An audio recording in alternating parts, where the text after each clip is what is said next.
This stream contains fast flashing images that may affect viewers who are susceptible to photosensitive epilepsy or other photosensitivities. Viewer discretion is advised. Bora pro primeiro mapa aqui no VCT Americas. Let's go! Let's go! One more is all it takes.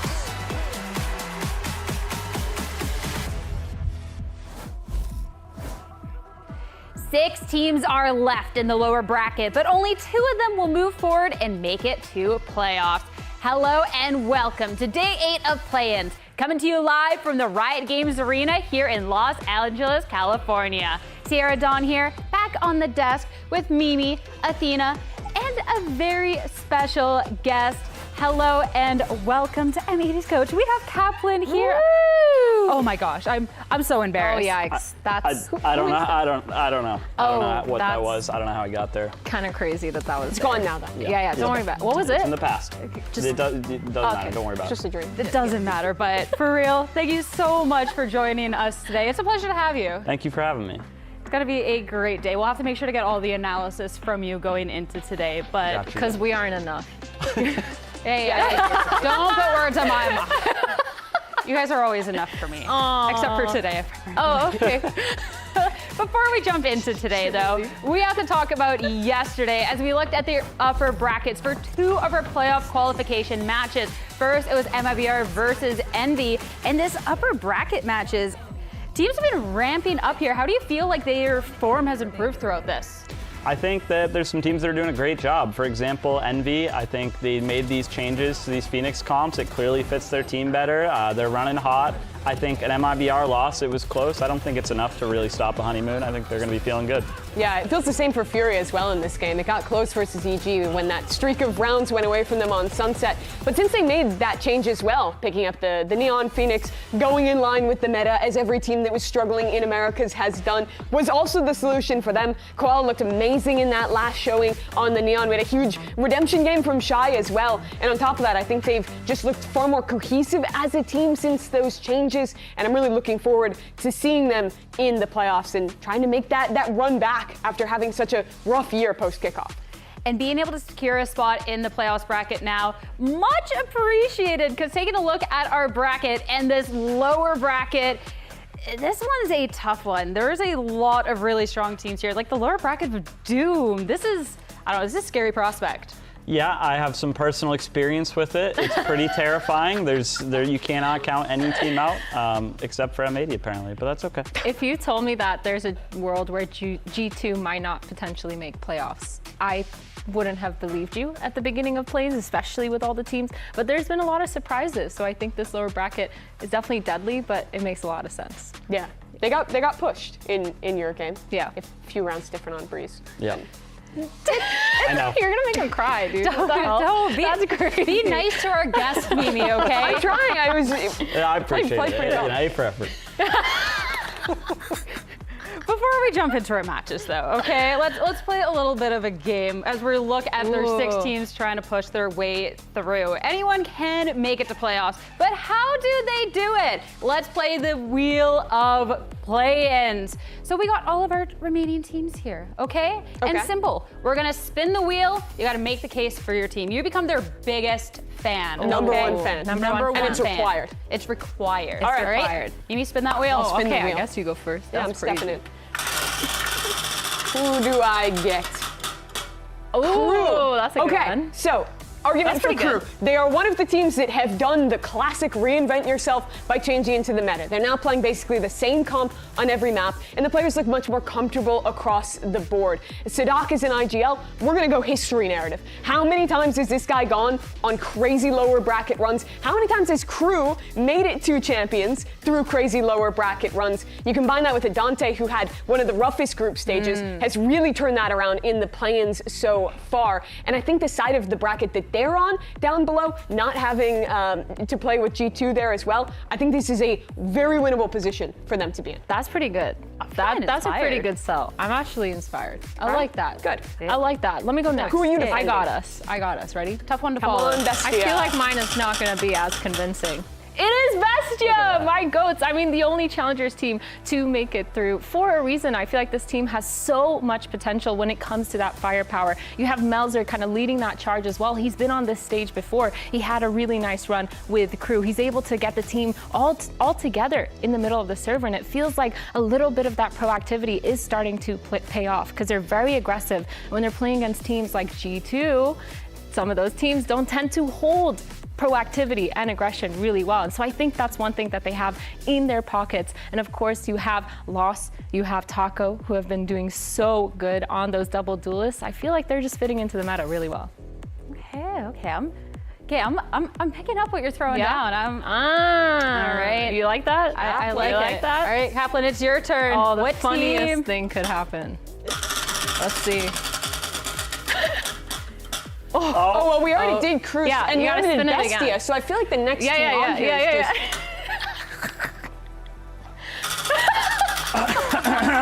Anyways. Oh, wow. It really. Oh, wait. No, Okay, that's. I have must one be thing something to wrong with say, it. and Yeah. it's just it definitely Yeah, was that supposed to go was- there. yeah. EG. So EG, I mean, first of all, the challengers teams in here in this play-in Americas, they haven't been quite making as much of a run. That means there's some unused challengers meant to win energy still on the table. There are some wonderful challenge players over here in EG. Yeah. They're going to use up. They're going to soak that up. They're going to grab some wins. And I'll also give it to them. They're familiar with the Phoenix Neon. Zerona's been playing Phoenix for a long time already. I think they've got some comfort with the meta that they have as an edge over anyone they might play who's just now making the switch.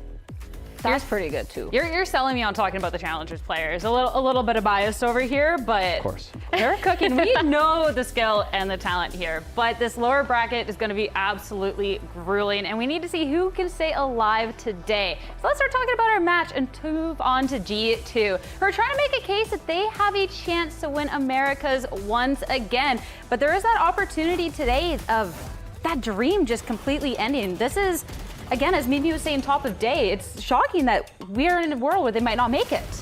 Yeah, it's definitely a high pressure situation. I think in the case of G2 though, obviously one, they're really experienced with high pressure situations, and two, they are in a little bit of a lower pressure situation. They're probably confident they can get in champs no matter what because of points. So I think they will have an advantage over Bestia thanks to that.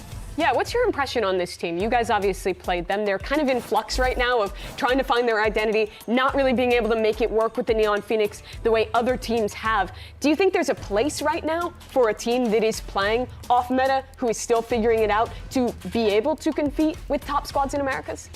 Personally, no. I think the meta is really strong, and I think the best thing to do to counter or work with the meta right now is just to play it. But I will say, G2, they are the right team for these spots, right? Like I said, they're in a bit of a lower pressure spot. They know how to play against teams that can get a little bit nervous, make a few mistakes. I know that firsthand. So I think they can make it through the play-ins despite the fact that they're on a bit of an off-meta style.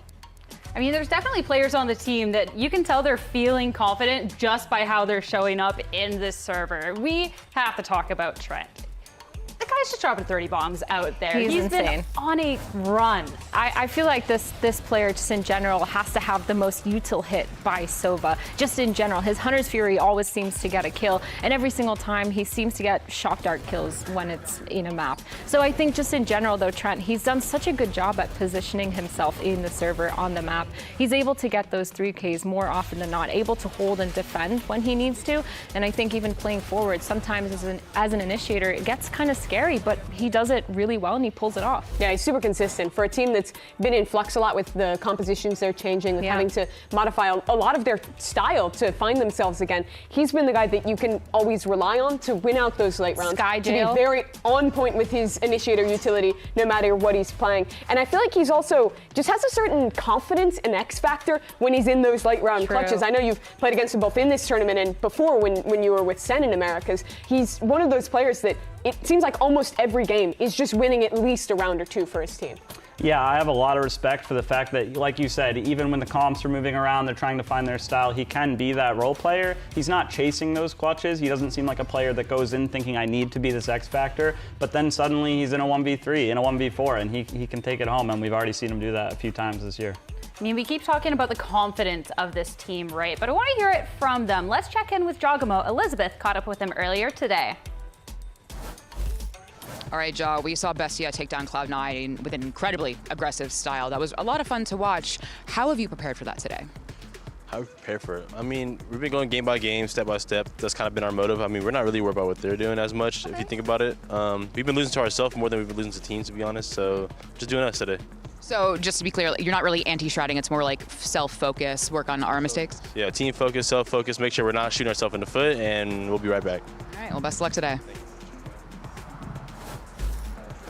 Well, I wanted to actually take a closer look at one of G2's protocols, because this is the one thing that has kept them alive and been the most consistent thing that they as a team have, whether they're on those win streaks or those loss streaks. So we're going to start off with this map of Sunset. You can actually see we have Sage and Neon set up here. This is very obviously a Neon trap play. You have so much util to kind of use in the server, but what happens when you have these two players fighting for elbow control and actually losing this fight regardless of using all that util? This is where G2 does a really good job, because as you can see, they actually end up grouping towards the same aim. In general, when you're down numbers, the first thing you want to do is equalize.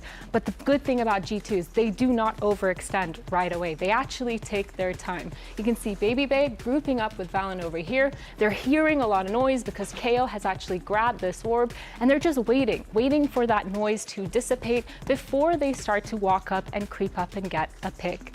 So that's exactly what they do. They're just chilling, waiting, the noise cuts, and they take a really good timing to actually peek from this angle and get a pick onto KRU. And best case scenario, KRU actually had the spike. So now, instead of actually just full fighting for this spike, they give up that map control and instead try to meet Trent towards mid and find the lurker that might be around the map and isolate that pick. So again, really good protocols, because they actually end up catching Alvin on this lurk, and all of a sudden, they've equalized numbers.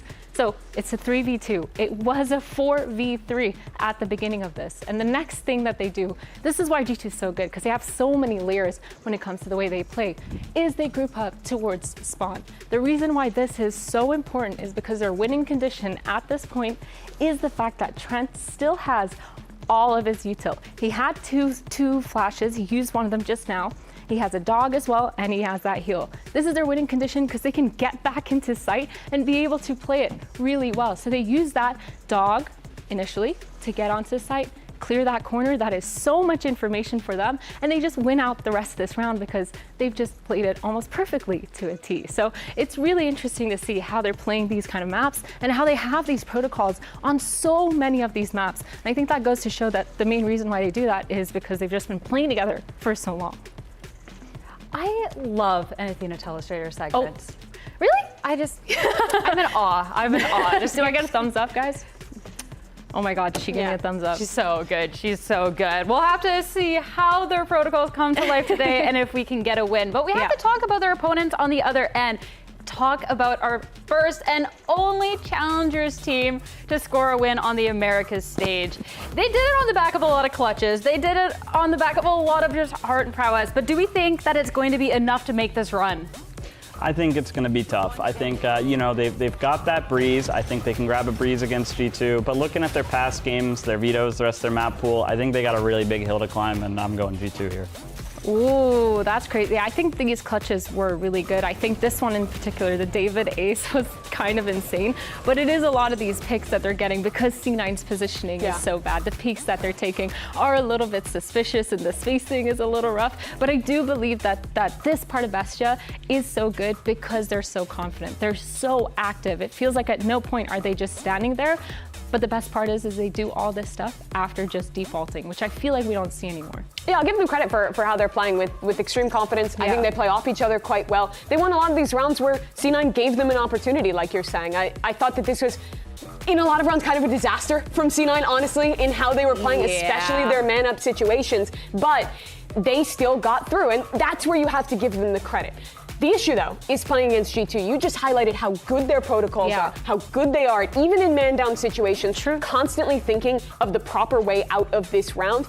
I don't think they'll be given the same opportunities today. And when they have to win from even footing, I then look to them, who is a team who is also, like G2, not fully playing to the meta. It's still playing things like the Jet Raze comp on Split, which I just think at this point in the game is way worse than the value you can get from the Neon Phoenix. And I struggle to see how that they can get out of this game unless it's a G2 that is really stumbling, unless it is these individuals having another incredible day like they did against Cloud9. And even then, a really uphill battle. I raise you a point. Because actually in that clip I showed, M80 knew what they were doing. Because in the calls, we actually had the live comms. They were like, this is bingo. You guys had a keyword for it.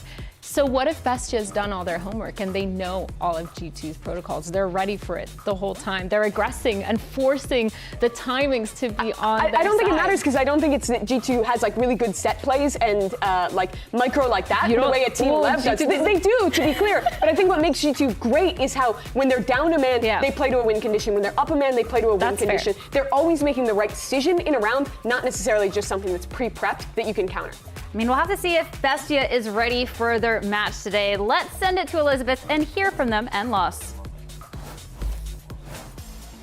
All right, Loss, we saw that incredible win against Cloud9 with that very aggressive style that you come to know and love from Bestia. Do you guys think that's something you are best at? No pun intended.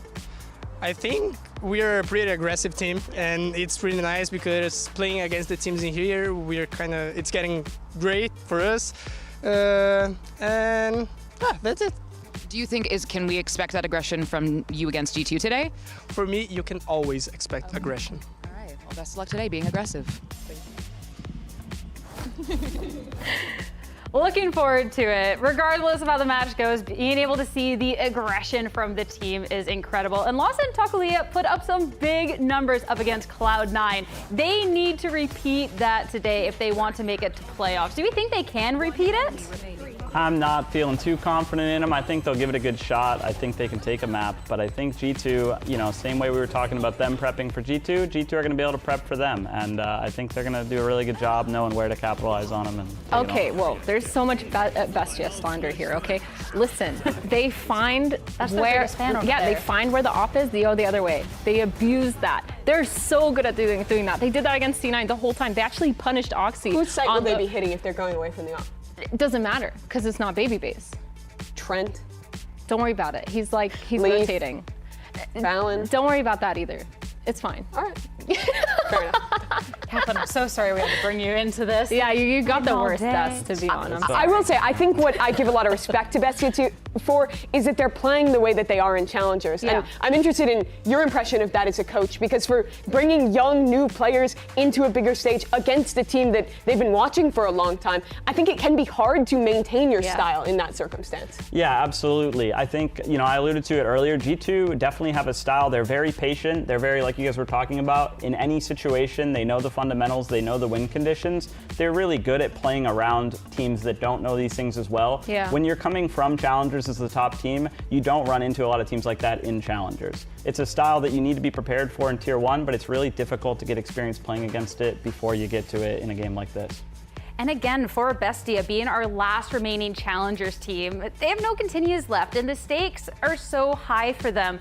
On the opposing end, with G2 looking to return to what they could have, the whole heart of challengers is with Bestia here. I know you're just not believing, but are you at least rooting for them? I will be rooting for them, of course, of course. Our only team still carrying that Challengers torch. Yeah. I would love to see them win. I would love it. I like the way they've been playing. I'm very excited with it. I feel like they default really well and they go into those aggressive pushes really well. So I'm totally seeing them potentially causing an upset here. I don't believe in an upset, but I do like this team a lot. Crazy. I think what really enamored me to them was after getting the win against Cloud9, the way that Taco took it. That every interview, it's we're happy to be here. We've waited a long time, True. and I'm happy to do that with these guys to bring those players who haven't been in Americas before to the fold. That's exactly the right mentality to have against a team like G2. You're not favored to win. Play like you have nothing to lose, and maybe you can get another upset.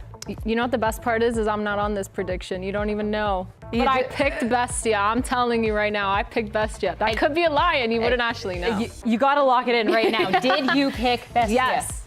Right. Yes. Done. You cannot Right, change your guys? final answer? Yes. Right, guys? That's what I picked, Bestia. All right. Okay. I'm in. Okay. I'm glad to full see some send. faith. We're locking it in. Kaplan, thank you so much for joining us. Thank you. I've appreciated it, and I'm hoping that you're going to enjoy the game that we have going on. For us, a lot of stakes on this match. We're looking at a lower bracket. We're looking at Bestia holding the flame of challengers and a G2 trying to make it back to just winning Americas. But for now, Bestia and G2 are ready to take the stage, and they're fighting to stay alive. VCT Americas starts right now.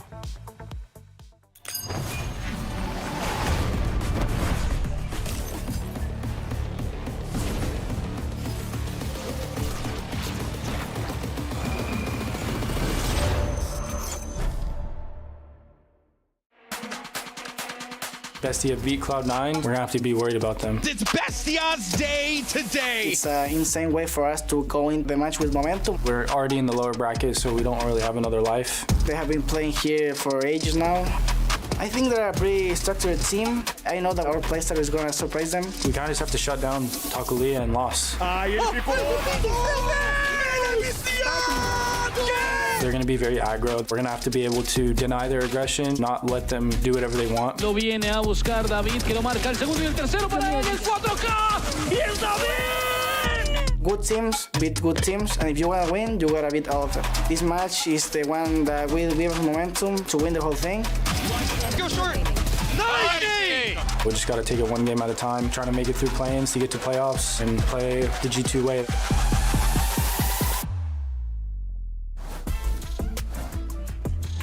Coming out to the stage, it's Challengers' last hope as Bestia. This lower bracket, everyone rooting for them. Can they show up today and show that this wasn't a fluke, that they can make this run? That is the question. Yeah. As this Challengers team, I feel like they have a lot going for them in terms of aggression, in terms of everything that they've brought to the table. Mimi talked a little bit about their attitudes as well. It feels like outside of the server, they've become this really close-knit group of friends that just enjoy playing the game together. And you're looking at big names like Melzer, when you're looking at how they're trying to form this team, build a solid foundation instead of trying to just pull out a lot of these small little gimmicks that we see some of these Challengers teams do. They've done a really good job at building up that foundation and making sure they're working on a lot of their gameplay together. More and more reps on this stage. We'll have to see if it can show up for them. But for G2, the pressure is on. Opportunity to make that run or maybe face elimination. Absolutely. G2, I think they walk into this without a huge amount of pressure. They're good in these lower brackets. They like being in this kind of tournament format, and they have the points to likely make champs no matter what. What I think this run about is finding themselves, proving this is a G2 that beat the opponents that they are favored against, that can show a style that will be competitive against the top teams again, and to show a G2 that can show out to the playoffs and be able to compete for another America's trophy. Any other result would be a backslide for this team, but they still have a chance to go on a run to show that G2 that's always been on top. Yeah, absolutely. I think they're still finding their footing in this meta. They're still working it out. I think this is the perfect spot for them. It's a loser bracket. They're used to this pressure, and they can capitalize on some more inexperienced teams. They have a little bit of a buffer to kind of grab some wins before they get to stabilize before playoffs. I think they can do it. Going into our maps for this team, we're looking at how Bestia can make this run happen. Starting off on Breeze, an ascent that we haven't seen from G2 next. Are we feeling a bit more confident about Bestia's chances? I think they have a little bit better of a shot. I had confidence in their Breeze. I thought it was going to go to Haven map too, and I think the comp matchup there would have been a really tough one. The Viper against a Yoru and a Chamber, no flashes. But here we have an Ascent. We haven't seen G2's Ascent yet. We don't really know what it is. Yeah. I think it could go either way. I think that's where like some of the role issues we've been talking about will really sort out, because it's hard for them to play the like Neon Phoenix Chamber that I think would make sense for them unless Leaf is back on Phoenix. But to rewind to map 1, this is another challenges team picking G2's Breeze. You guys picked it. You almost beat them in OT. What were you seeing in their Breeze? Why do you think this is a good direction for Bestia? Yeah, I mean, we took it there just because it's a great place to try to punish teams that are off meta. When we picked it, we expected the Astra. They did switch up back to the Harbor. I think it's going to help them out a lot. But still, I think it's a map where Chamber has a bit of a harder time. This is a team that hinges on Chamber a lot. It's a map where you're stuck behind a lot of different walls, cameras. There's a lot of tools these teams and comps have to push off a Chamber.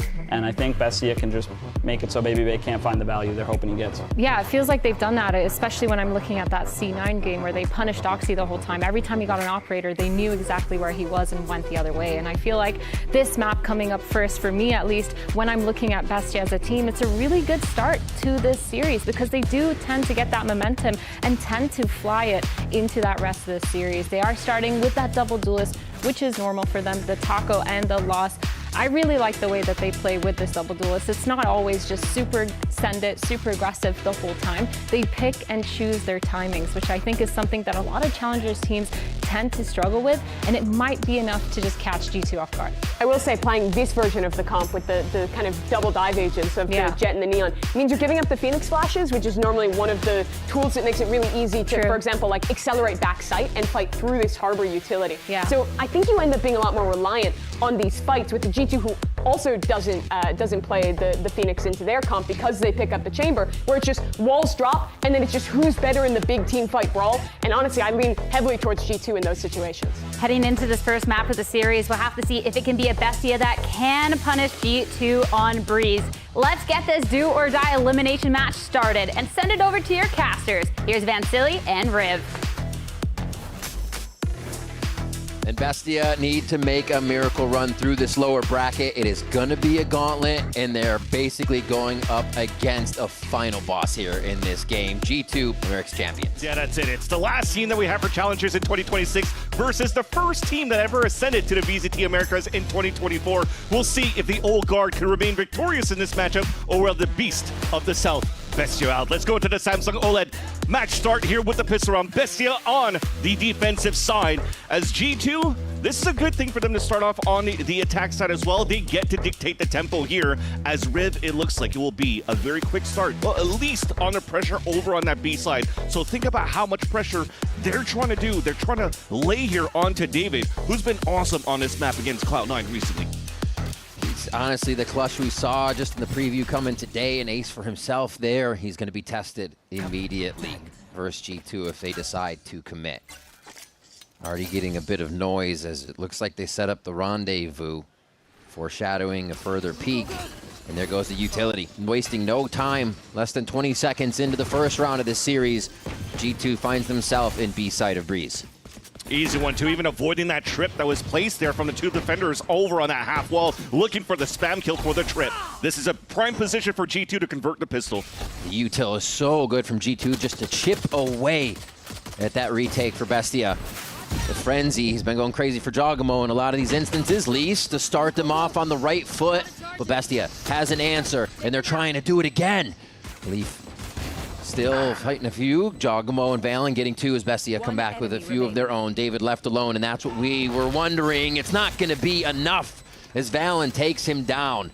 and it just looked like Bestia could not lock down where the G2 members were. It's a great start for the piss around for G2. You have BBB just peeking out first to break the camera. So right now for David, he didn't really know how many players were behind BBB at that point. So it allows for G2 to really go for the surprise execute into the B site. And think about these type of hits for both of these teams, actually. As Mimi mentioned on the desk, none of these teams are playing Phoenixes. None of these teams are playing Flashes to really support a push towards the back of the B site. So if you're actually able to pop a lot without having to spend a lot of util, think about the amount of util that's going to be available for the stalls on a retake, to stall the retake attempts of Bestia and vice versa. So this is nice. So much damage David took just from the shock darts, so it's hard to come back when you're eating all that util.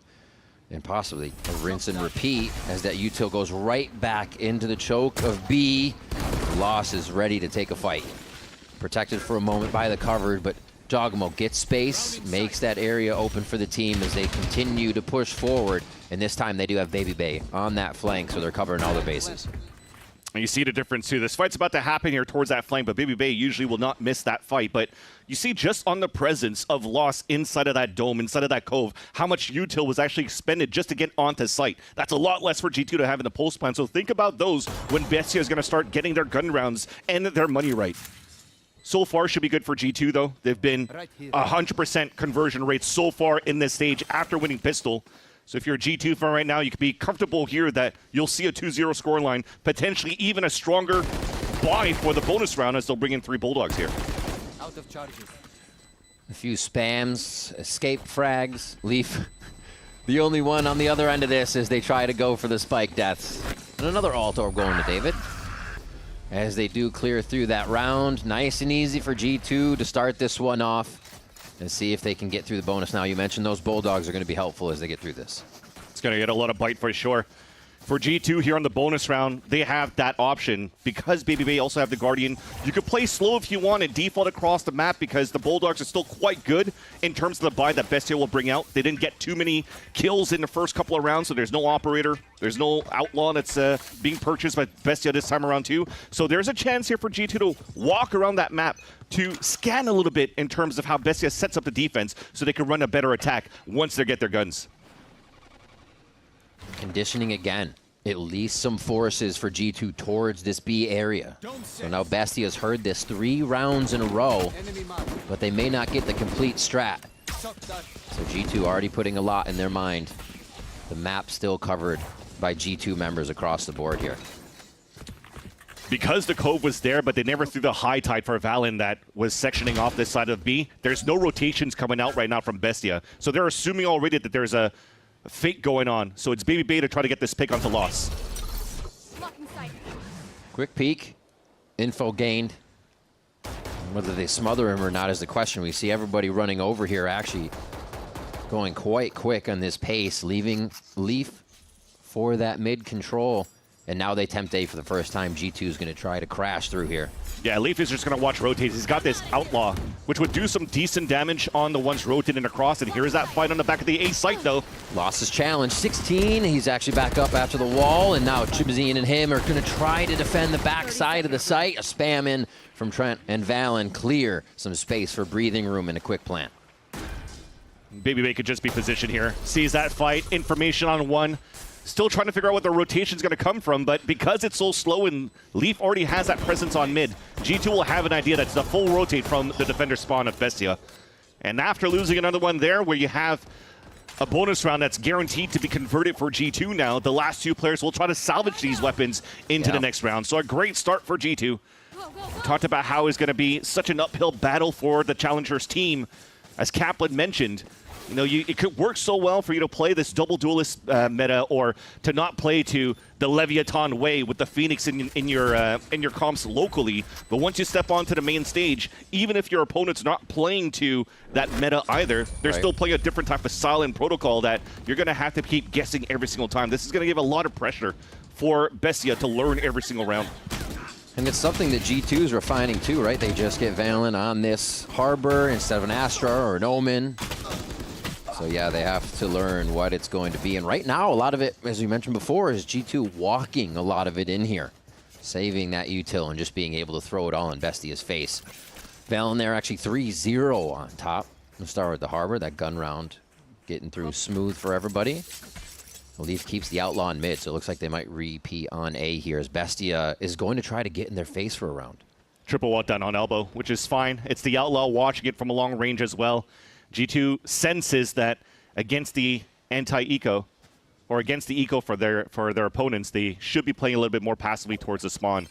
The bad news right now for Bestia in this current state of the game is that it's 3-0 for G2, and if you're looking at how many of these players are close to ults or whatnot, a timeout in the next round probably is not going to be as beneficial because you don't really have anything that's going to help you on big swing rounds. And G2's been doing nothing but sight slams that unfortunately is not being held here by Bestia. So they're keeping it basic for G2. They're just converting these rounds one by one. It's always G2 way, right? This isn't the sight slam Phoenix Neon. It's the G2 sight slam.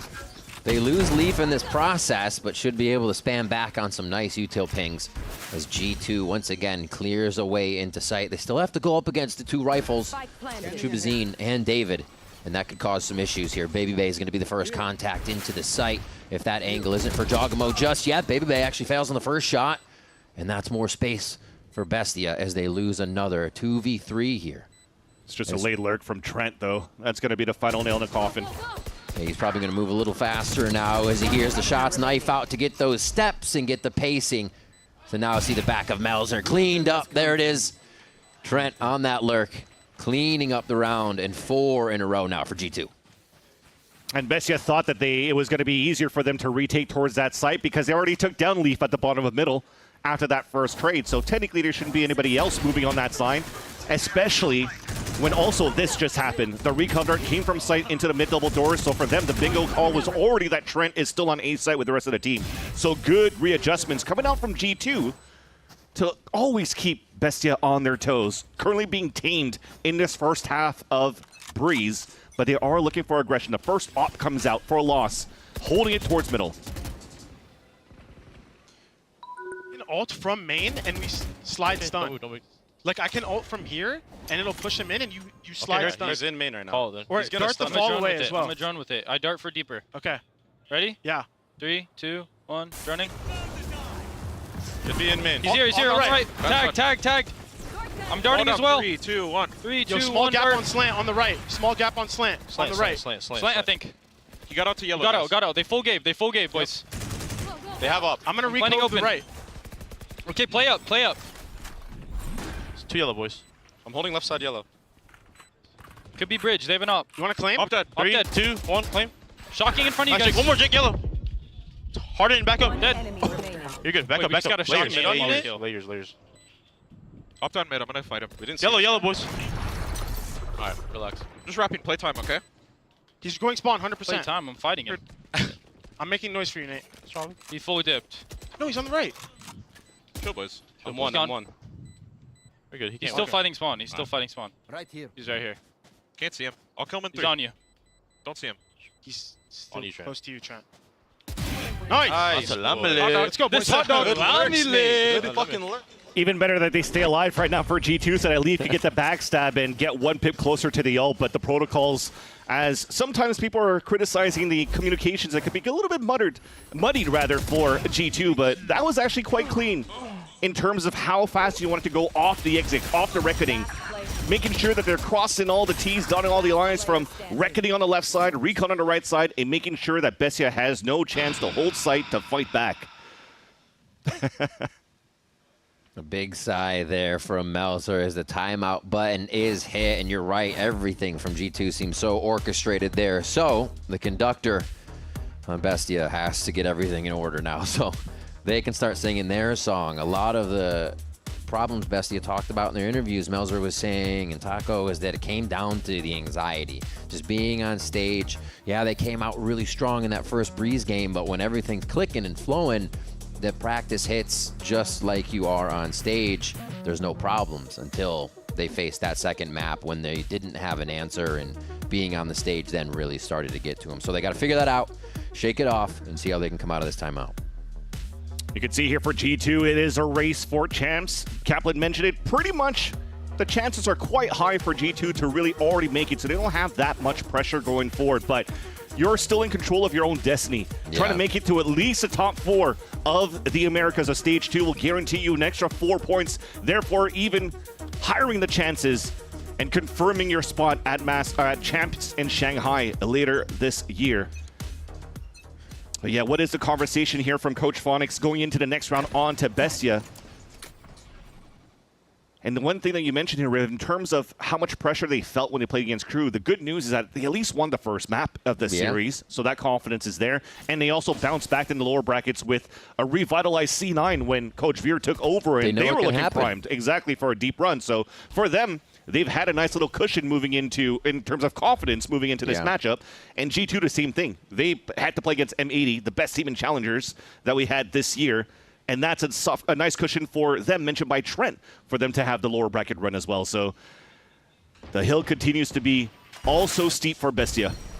Nice timing. Bestia has a bit of a read here, but it is lower by. So they're just looking to make these Sheriffs work together as much as possible. A jump out, triple crossfire from G2 as they just quickly smother down and Goomba stomp Bestia out of A.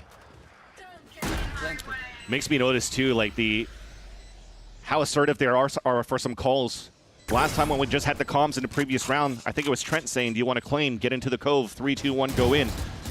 But it's not like the 100 Thieves way of like a ping pong where they just want to really go. They're still asking the question, and maybe it breaks the timing a little bit because it's not as assertive because the other ones need to answer to the questions before. But it still works here on the way that they're playing the anti-eco against Bestia. And running. Jogamo wants his ult. Find out where that last kill is. Looks like Trent will have it here as David looks for one more and finds it. Can he get out? Ooh, baby bait. Easy find there, and he just skirts out of the Radianite ring. Easy round for G2, 6 now, as they are going to see what comes out of Bestia in this next gun round. Pretty much what the timeout was for, what they can set up and see if they can start to strike back against the Americas champs.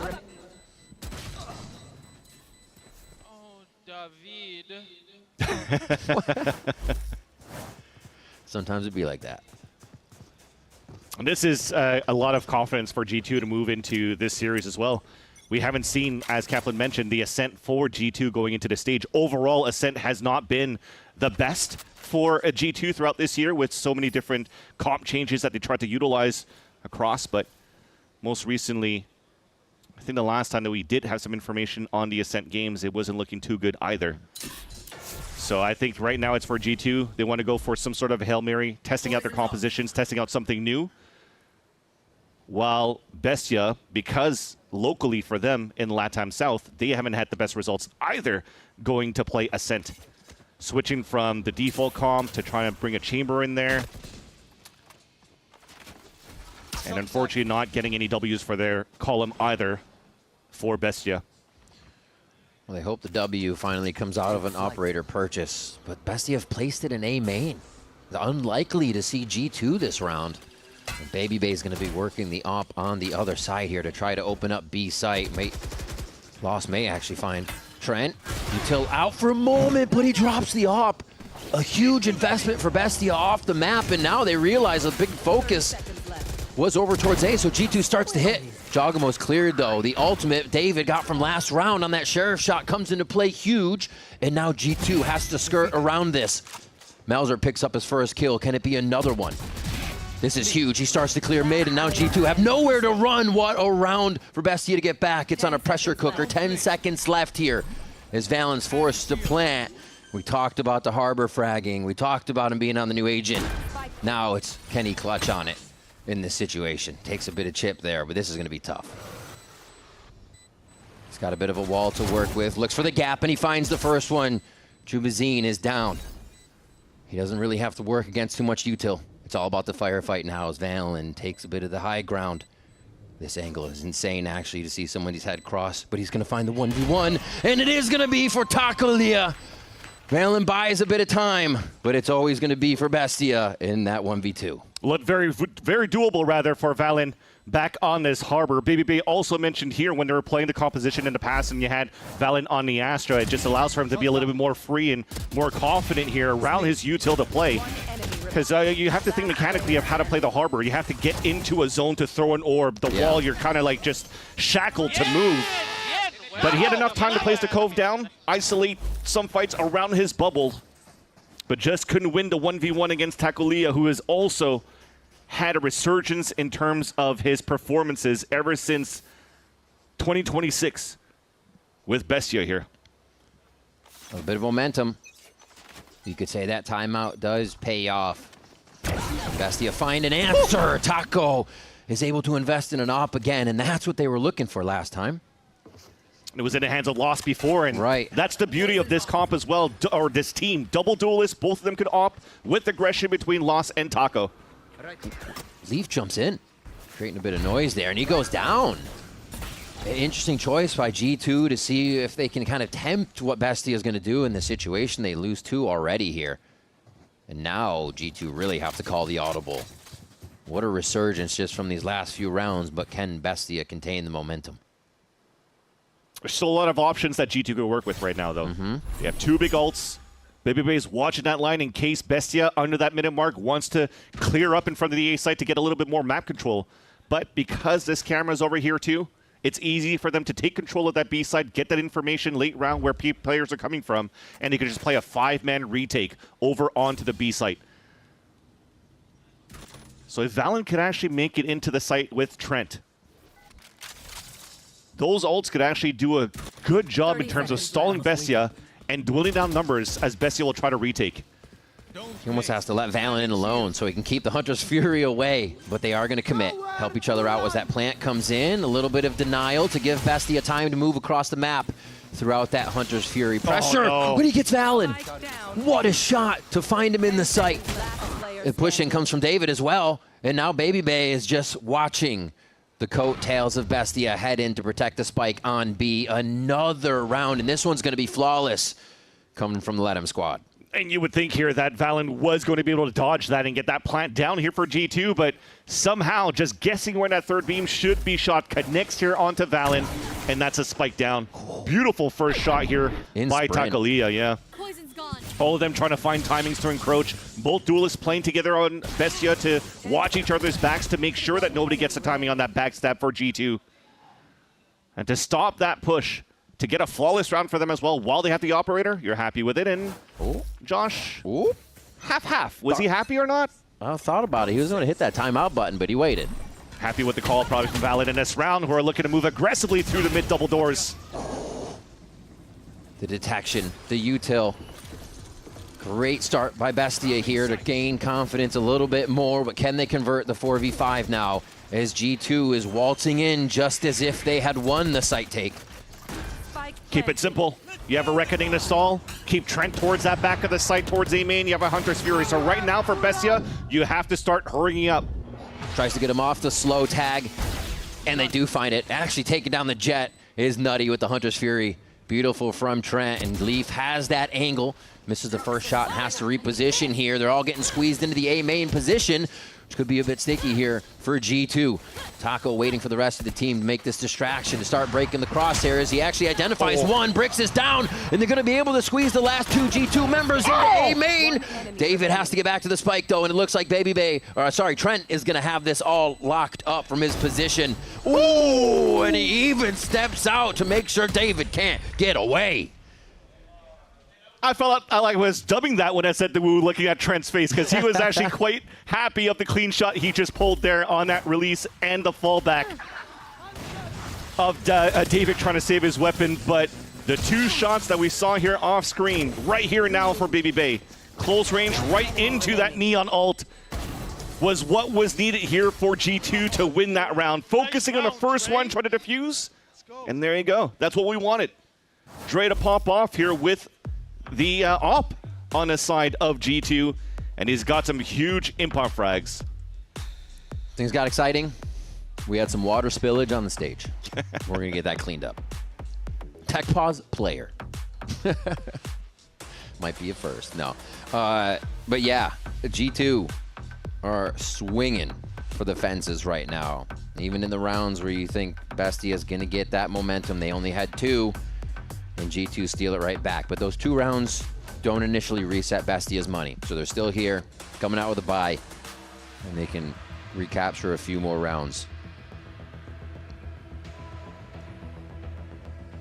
The good thing as well for Bestia is when we were watching them on that stage, they're looking like they're vibing still, right? And that's also the beauty of not only having that pressure of being or playing on the main stage here for the VCT Americas, but losing a crew, it doesn't matter for them. They're just having a good time. They're happy of where they are right now. Of course, going deeper in a run for Bestia would be awesome for them, as they already had the first upset win against Cloud9, and if they're able to continue to do so, man, they could do some good damage with that confidence going to the playoffs. Even Loss was talking about playing against KRU in an interview, saying, that was great. We played against 2 world champions in Sadak and Leicester. That was so much fun. Yeah, and most importantly for Loss too, as we're looking at him right now, he's trying to make it to at least the top 4 of the Americas, because that will give him a chance to go back to Sao Paulo to play in his hometown, in front of his friends, in front of his family.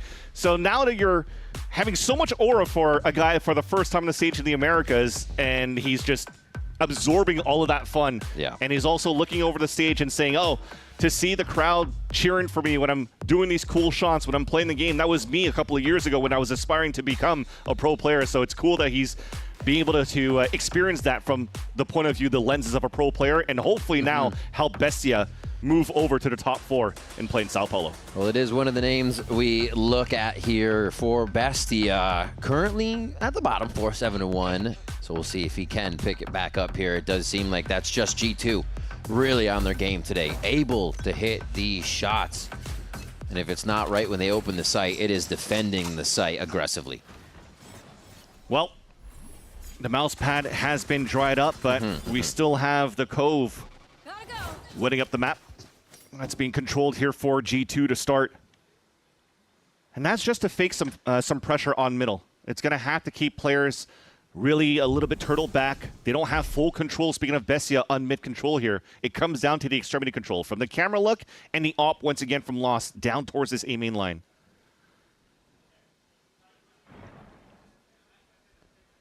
Loss hasn't even activated that dash yet. Waiting for the first shot. He won't need to. Dodges out on Baby Base hit. And Chubazine's actually going to take Jogamo down. A second one over towards that B site. And this has happened to G2 quite a few times. They activate on either side of the map, and it seems to be taken apart. But they sometimes have an answer, and this could be one of those times. Flank, though. Right from Melzer. Maybe a few more kills, drop some weapons out of the hands of Bestia. But yeah, this one's going to be tough. It's instantly closed in on as soon as that plant starts to happen, so they're sourcing out another kill. Melzer has that flank timing perfectly. And they know exactly where Baby Bay is to hopefully clean this round up without any more casualties. A 3rd round for Bestia just on the horizon here, and it really needs to be this kind of momentum before they start the second half. You wonder now here, when Josh RT was hesitating on hitting that timeout button, will it come down now? Just to not give a chance for Bestia to really come back in this game. Remember what happened against Cloud9. It was at round number 12. David A's clutch. A 1 versus 4 on the site. And then it just gave that momentum for Bestia to clear out here that second half and upset C9 on C9's best map since Coach Veer came in. But looks like no timeouts will come out. They still have another good buy coming out here for G2. Half shields for a couple, but the Tool de Fuss is going to be the first thing trying to go for a pick. It's back to a piss around strat, though. 5-man hit over on B. Yeah. Leaf, the only one hanging back, right behind that drone. Quick, concise, and clearing layer by layer. Jogamo starts to go a little bit further forward with the overdrive on. Bestia trying to retaliate defensively here as they set up accordingly. It's just going to be the plant. They've divided the site. Baby Bay creeping out, looking for the opening kill here. A lot of that util being prepped now. The layers to come from Bestia on the way in, and they lose David. A next shot here looks to be in favor of Baby Bay, and he does wallbang. Just chipping away at the members of Bestia as they head into the site, and they haven't even found the rest of the members of G2. What a relay bolt, though, to get the 1v1s online. Trent, from that distance, still has it, cleaning it up with Leaf, and they are going to be able to take that round 8 now for G2. And that's the thing that's annoying to deal with for Bestia when you're trying to flood back into the site. They have all 5 players getting ready to move towards that half wall. But when Baby B lands that shot, because he has the ult from Chamber, that slow field on the ground just slows things down a little bit more and does not give a chance for Bestia to really activate in full force in a retake in the back of the site. And I love the protocols that you have from G2 here. Leaf being the Let's go. Let's go. Good call. the one to secure the round for the team by playing towards that window. The other one's playing on site and off each other as well. Always identifying where their win cons are. It was a player advantage. Time in their favor from the spike. And here's a fast split into A to end the half. Oh, pinched. This is going to be very tough for Lost. Dios comes up with 2 as Melzer was the target there. They finally clear A site, and G2 is planting this kill from Leaf. Is just basically going to solidify the round if you can find David right away. There it is. Taco Leo with the op. Has to hit every angle on point here. And G2 are going to be happy to get away with this 9-3. There it is. Trent takes him down. And G2 go through the first half with a lot of confidence here to let Bestia know this will not be easy. Yeah, at least we're happy here for Bestia that you were able to salvage 3 rounds there. Couple of rounds that went in their favor too, by one of them being a flawless. So it's nice for them to finally activate towards that 7th round. But the whole story of this first half was definitely the protocols of G2 and the dominance that they've been showing so far in this series. We're going to get the side swapped and see if Bestia can bare their teeth on the attack when we come back from break. Don't go anywhere.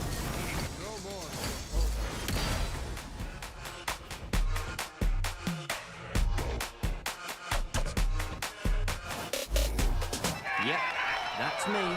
You're probably wondering how I ended up here. It all started when I got to the FIFA World Cup. And wow, thousands of Verizon customers. Oh, you got the free Verizon tickets too? No, I'm with amazing seats. I'm sorry. Okay. And even pitch-side access. Are you? David Beckham. A Verizon customer. This used to be for players. Now it's for Verizon customers. No one gets you closer. Only on Verizon.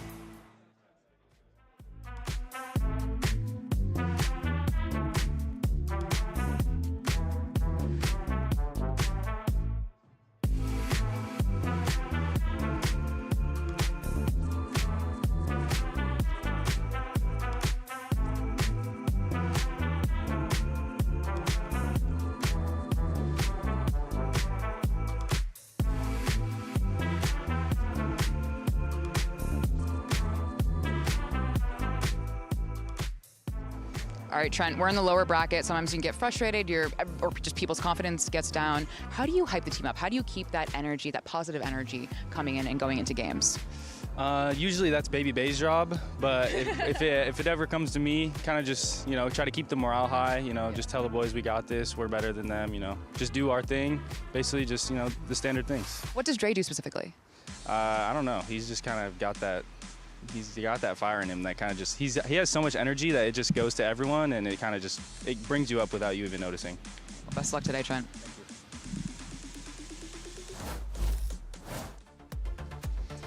And we are about to get back on to Breeze to see if Bestia can make this comeback happen. Shaking off the first half jitters. They talk about anxiety quite a bit here, and it's got to be tough going against the America's champions to shake that off round by round when they can always come back. Yeah, it is a lower bracket matchup, so whoever loses this series is unfortunately out. And for Bestia, there's no points here under their belt to try to make it to champs. And I've noticed that when they're trying to clear the jitters, though, before starting this game, Takulia was staying as long as he could on that stage to warm up against bots, just to be ready for the fight against G2 now. And hopefully that warm-up will help Takulia and the rest of the team activate themselves on the attack side here of this pistol. It's an open site for G2 as they're reading a push on B. So that trip is going to activate now. The sound and execution that Bestia has encroached into the A site. And now for G2 to slowly make their way back here on this 5 versus 5 fight. They're forward pushing here, but the plant is more for A main, so they gotta be careful of actually how much space they gain. As mid doors is gonna be where they come from. 2 eyes from Bestia on the doors. His spawn is getting pushed. Lost and Melzer with some quick kills. And this is just G2 not being able to source out how far Bestia had gotten into the site, or where they could be coming from. Positioning was difficult as well. Baby Bay was basically playing to help out and watch towards the mid double doors so they could crunch from the B site to A. But because he was forced to fall back and there was walls coming up on the side too, his rotate across here towards Troll does not work out in his favor. Because again, with no information, everybody's just getting surprised flooding back into A. That's a strong pistol here for Bestia to take.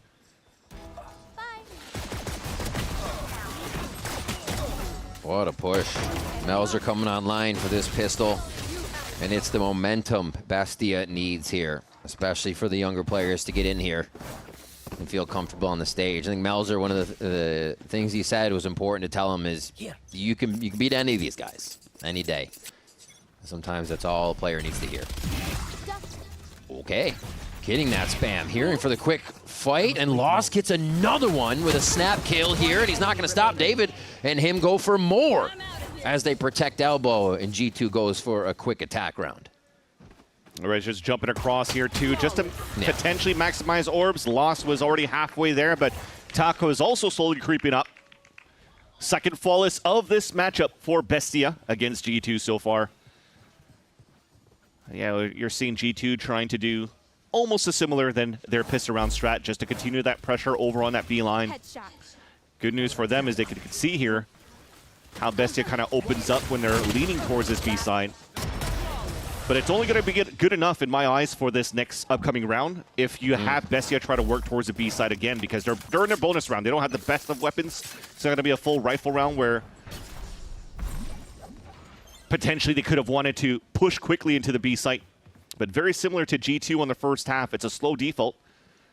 Putting the cameras to see where G2 could be accessing the lanes here, especially when it comes down to Baby Bay. Might have to be the one on point for G2 with this chamber pick. And they're just looking for the ADS Vandal 2 from Loss. Almost acting like an operator here for a moment. Leaf getting ready for the Vipers, Snakebite rather. As they start to deny towards A. Up and over though. Loss instantly into the site trying to create space. Critical miss by Baby Bay there to keep David alive towards mid, and they keep moving into the site. Loss does get his kill as Trent doesn't know which way to look, and he's gonna get turned up a little bit there. Does get a kill on Loss really quick though. They are not stopping. And G2 still trying to kind of waltz into the site here without the protection of utility or each other. Baby Bay.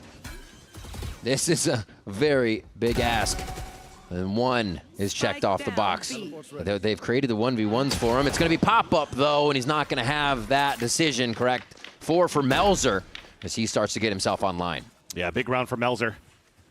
Especially denying here the gun round from G2. So a bonus round converted for Bestia, starting their run on the attack side too, and that was a freebie that just was drawn around the hat of David. Baby Bay's not going to like that.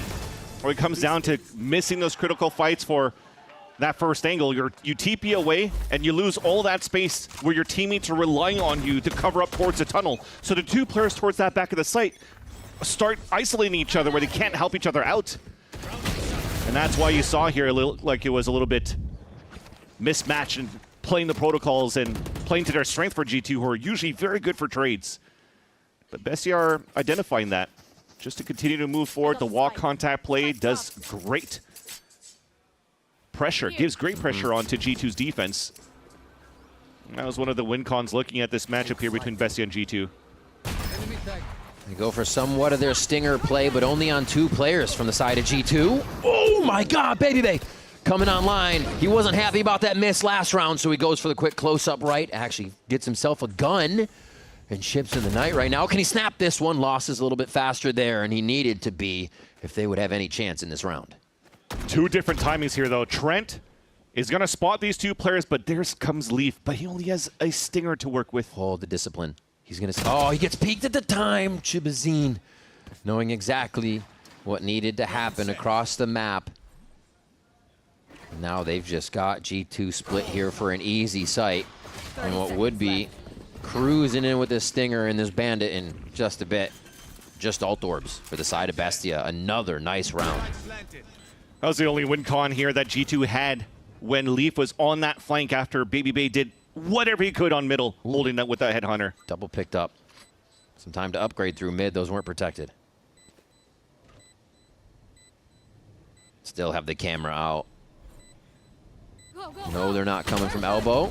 So they see and spot it from tunnel. And Jogamo is trying to pressure them out of the position so the shot from Valen can come through. And that's going to be the quick close-in from Bestia. They know they cannot toy with G2 in these situations and squish them right out of B. Nice there that David had the full health and armor.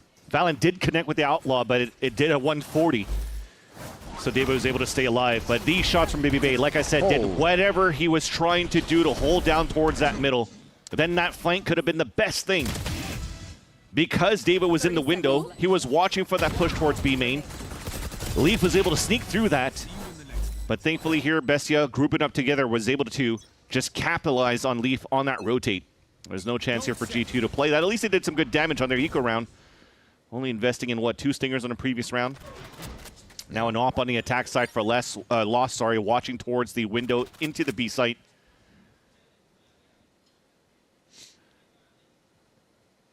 Not too sure exactly here if Baby Bay's gone in to get his ult out, because he did invest into a rifle in this round. So playing with his teammate back and forth with Joggimo, being that jiggle to be the first contact into any A pressure. Ooh. Bladestorm invested too. Big info. His eyes just widened on that screen. He's backing up into the site right now. Here comes the high tide. A delay after delay layer. So G2 can try to get some positioning, or at least just stop this altogether. Orb's going to slow them down right now, though. So that's Hunter's Fury gone. But thankfully, Chubi still has the Reckoning if they want to go for a phase 2. Comes down to the noise. They're trying to activate on the B side, so the 2 lurkers, maybe on middle, could try to catch some rotates. But G2's not giving him an inch.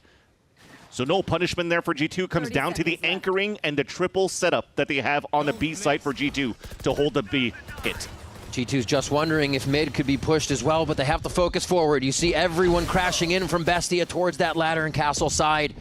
Oh, the site is about to explode right now, and towards the backside, Leaf and VALORANT come up huge, setting up that garrison. They start to move forward under the spike being planted. Oh, no. G2 get 2 more kills. Bestia try to plant in the site while everyone's fighting, and it just does not pay off.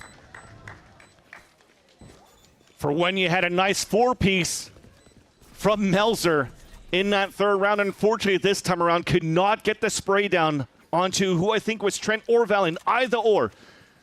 But it became that kill whiff that allows G2 to flood back into this B site. I love the protocol still, though, that Bestia had going into that B site. They shock darted into the cove around the Reckoning, just punishing anybody that's trying to find timings through smokes on G2's side.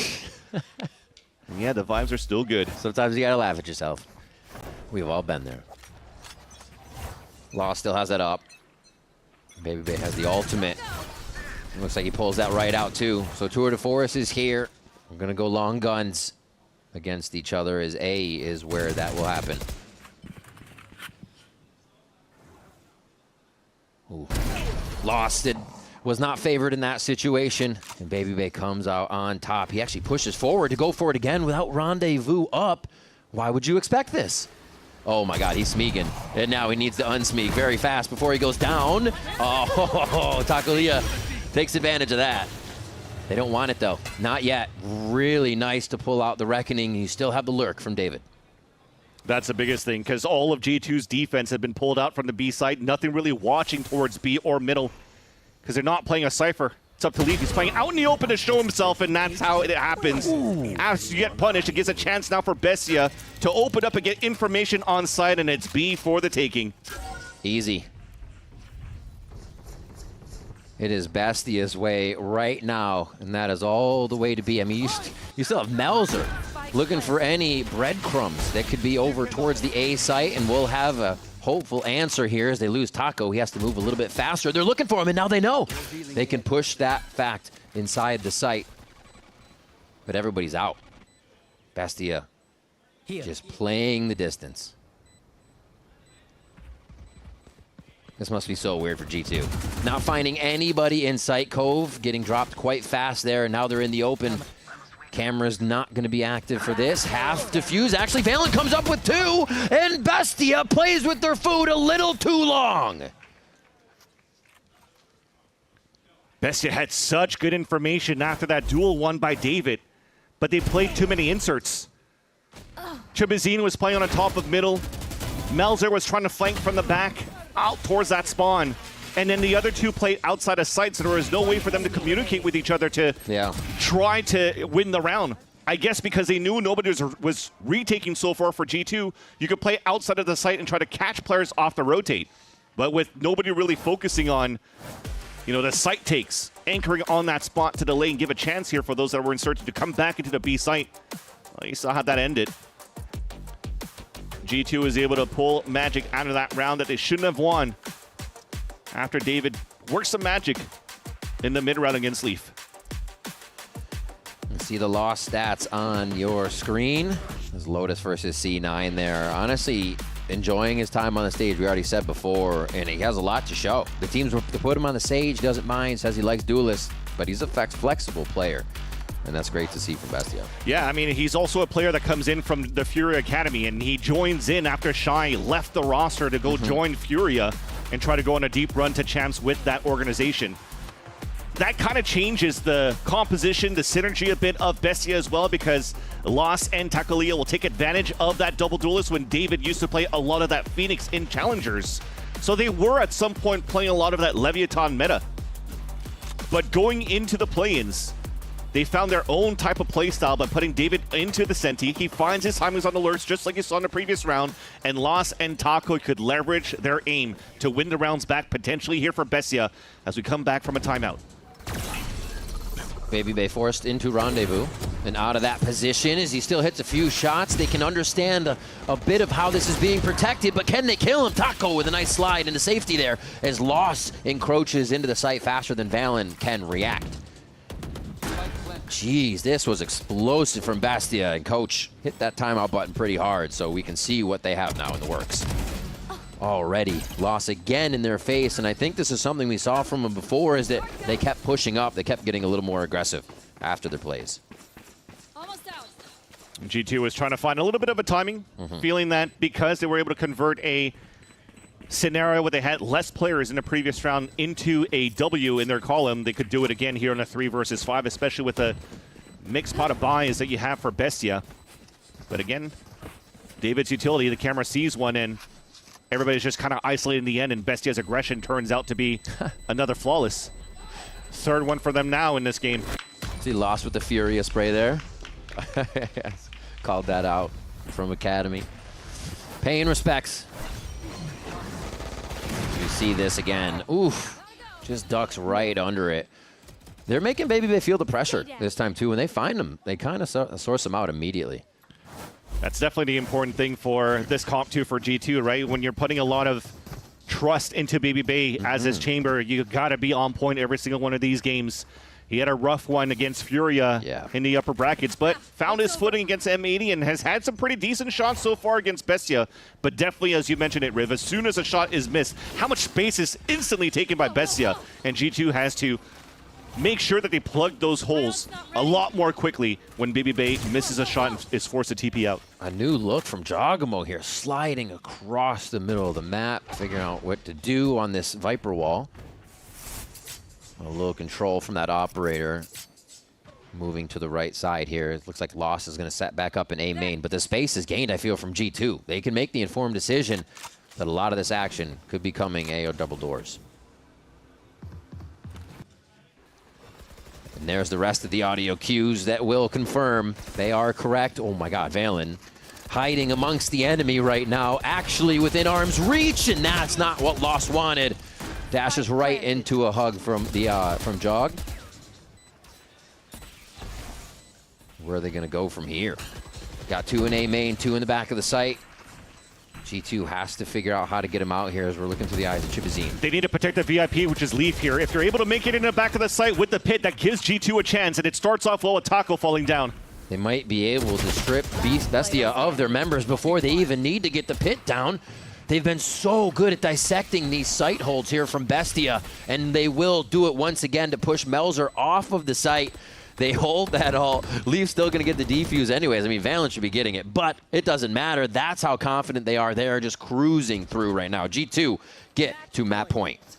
And that's what was annoying here for Bestia, holding that pulse plan. Playing a little bit off-site this time around too, but when G2 started experimenting with the harbor on this map, That's the slicing wall that plays control containment and not give a chance here for the attack to really move as quickly as they want to and move into the right positions into the A site. That's how VALORANT was able to find his timing. Get that pick there onto Lost, and the rest of them for G2 allows for them to just set up here for a clean retake, just using the non-pressure that they're feeling right now, right? They had to wait for the high tap down their own cove and still win these fights. They're definitely playing their game. This is one of those we're focusing on us games that players always talk about. G2 is feeling it. They're even going to push out mid to get a little bit more info on this as we watch Taco, a position he's gotten quite a few kills from already on this map. Oh, he's going to get challenged by Util, but he stays for the last moment. And that's the moment he does take a shot at the utility. Just G2 able to figure out Bestia through and through. And the timing too. Protocol once again staying very clean. Leaf just waiting for that drone to come up before so that it guarantees the shot onto Taco trying to break that drone.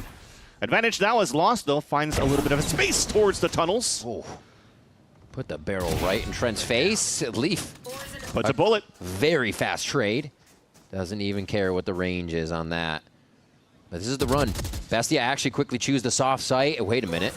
Leaf may just make it a 1v1 before this actually happens. Puts his orb up, and that's actually, what a challenge from Chibazine. Comes through the orb to take the fight still in the same position here, and now they put the pressure to keep this map alive onto G2. Kind of wish he had Valent's Reckoning now after all with the defuse on the previous round, but right. Jogimo has the Odin. This is going to be fun to watch a Neon slide with a... The Joden heading into the site. Will he go backside? Does create the fast lane for that entry. Nice try with the Harbor Util. Oh my God. Chibazine has no answer. And it was quickly for the overdrive as Baby Bay tries to put the final touches on one more kill here. Now up to David. We've seen the clutch before against Cloud9, but it's going to be too much from the Joden. 13-8 here for G2 as they head to their map of Ascent. One map up. And this is going to hurt for Bestia. Playing on their best map that they've shown here in the play-ins, but getting absolutely crushed by G2 in the first half. There was a little bit of room to breathe here on the attack side as well, but G2, they maintain calm throughout all of these rounds and were just able to capitalize into a victory. We're going to need too many of these timeouts and big conversations between Josh RT and G2. That will put them in a very comfortable position to move onto an Ascent map that we haven't seen either Bestia or G2 in the stage yet. So this is a Hail Mary for G2, just test things out to see if it'll work out to close out on a 2-0. Absolutely. Bestia chatting it out, reforming, and coming back for this map on Ascent. We'll see if they can bring us to our third decider of Lotus versus America's Champions. Don't go anywhere. More VCT Americas after this.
2 en contra de 4. Ronda que es jugable, por supuesto. Lo viene a buscar David, que lo marca el segundo y el tercero para él. El 4K. ¡Y es David!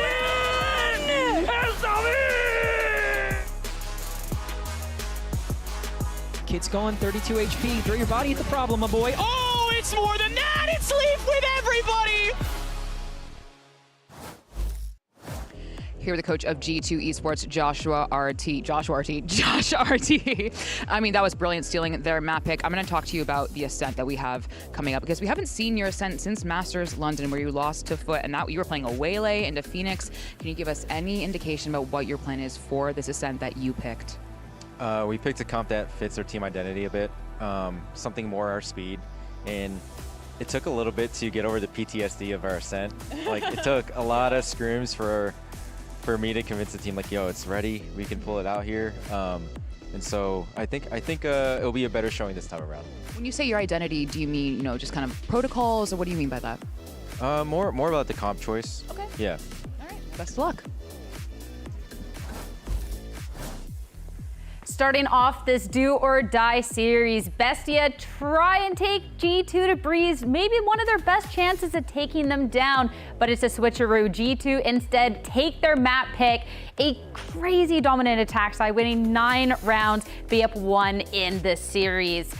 It was incredible. G2 just came out of the gate so strong. Maybe they just were not messing around. Yeah, they look great on this attack side. The first 6 rounds in a row, I think they were just trying to slam these A hits round after round. And I think the fundamental miss here was when both teams are playing a no flash composition.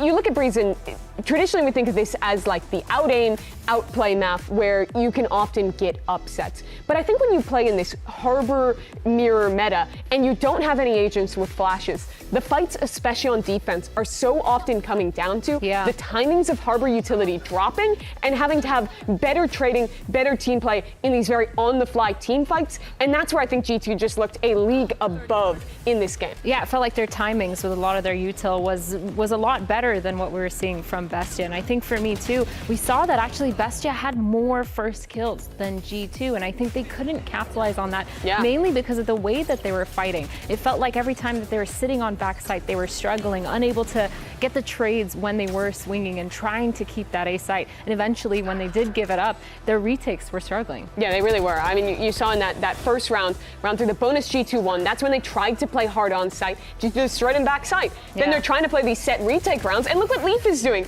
We gotta listen in this round. He's not even saying anything. He's just sitting here, straight up winning the 1v2 in the mid doors, while his team is holding it down towards backside as well. When it came to the big team fights, when it came to the quality of the trading in these rounds, G2 just looked better at it. And that's what catapulted them to the lead they needed to win this match. And this was actually one of the rounds where we noticed Bestia's spacing, just swinging by themselves one by one. It was such a struggle. Meanwhile, you have a really well put together team of G2 playing that post-plant very nicely, making sure they're working off of that util, and also Trent just having an absolute insane game when he is in that backwards position. And top of day, we had talked about Bestia in their previous matches and called out. We saw these clutches. We saw, you know, they can fight. Yeah. But you can't make these mistakes up against a G2, right? I mean, when it came to light, we saw how they were punished. Yeah, G2 is not Cloud9. They're not going to make the same mistakes in the way that they're trading. They're not going to give the same opportunities. Yeah. Credit to Bestia, they punished C9 in that game. They played well. But G2's protocols, their fundamentals, look to step above in this game. And despite the fact that we did have big individual rounds, the Melzer 4K, some of the stuff from Taco, that got this game to at least look close in the scoreline, I didn't feel like it was close in the quality of play. Sometimes a map slips away from you, okay? And hopefully they're still feeling confident. But we have to hear what Coach Phonics has to say ahead of map 2. You're the coach of Bestia. Now, that was your map pick, but you did lose it. I would love to know about your plan for Ascent, because we don't know G2's Ascent. Básicamente fue una sorpresa para nosotros el piqueo de Ascent de ellos también, pero nada, tenemos bien preparado, entrenamos como algún tiempo,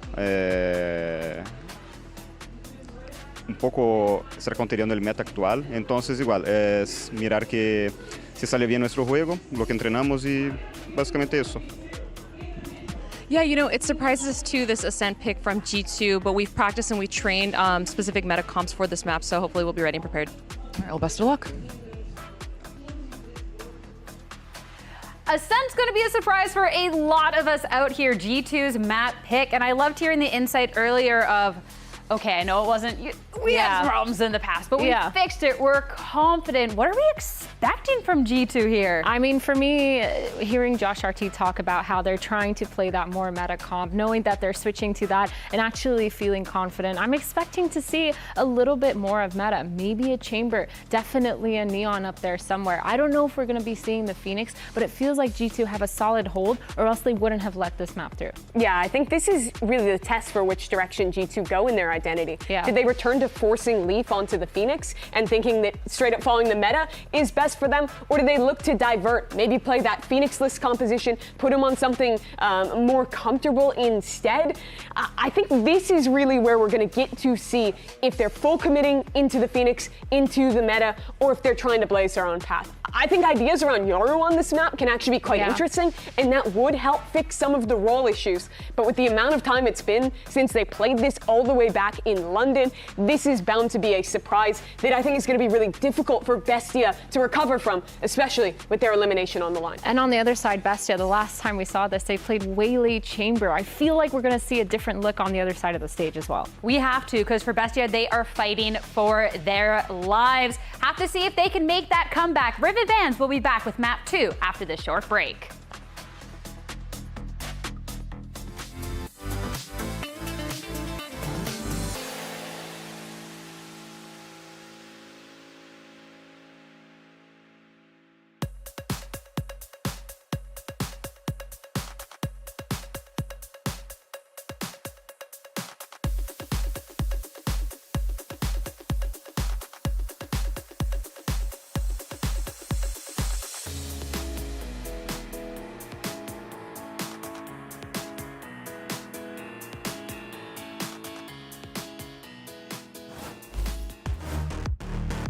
Welcome back to VCT Americas. Hope you're hydrating just like Baby Bay, because this could be a long series if we have Bestia coming back strong here. But that's the question. Are they prepared?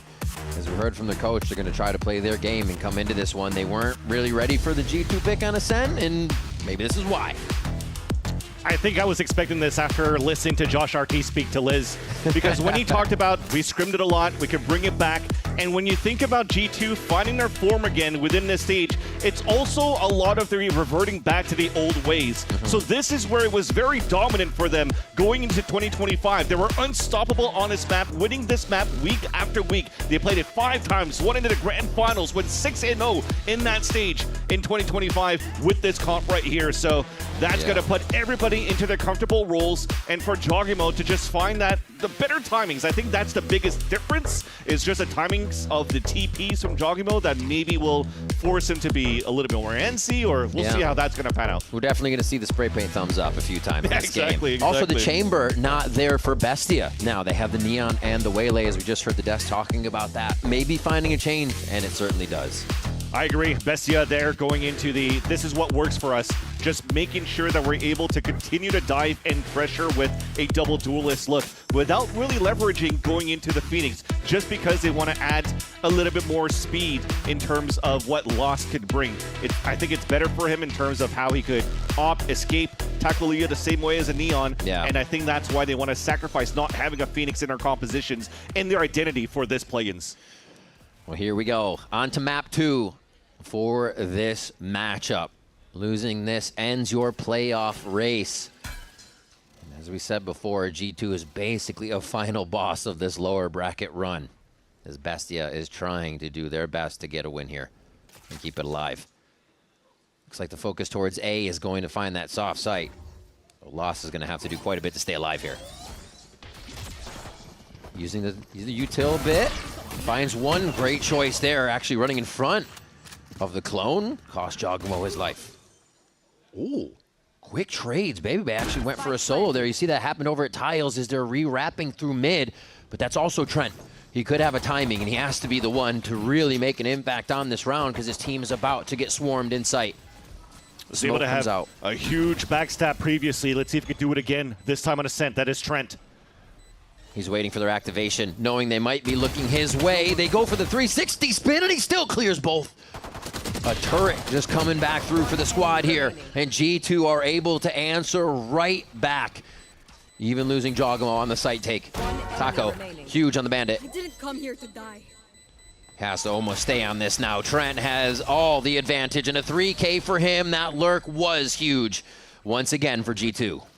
Now Bestia has to be afraid of the amount of people that can lurk around for this roster. You're playing double Senti. Usually you have Baby Bay cutting the rotates. Leaf finds his timings on the lurks as well. But it's now Trent that saves the piss around in 2 occasions over 2 maps so far. That instantly converts a 5 versus 3 that Bestia had back into a 3v3. The crossfire is perfect for G2. And they steal that pistol away from the Beast. Little play from the Book of Calm there. Just all the way around. Now to B main. G2 attempting this, but Taco wants to stay for another quick kill. Takes the armor from Leaf, but loses his life in the process. Baby Bay straight up mid.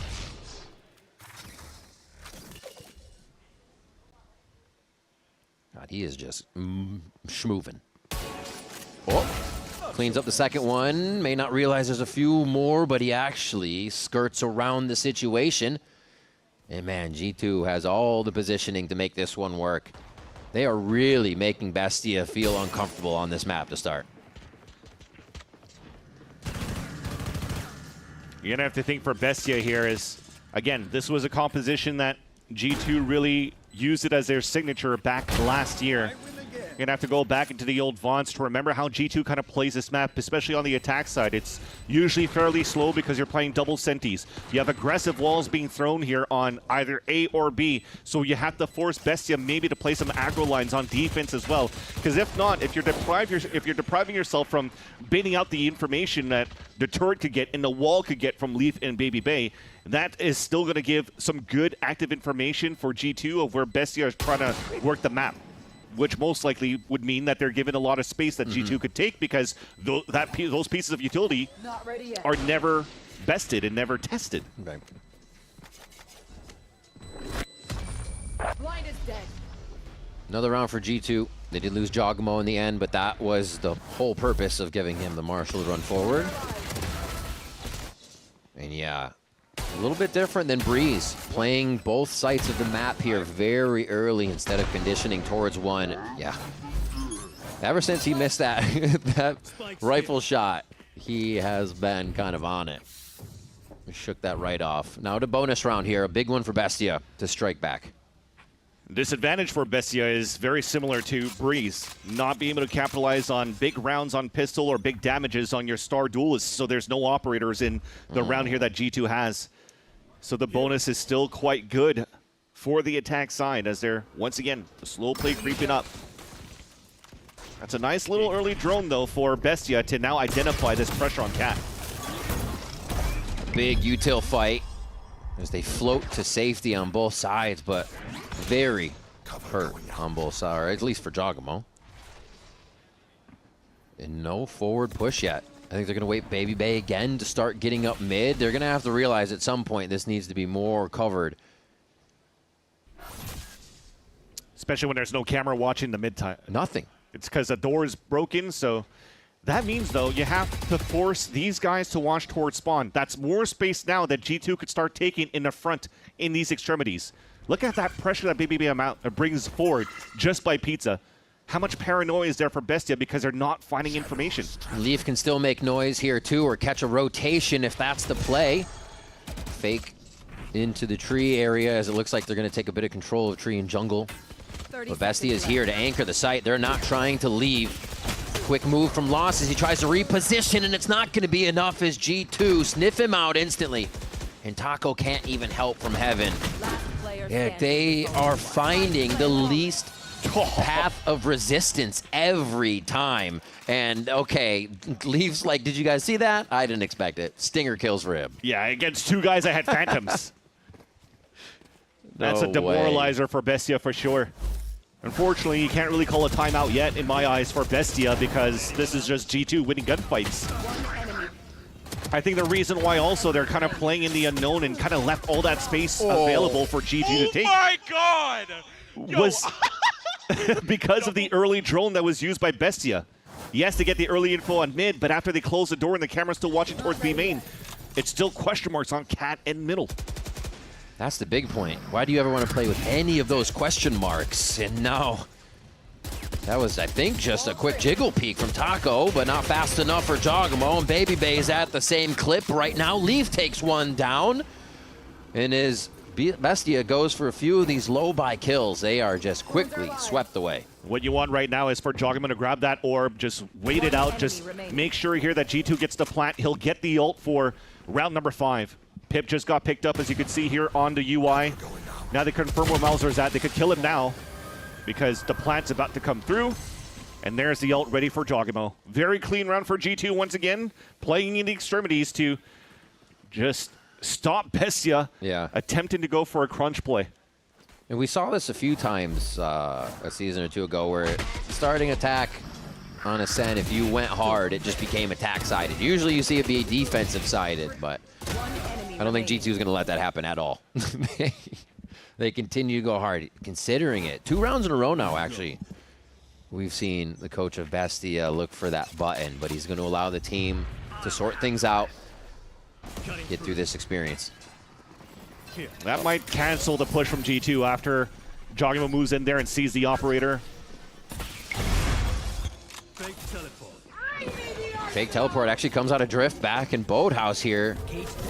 Steel Garden pushes out Bestia just for a moment, and Melzer wins a 1v1 on the other side of the map here.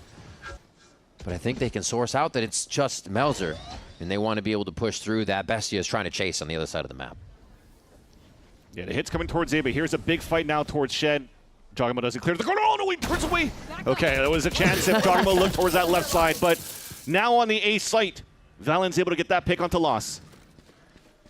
They're still pushing. Spike isn't even near sight right now. They just continue to go through the map, and it's not the first round they've done this to Bestia. The last time it was the low buy. They crept through like this. And now I think they might have gotten themselves in a situation that feels a little more uncomfortable. It's G2. Ooh, Valen repairs one, and the swing from David isn't fast enough. Trent in another clutch versus Shibazine. A player we have kept our eye on now coming into this play-in stage. Oh, 1 HP right off the bat. Trent's gonna stay in the open, and he gets the Phantom Death headshot. What a round from Shibazine to come up big and get that momentum going. The 140 ding from Trent. Another scenario where we would have seen G2 win at a man disadvantage somehow. Yeah, Baby Bay, I mean, he loses that single fight, but it's okay. They were looking for that pressure. He was trying to find that timing. G2 did an excellent job faking towards that B site. But then you saw those mistakes happen. Jogamo not clearing towards that Shed. Couldn't cut the rotates over across.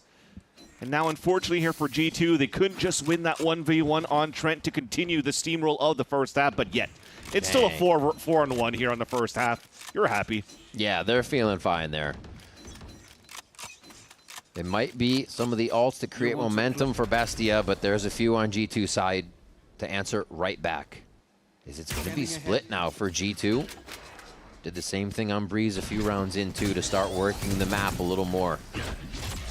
Surprised Baby Bay went for the ult here instead of buying into an op, because he's maxing out onto the next round. I'm Asian, I'm very frugal, I save my money, so buy the op, use the tool to false in the next round instead of this round here. But nonetheless,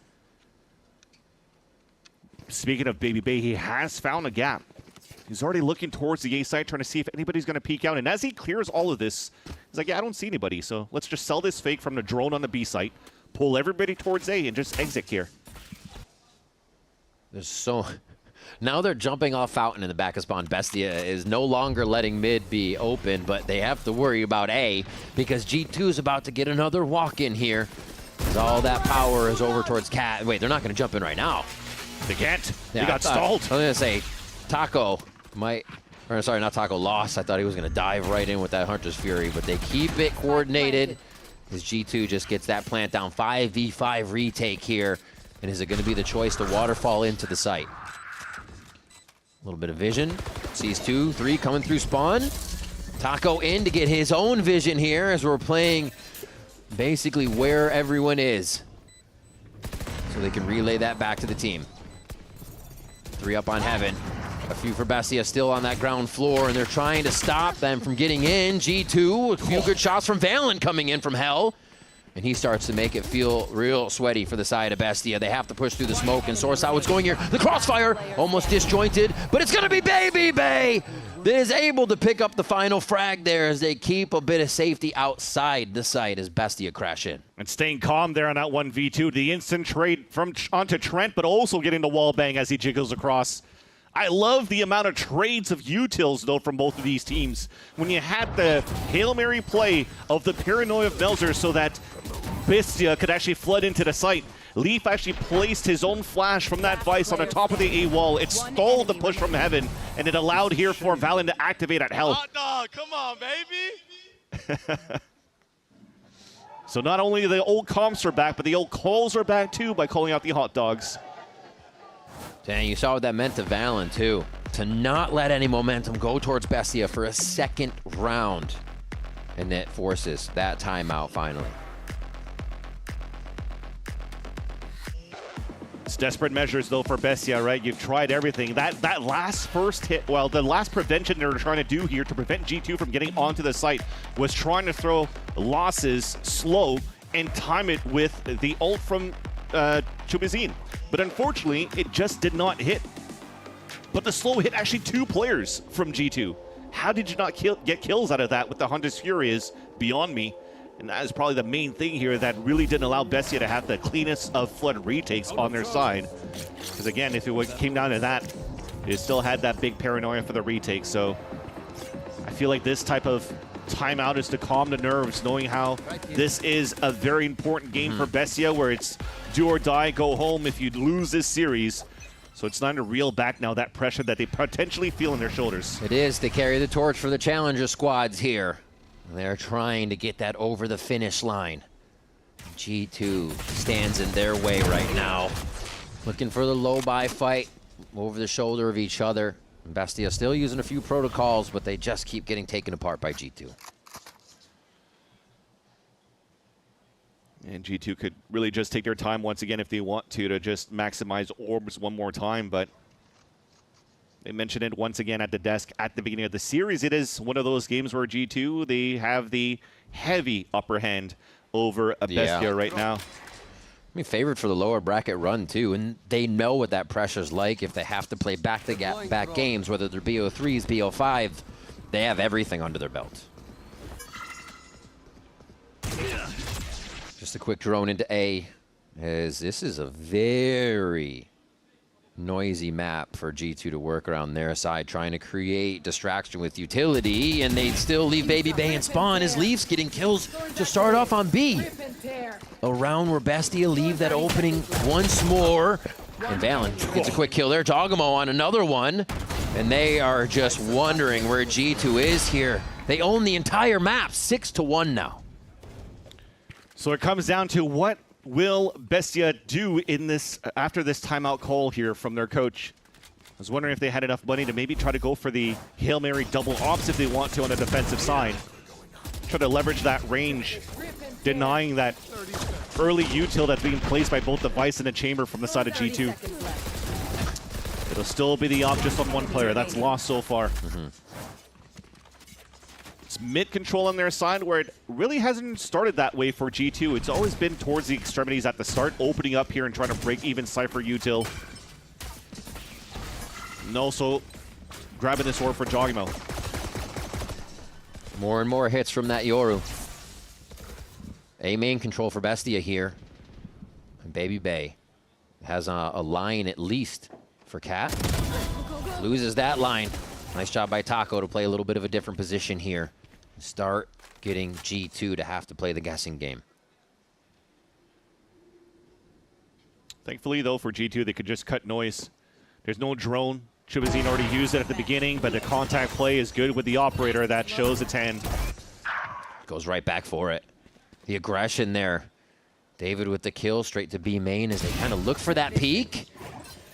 And a lot from mid has been the thorn in the side of Bestia here from G2 as they continue to push. Taco Leah gets a kill from the top of mid. Leaf, no, the 1v4 now. He's just going to get jumped on quick as Melzer takes the final one. They slow it down a bit. They get a read on G2, and these rounds look very doable for Bestia. Yeah, lots of 4-1s for G2 that, for now 2 rounds, has been Baby Bay punished here on the timing that he's trying to find. One towards the A main, this time on the catwalk. Wouldn't be surprised here to see G2 pull up a little bit more of a buddy system this time around too, and under slow scaling of their defaulting. Or it could be a fast hit. This is going back to the tried and true of the potential dimensional drift with the Hunter's Fury. Roll back the years here on the play.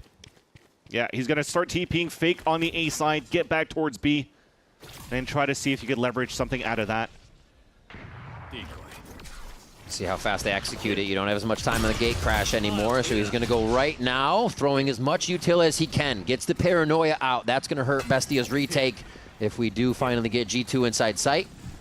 As they gate crash right back to position. It's still going to be hard for the team members of G2 to get in, though, as they're stopped by a bit of that util. Spike goes down. Spike planted. And that protection from B main should be enough. A little bit of a question mark there as Bestia could flood the site and make this tough for G2. Ooh, Valen just moved on the top of the staircase. I think he heard where the Omen TP'd at, so there's nobody flanking. Everybody in to switch. Nice hit from David. He's able to get that theft on and figure out where everybody is, but Valen makes the play! Or sorry, Jogamo makes the play. Going up the stairs, Valen now is able to get a few kills on, and a snap judgment from G2 confuses the hell out of Bestia. Just great positioning from G2 after the plan. Like I said, Valen moving up there. He hears the Melzer TP. Yeah. Now for them, it's like, okay, we could guess here that nobody's going to be flanking from Bestia's side. You play the contact. That means that Trent could play safely outside towards B main and pull in the Hunter's Fury. Make all of Bestia scatter around and look at the push forward, just catching everybody off guard, wasting even the neural theft from David in that round. And now even less big util and ults on the side of Bestia into the last remaining rounds of this half. Dominating series so far by G2. Speed right into this line for Baby Bay to start peeking, even through the one-way that was thrown here by Melzer. Tries to throw another one. He might get caught, but the judge is going to ring out. And he puts a verdict down on 2 members of G2 and 2 of the ones that are making the impact frags, as Taco puts his name on the board for this round as well. No way you're going to not win a 4 versus 2 for Bestia, right? But Leaf has the Steel Garden and Odin. And it's always Trent in the clutch that's been very good this stage. Oh my God. Just laser beams David. Going to get another kill. And actually up to Trent in the clutch situation. Who else would you want? Taco tries to get a peek. Still waiting for the drop sound from one player.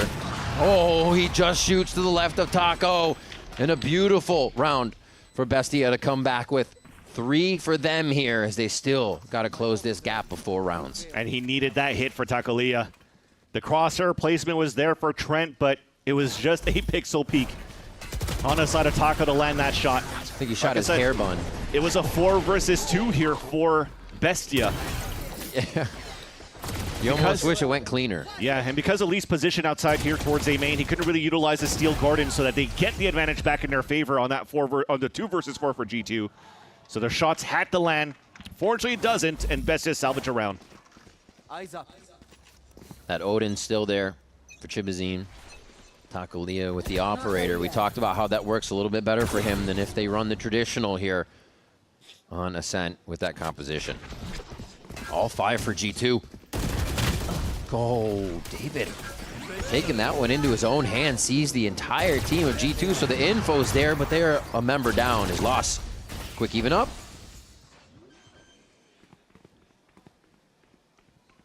Spike planted. Good ping, good detection. Jogamo trying to move forward. Getting a little antsy in this situation here, and another round looking like it could go towards the way of Bestia as they start to creep back in. Nowhere to run. Util's there. Hunter's Fury is going to be the activation code for this one. Good bit of damage coming through so far, but they haven't tagged down any kills for this. Melzer gets a spam onto Valen to start, as Baby Bay is just freely able to walk in the open, and Trent locks him down too. Another round for Bestia, having trouble on that retake, and this one looks like it actually might just go all the way in favor of G2. Yeah, fast peek there, Trent. Oh my word. I just heard G2 in the background, through them going, ooh, so that had to be a nice little one-tap in the POV of Trent.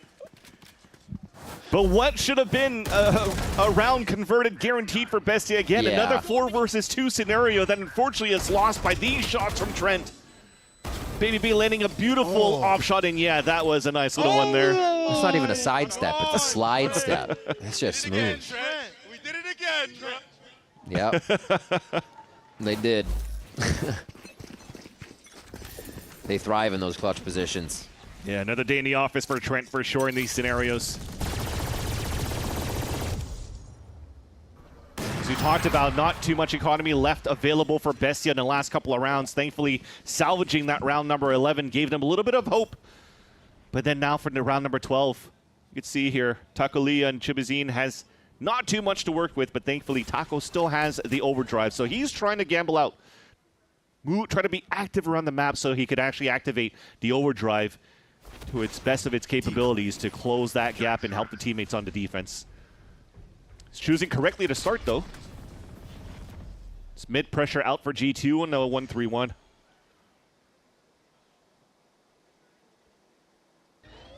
Just waiting to activate. They're not hearing anything. So credit to Bestia for making this feel weird, but it's still, G2 knows the protocol they want. I don't think much will stop them on this. They are heading into a few of those guns.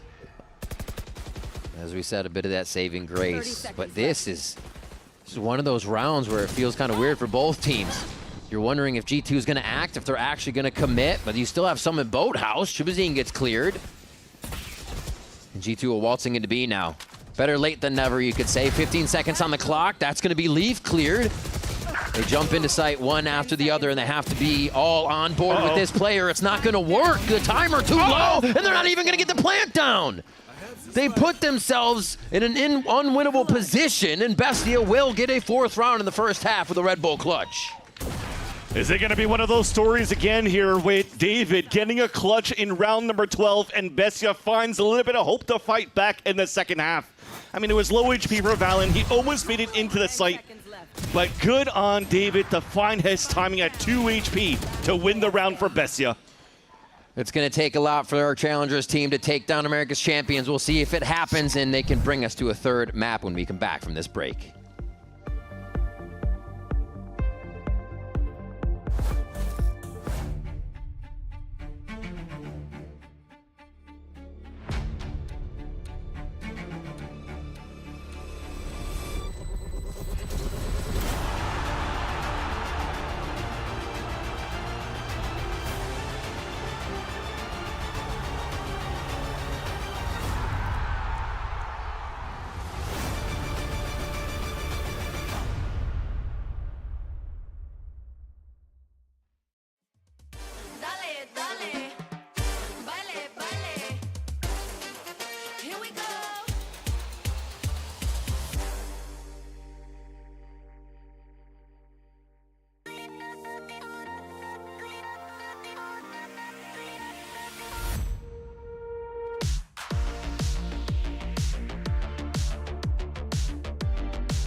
All right, David, what has been the most difficult part of playing on stage at the Riot Games Arena? Yo creo que la parte más difícil de jugar en el stage es adaptarse como a la presión que uno tiene, sobre todo en las primeras rondas. Luego de eso, ya cuando uno empieza a hacer kill, empieza a estar más suelto en el mapa, ya es como jugar en casa o jugar en online. I would say the most difficult thing is the pressure, really like playing on stage. Once you get those first few rounds out of the way, it's a lot more comfortable. It's like playing at home. All right, well, best of luck today.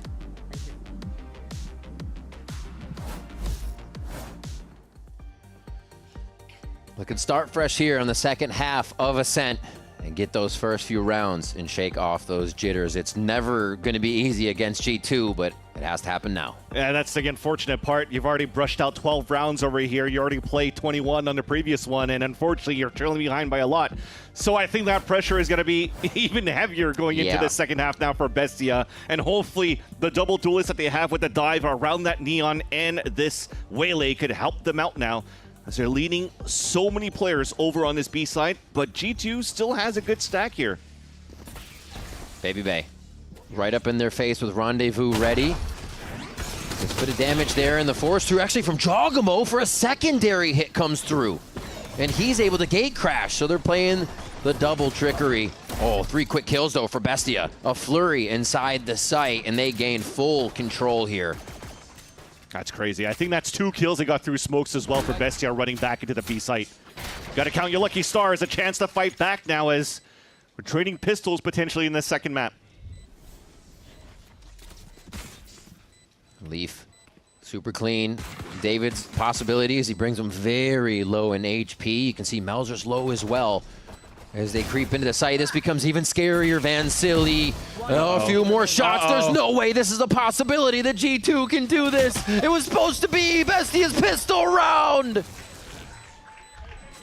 Another 2v4! Bestia, you cannot let them do this to you! They had 4 players, 1 smoke that they try to turtle up in on their side, and suddenly that turtle smoke that they have doesn't allow for them to trade out with the rest of the team, opening gaps for G2 to take.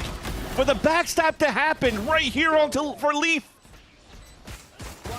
That's just so nice. Actually, it was a Valorant smoke on that right side. So even better in terms of how they adjust for G2 at the man's advantage. And yeah, Takulia is leading back, man. He is not liking that. You got Baby Bay and Trent saying, oh, we clutched again. You got those 2 doing it. Where do you miss? Yeah. Where do you miss? I feel like a watch party. I just jinxed this like FNS or 6 or something. Oh my gosh. And they push up again. They have so much safety in Rendezvous and Gate Crash just to get into Bestia's face and make it feel that much worse. Ali's gonna plant down. Yeah. Thankfully, also Valen's fallen at door. No. Oh, Baby Bay, a few dance moves there. You got to congratulate him for that. At his age, it's hard to move in such a way. Jogamo and Baby Bay clean up a few more. Oh my, thought he would be able to get that quickly with a switch, but Chibazine makes a case for putting a few more kills on the board. The defuse comes through, and so does another round here for G2. I mean, at the end of the day, I don't know if you ever seen that video of I woke up like Baby Bay. He could cut shapes, man. He could dance. Yeah. Throws out the moves, wins that fight against David, who usually is unstoppable in these alert timings that he finds. The shots that he also finds for Bestia in these moments. That's 2 shots right in the back. Just 1 more. I mean, you can see it. He's trying to place his crosshair for a headshot, and Baby Bay is just crouching, going up, going down. Just unfortunate. We've all been there. One of us. 10-4. 2 retakes for G2 just to start this pistol round, or start the second half rather. And they are going to still do some wandering. See if they can't find anything. Oh my God, Valen with the timing! And Takulia's only able to just repair that. Loss on 11 HP. Baby Bay drops David, and again, it just seems to fall away from Bestia here at the end of Ascent. An 11th round on the horizon for G2. Baby Bay finds him, and everybody is in pursuit now from G2. Oh, good slide. Safely. Uh-oh. Oh. Ooh, just gets by the Vicey kill. Asking for a lot here for Takulia, and even gets wall banged. I think even before getting pinged. Yeah, before pinged. And this is another round converted after the piss round for G2 being flawless now in this second stage, putting themselves at 21-0.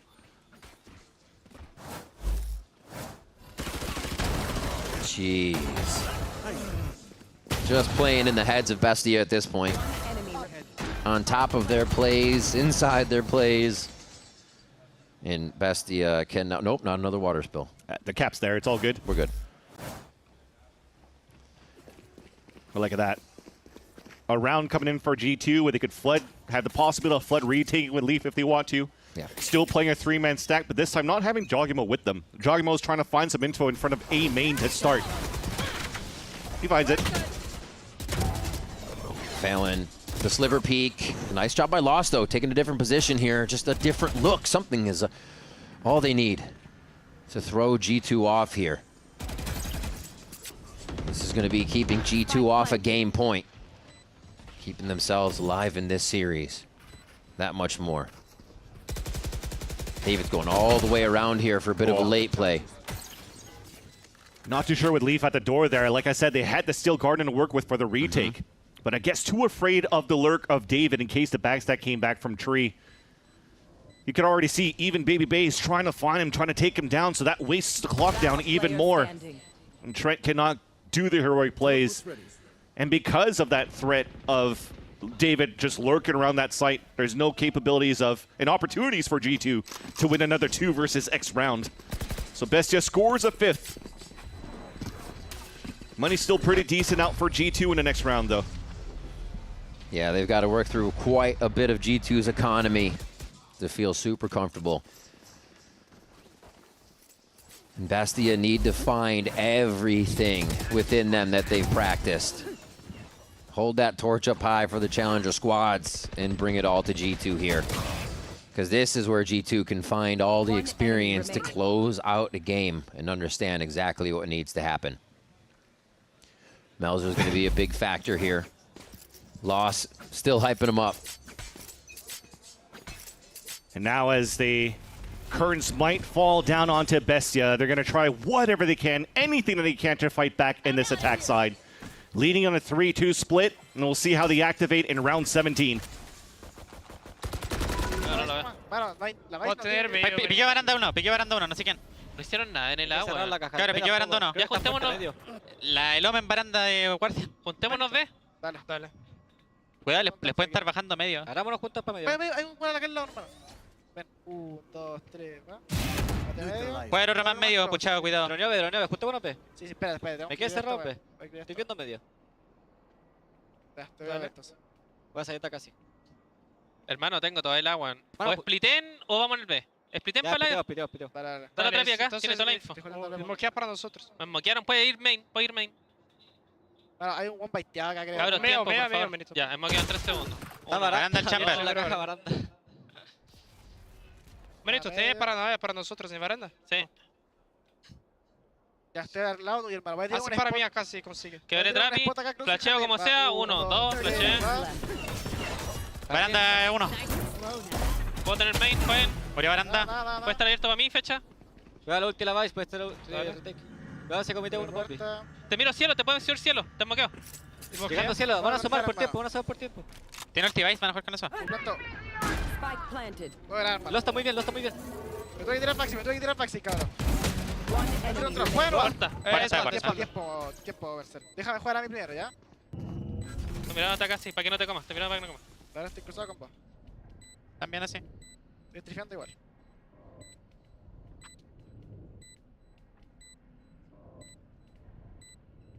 Last player standing. Cruz tuyo, acá. 60. NT, weón. NT, Oh, it's a nightmare for Bestia.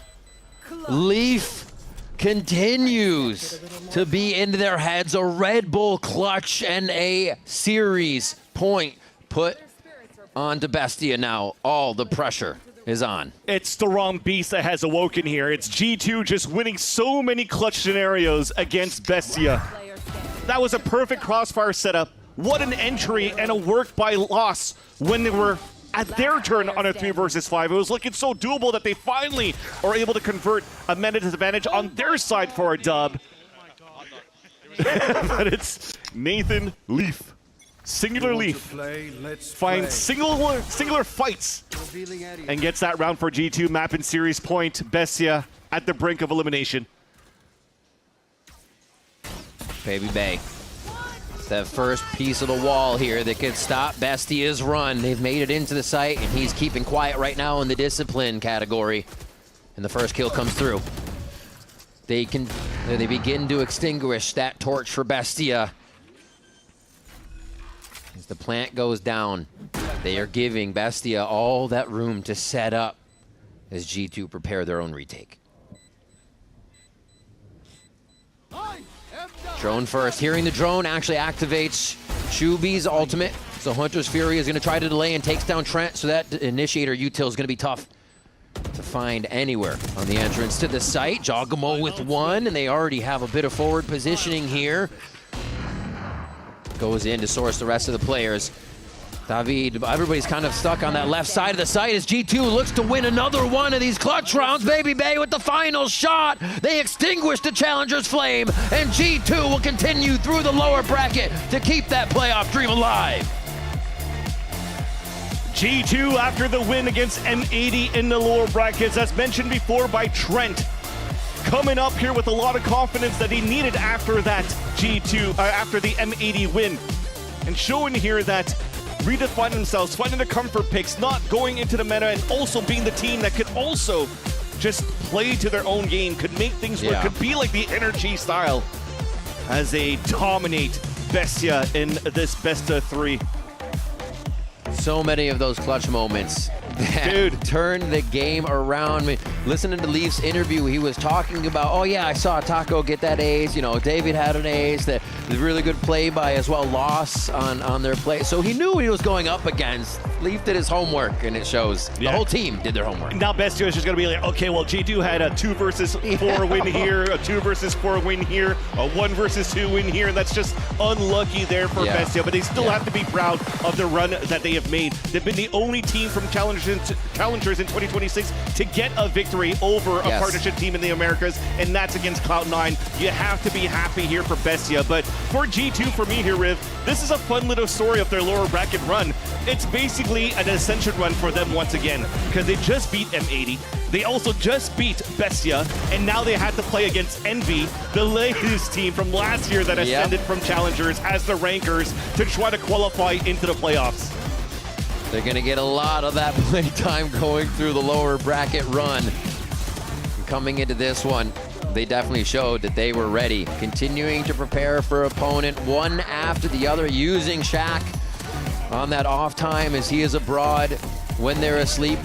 Makes more strats. They come into the next game, they absorb those strats, and then they go right to play. So there's no downtime for G2. They're always learning, they're always progressing. They got people working around the clock, so Josh RT preparing for this matchup today after getting caught up here by bench. Coach Shaq, sorry, and now that's going to be that same thing. They're prepped for Envy tomorrow, where looking at how things went in the upper brackets for Envy yesterday, though, it's not going to be an easy match for Envy against G2 tomorrow either. It will not, but it's going to be a good one. Right now, though, we're going to send it down to Elizabeth, down on stage for the Verizon post-match interview with Baby Bay. Thank you so much, Riv and Vancillion. Yes, I'm here with the man himself, Baby Bay of G2. I'm going to bring up something you just said to me because I love that you said this to me. You said, man, I want to play Harbor so bad, but I believe that's someone else's role on your team. But I mean, are you, I'm going to kind of pick and prod here. Are there comp changes we can see you possibly play Harbor on? Or is that just like a pipe dream or like, Josh, please give me a chance? No, it's definitely just a dream. Okay. I mean, yeah, for sure. Definitely got my inspiration from Mata, though. You know, I was like, if he can do it, I think I could do it too, you know? I think you can do it too. I've seen these clips on Twitter. That's what I'm saying. I think you're still pretty nice with it. Come on, bro. But I mean, to kind of go back to today, this was a pretty decisive victory for G2. I think, you know, Trent has spoken pretty openly about confidence and finding that confidence again. And when I asked him outside, when I say, you know, who is the like, how do you get your confidence up again? He immediately pointed to you and he said, well, that's told me. Yeah, that's your job. But then I asked him about specifics and he kind of didn't quite answer the question. So I'm gonna go to you and say, how do you hype up the team specifically? Because yes, we catch you on camera, but I would love to know behind the scenes for things we don't see. I don't know. Okay. I just be doing it. But like, how do you, is it a demeanor? Is it like, do you go out of your way? It's everything. I guess it's just who I am, you know? Okay. Like I just have that aura with my teammates. It just makes them like really happy and you know, confident. The intangibles, I think, that we were talking about. And I think we're going to need that confidence moving forward in the lower bracket. You're still moving on. You're still pushing through. In your estimation, with the teams that we have left for G2 to face for this play-ins into to make it to playoffs, how confident? I mean, yeah, how it's confident? It's a banger matchup. I mean, we scrimmed a bunch this stage, actually, so we kind of got to see like them progress and get better and better. So it's like both teams are very familiar with each other. Yes. And it's just going to be who shows up on the day, honestly. That's what it's going to come down to. Yeah. A very fair judgment. Well, thank you so much, Trey. I'll let you go celebrate your win and survival of the lower bracket. Stay right there. We're going to take a break, but it is Sentinels versus KRU Visa next.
All right, who you got today? Sentinels or KRU? I have a guess.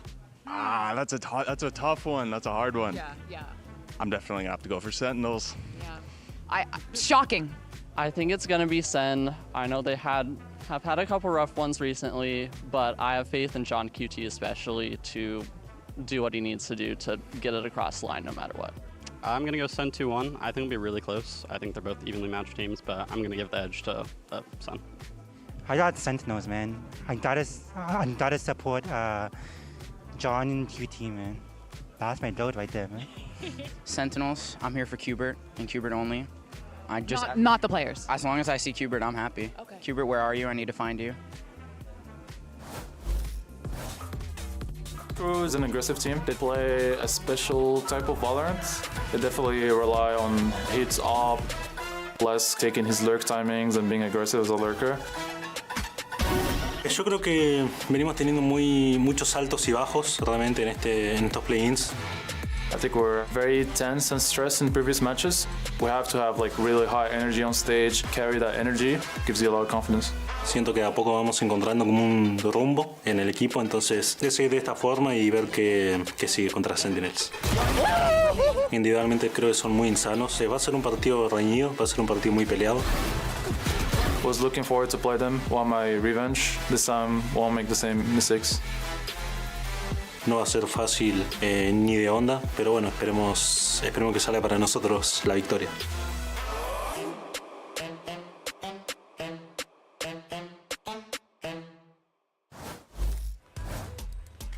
Welcome back to day 8 of play-ins and our second lower bracket elimination match of the day. It's Sentinels versus KRU Visa. I'm Sierra Dawn, back on the desk with Mimi and Athena to break it all down. Before we get started though, we have to say goodbye to our final challengers team. Yeah, no, You were so the one. sad. You were the one bestie left. Yeah, I really wanted them to win, but it was just G2 is just too good. Yeah. What can we do? I'm happy that this is a G2 that not only won that, but did it confidently and looks good. Like that's a G2 I can believe in to make a run into playoffs and be the threat they're expected to be. Yeah.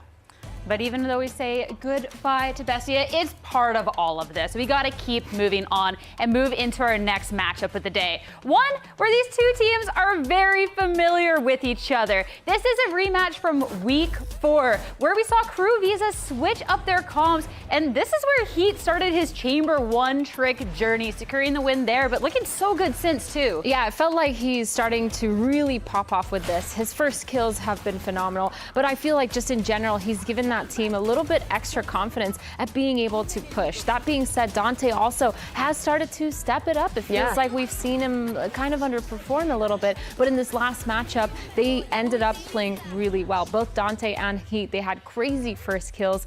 And then obviously you're looking at a person like Les, Mimi. Yeah, he's been excellent all year. Dante was the guy you mentioned that stands out to me because I felt like out of all of the Neon players, he's one of the guys that got hit the worst by the Neon nerfs. His movement looked a lot more rough. He struggled to find his form on that agent, but KRU, they went back. They reinvented themselves. They switched into playing the meta, the Neon Phoenix, and they've looked really good since they made that change. And that's why this kind of matchup is so interesting to me, because both of these teams had a very similar mid-season reinvention where they had to lean more into the meta. For KRU, it was all about the Chamber. For SEN, it looks like it might be about the John QT Phoenix. And that's why this is so interesting, because despite that recent match, the teams have gotten very different since then.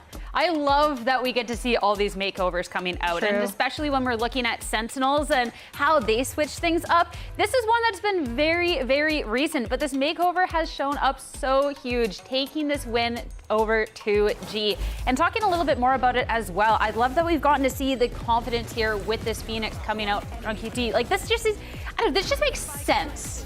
Yeah, I think it's really interesting. Not a lot of IGLs are actually playing the duelist role, but John looked great when he picked it up. He was very confident, very aggressive. He's always been a really fantastic individual. But what I was impressed by is when you listen to the listen-in that we got in this game, he was still doing a lot of controlling how the team was team fighting, controlling how the team is set up.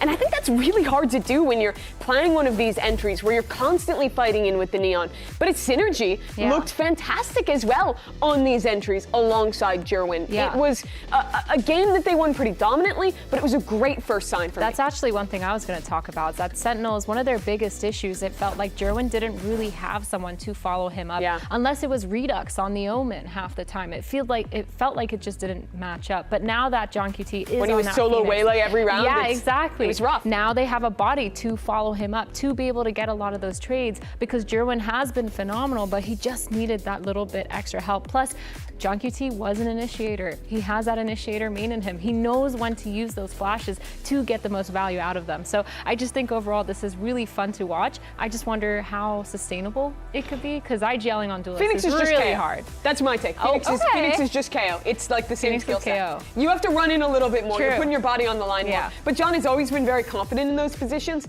I don't think it's a good sell for every IGL, but I think it's not going to be a problem for him. Yeah.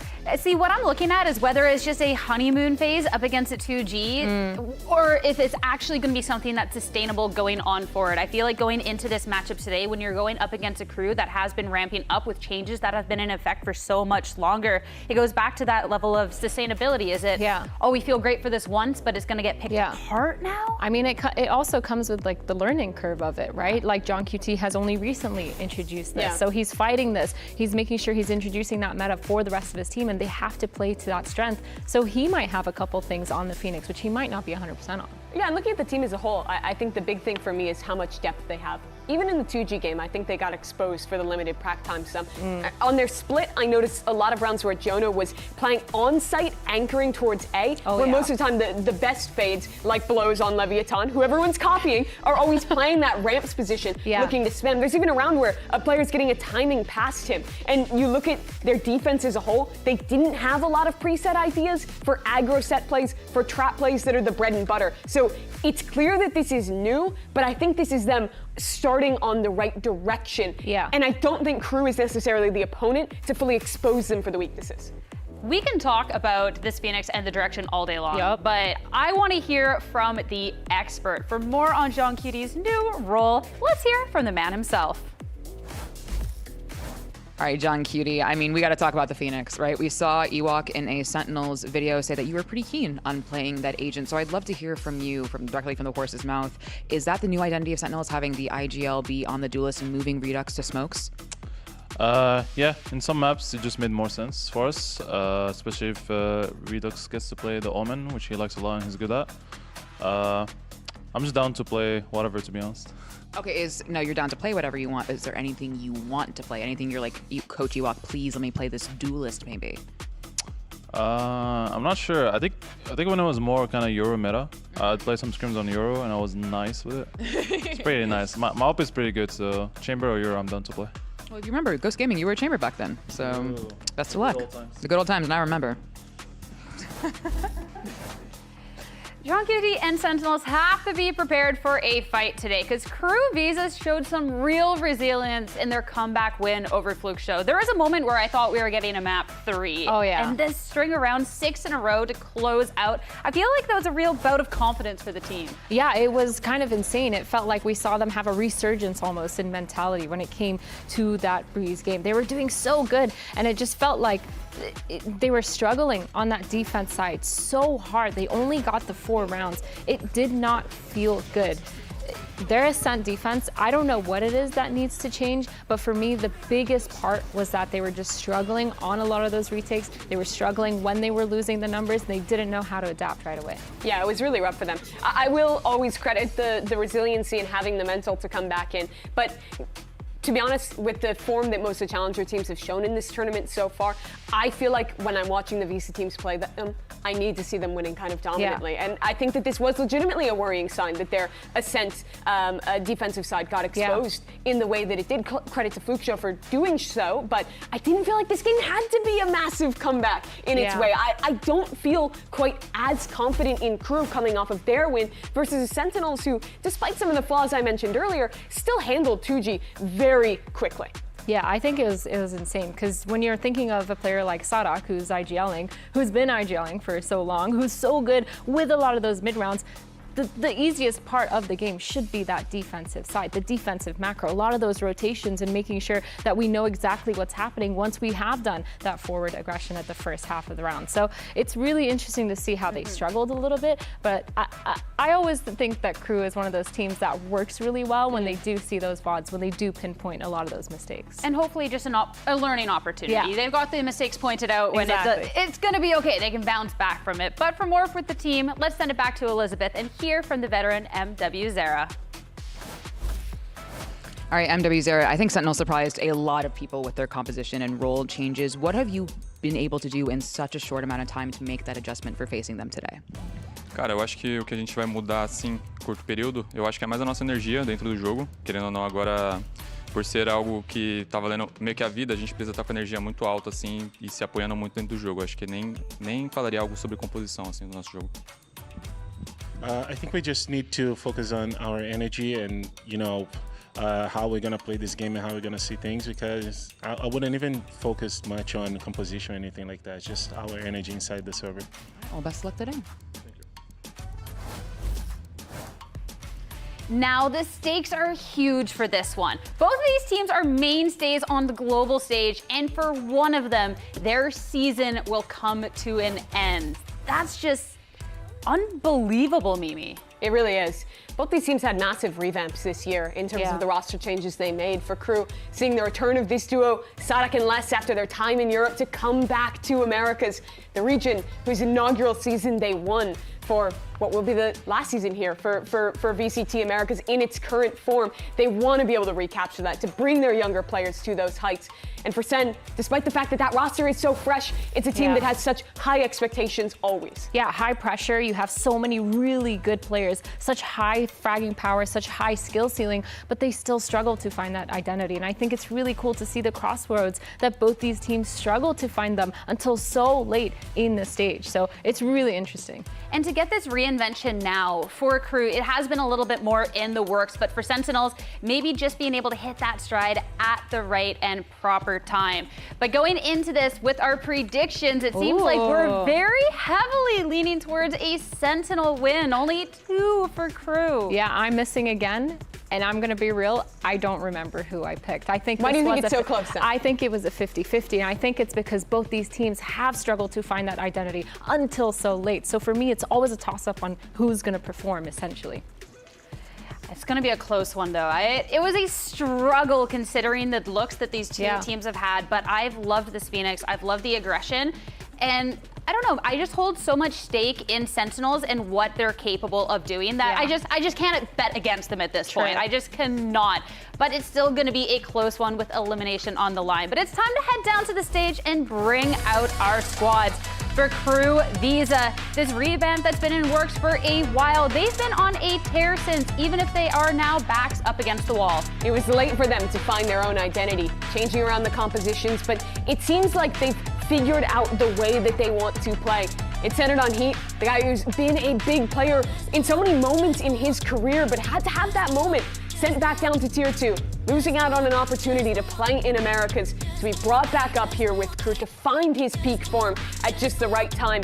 But now a question of fixing some of those errors from last week, cleaning up their gameplay and showing that this new direction didn't come too late. I'm really hoping that they start enabling their players a lot more. I'm looking at Les trying to get on those lurks more, making sure he's just enabled to play the space in his own way and being able to get a lot of those timings, because that's one of their winning conditions on the team of KRU. For KRU, we'll have to see if it's going to be enough, though, in this series to keep that run alive. But for Sentinels, there's not many teams out there that face the same amount of constant pressure to perform, to be able to pop off. And in this lower bracket, that pressure is higher than ever. Yeah, pressure is the name of the game here for a team like Sentinels. When you're looking at the roster changes that they've made, they made this with a common goal of winning, making sure they're making that stance as a team that they should have been a long time ago, especially when you're looking at names like John QT. He's even changed from the IGLing role off of it and back onto it. Feels like it's been a little bit of a turbulent year for these players, and they're looking to cement themselves, especially with those rookies of Redux and Jerwin. It really has. Last year, Sentinels was fighting for trophies. They were always in the top 3, top 4, just around the corner from the likes of G2. And they blew up the roster going into this year. That was not good enough for Sentinels. And that only tells you one thing, that this team is expected to win trophies, to make it to globals. This year's been anything but they found their form now. They've at least showed it in one game, and a chance now to win against KRU, to keep this run going and keep the dream of realizing their expectations alive. It's only going to get harder from here on out, though, but heading into this Ascent, first up on the list, this is where we saw KRU with that comeback and already picking into it. Yeah, picking it means that they've done their homework, that's for sure. But I really like the Sentinels have also picked to start on the defensive side, knowing that they're giving KRU's stronger side that first half. That means when it switches over, if KRU does not have enough rounds on that attack side, they might start struggling because their defense was the one that was weaker. So for Sentinels, they might go on a run, making sure that that second half does not enable KRU to get that momentum back. To talk bigger picture, Sentinels being a team that doesn't have a hard permaban and can juggle their ban around depending on the opponent feels so good against KRU. Yeah. We know that their Lotus is their best map. We know how good they are at it. SEN, who hasn't been great there, can easily ban it away, and they get to pick into kind of a wild card in this series. Yeah. They're locking the Haven, they beat 2G there, but that's a map that we've not seen from KRU Visa in Stage 2. I mean, they were playing some crazy stuff the last time they played this in an off-season tournament. They played mix, ISO, and Jet. And I'll eat the Wingman plushie if they lock in the mix again today. I'm sure it's something new. Not the Wingman. Yeah, I'd do it. It's an inherent risk, though, to pick a map where you don't have footage on your opponent. But I think this game is not about counter-strat, is not about prep for your opponent at all. For both teams, I think this is two squads who have just figured out who they are, and they just need to get better at being that team. Yeah, you heard it in that Arrival interview. They were talking about making sure they're just keeping that energy up in the server. They're not worried about counter-stratting, like you mentioned. They're not worried about anything else other than cementing their foundation and making sure the comps they're playing are ones that they're most comfortable with. And speaking of comps, I'm looking at KRU to have that chamber once again, making sure they're reintroducing that on all these maps, especially when you're looking at Haven. I think Chamber's been really nice to watch, especially on a player like Heat. I'm curious for Sentinels on this very first map, because when we talk about the changes that they've made, I feel like we cannot see a comp switch, but maybe who is playing what role, if we're really leaning into that. Yeah, I think that at this point for Sentinels, you want consistency across the maps in the kind of comps you're playing. They were previously playing the Phoenix on this map, but I want to see John playing it. I want them to juggle it in a way where it matches what they're doing elsewhere. getting into it. Yeah, the Heat, Chamber, makes sense. Yeah. He's the win condition, especially on a no defense. surprises. It was so rough the last time they played this map. He's the guy I need to see get active in this game and have a great performance. Yeah, this is the same comp that they're playing as they played versus Fluke Show, which makes a lot of sense because they did end up finding that success. And actually, Redux is on the Phoenix. I think we just got baited a little bit by that John QT interview. I'll walk it through because I was pitching that I'd rather see John play this, and that's just because I want to see them get the same synergy between John and between the Neon when they're diving in together there with Jerwin. I think that's what I wanted to see, but they do have reps screwing this map already here, so I can understand the other arguments here. It makes sense in the big picture, but for now, two storied orgs are about to fight for their lives. And we got Tenrek and Wyatt on the mic. Beck Sierra, bask in that brutality, folks. When it comes to Sentinels and KRU Visa, as organizations, as teams, as fans, and as players, losing is not an option. But unfortunately, at this stage in the play, for one of these teams, it's a conclusion. One of these teams' dreams dies tonight. A season ends today, Wyatt. This KRU team, powered by the legacy players of Brazil. Your champion winner duo coming back together, Sodhawk and Les. MW, one of the best players, the best player at the beginning of the game in that region. Heat, one of the best duelists of all time. Then you look at the opposite side. You have SEN, who have dipped into that talent pool from their own academy team. Other challengers players like Jerwin.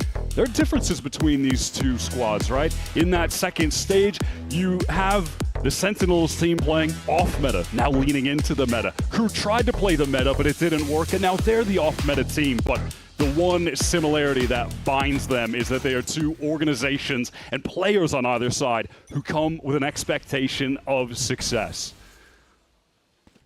Fresh new coats of paint. It's what got KRU their first win in a hot minute in the VCT group stages against Sentinels just 2 weeks ago. Sentinels got their own memo, have switched it up and proven that they can go toe-to-toe in their own fashion against 2G. Now they got to bring it back against a VCT team again to survive just one match longer. Slow from KRU early. This B-main control the other day was very crucial to their attack side game plan. Often it was just Heat on his lonesome, gaining all of this map control. It was a win against Fluke Show, but a very close one. It required that late 6-round comeback. They were down 7-11, but it's really that experience on KRU that guided them to the comeback win. While Sentinels does boast more, you still got a good couple rooks on the squad that no doubt their most important match of their career is today. 30 seconds left. Cortez has been planted in the wine cubby and is going to pop out of the perfect moment to grab all three heads. Player standing. Starting things off with a bang. Sentinels on the defense here. Just might be flawless, but Heat with the creep to try to make an impact. The kind of play that Cortezia is always capable of. He has given Sentinels a number of takeover maps throughout this year. He is always liable to give them that 20-plus kill game. The aim skill he's had, never been a question. And late in that run with MIBR last year, became a real leadership figure in terms of keeping the mental of the team up, bringing that energy to his teammates, keeping them confident as well. And he's immediately leading from the front. Boasting a staggering 40% headshot rate in this play-in coming into this series. And I think he just made it a little higher. KRU, no buys for this follow-up, but already a little bit more aggression, particularly into tree. We saw Heat planted there instead of B-main to start. Wonder how much he's going to flip-flop back and forth. Previous match against Fluke Show, he conditioned B-main and then turned into the tree presence when no one was questioning it.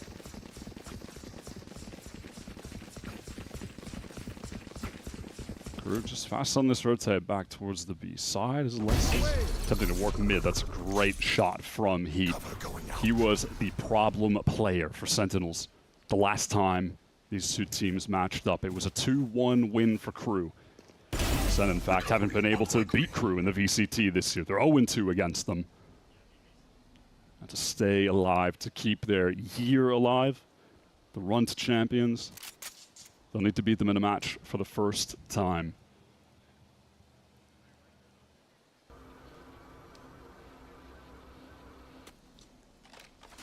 KRU have, at the very least, excavated decently to get one solid fight.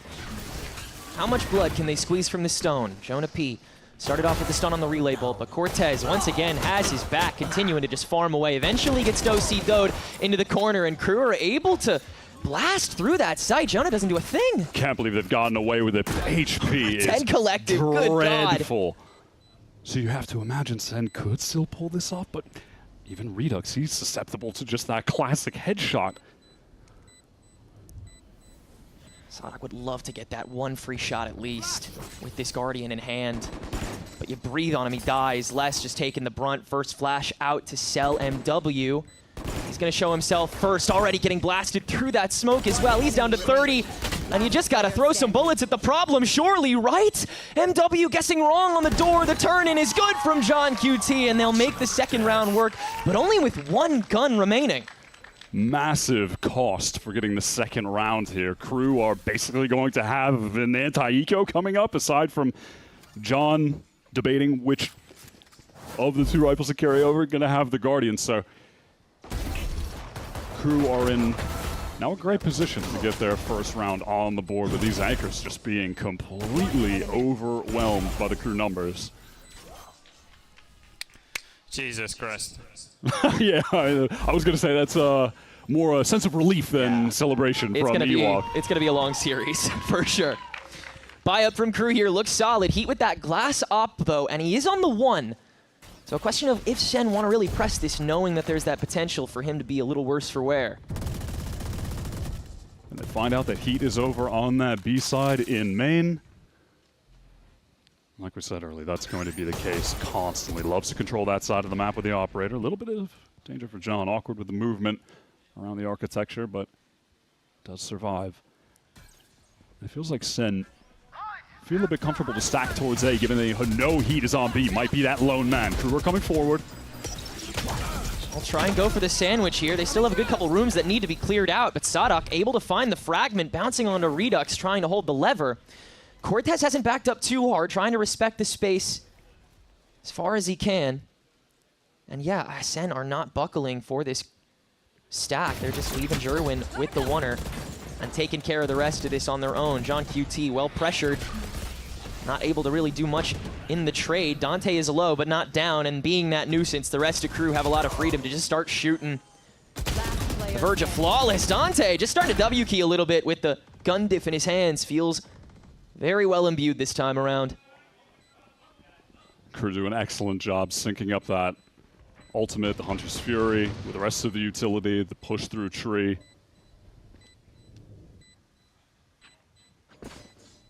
Now they just want to get away with as many guns as possible, get this economy off the ground. Well, you're going to hand a rifle to Jerwin with that, but... Wow! Oh my god, I mean, denies That's the off. huge. Oh, Shame no. he can't grab that, yeah. Les Yep. able to cut that short at the very least, but Les, I mean, that's damage control more than anything else. You still got to buy up twice over for this follow-up, so SEN can start to set up shop a little bit here. Getting that op out of the hands of Heat would have been crucial. The last match they had, it was that 2-1 win from KRU that we mentioned. In that series, Heat had 23 op kills and did not die to an op once. And we're going to see in this round, Jerwin wants to challenge him.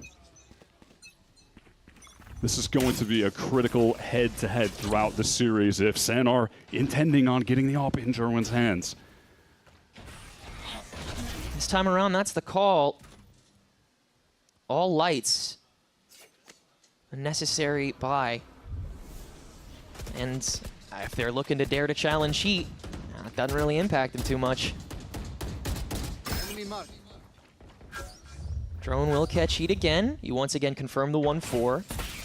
But already, MW0 is considering conditioning a little bit of that freeze to see if SEN try to double down. on a lack of presence or intel. KRU spot out this op, and they want to maneuver to the opposite side of the map right away. Split through market, getting into this B side. Jonah wants to time out that recon to get some Odin spam, but denied of that effort. In goes KRU. Jonah sticking around. 3 now on the B site for the entry. Slide by Dante, wastes a good amount of time, but not enough for the rest of them to get out of the lane, and Sentinels is able to trade their way through quite well. Heat stands alone, nothing to open him up. Les from the back site, and as the Neural Theft procs, they've got to go for it, and Les is able to win that duel. The Spike Plant 2v2 is clean. Heat versus Jerwin. Op, both of them with the initial one. Pressure onto Les. That relay bolt, though, catching Les. Able to grab the opener, and now you can freely move forward, but instead, Jerwin having to take a back step, and now it's the op duel. Oh my god, that timing. Oh, Jerwin takes it. Ends up going for the better swing out. But that slight misstep did keep it a little suspenseful. In their last match, Heat was 8-0 against Jerwin. Jerwin could not kill him a single time in that series, and does so here in the most important moment of the game so far. Wins the 1v1 clutch, keeps Sentinels in control, and puts the cash for KRU in a very awkward position. Defining moment early in this series.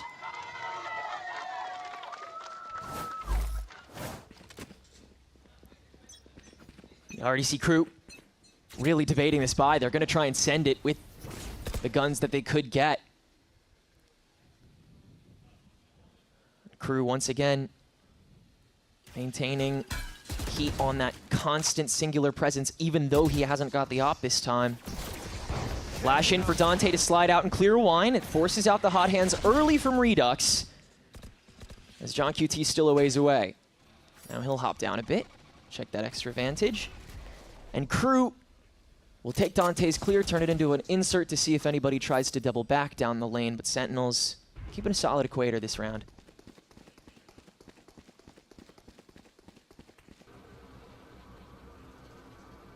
Jonah wants to re-clear B main. Where is Heat?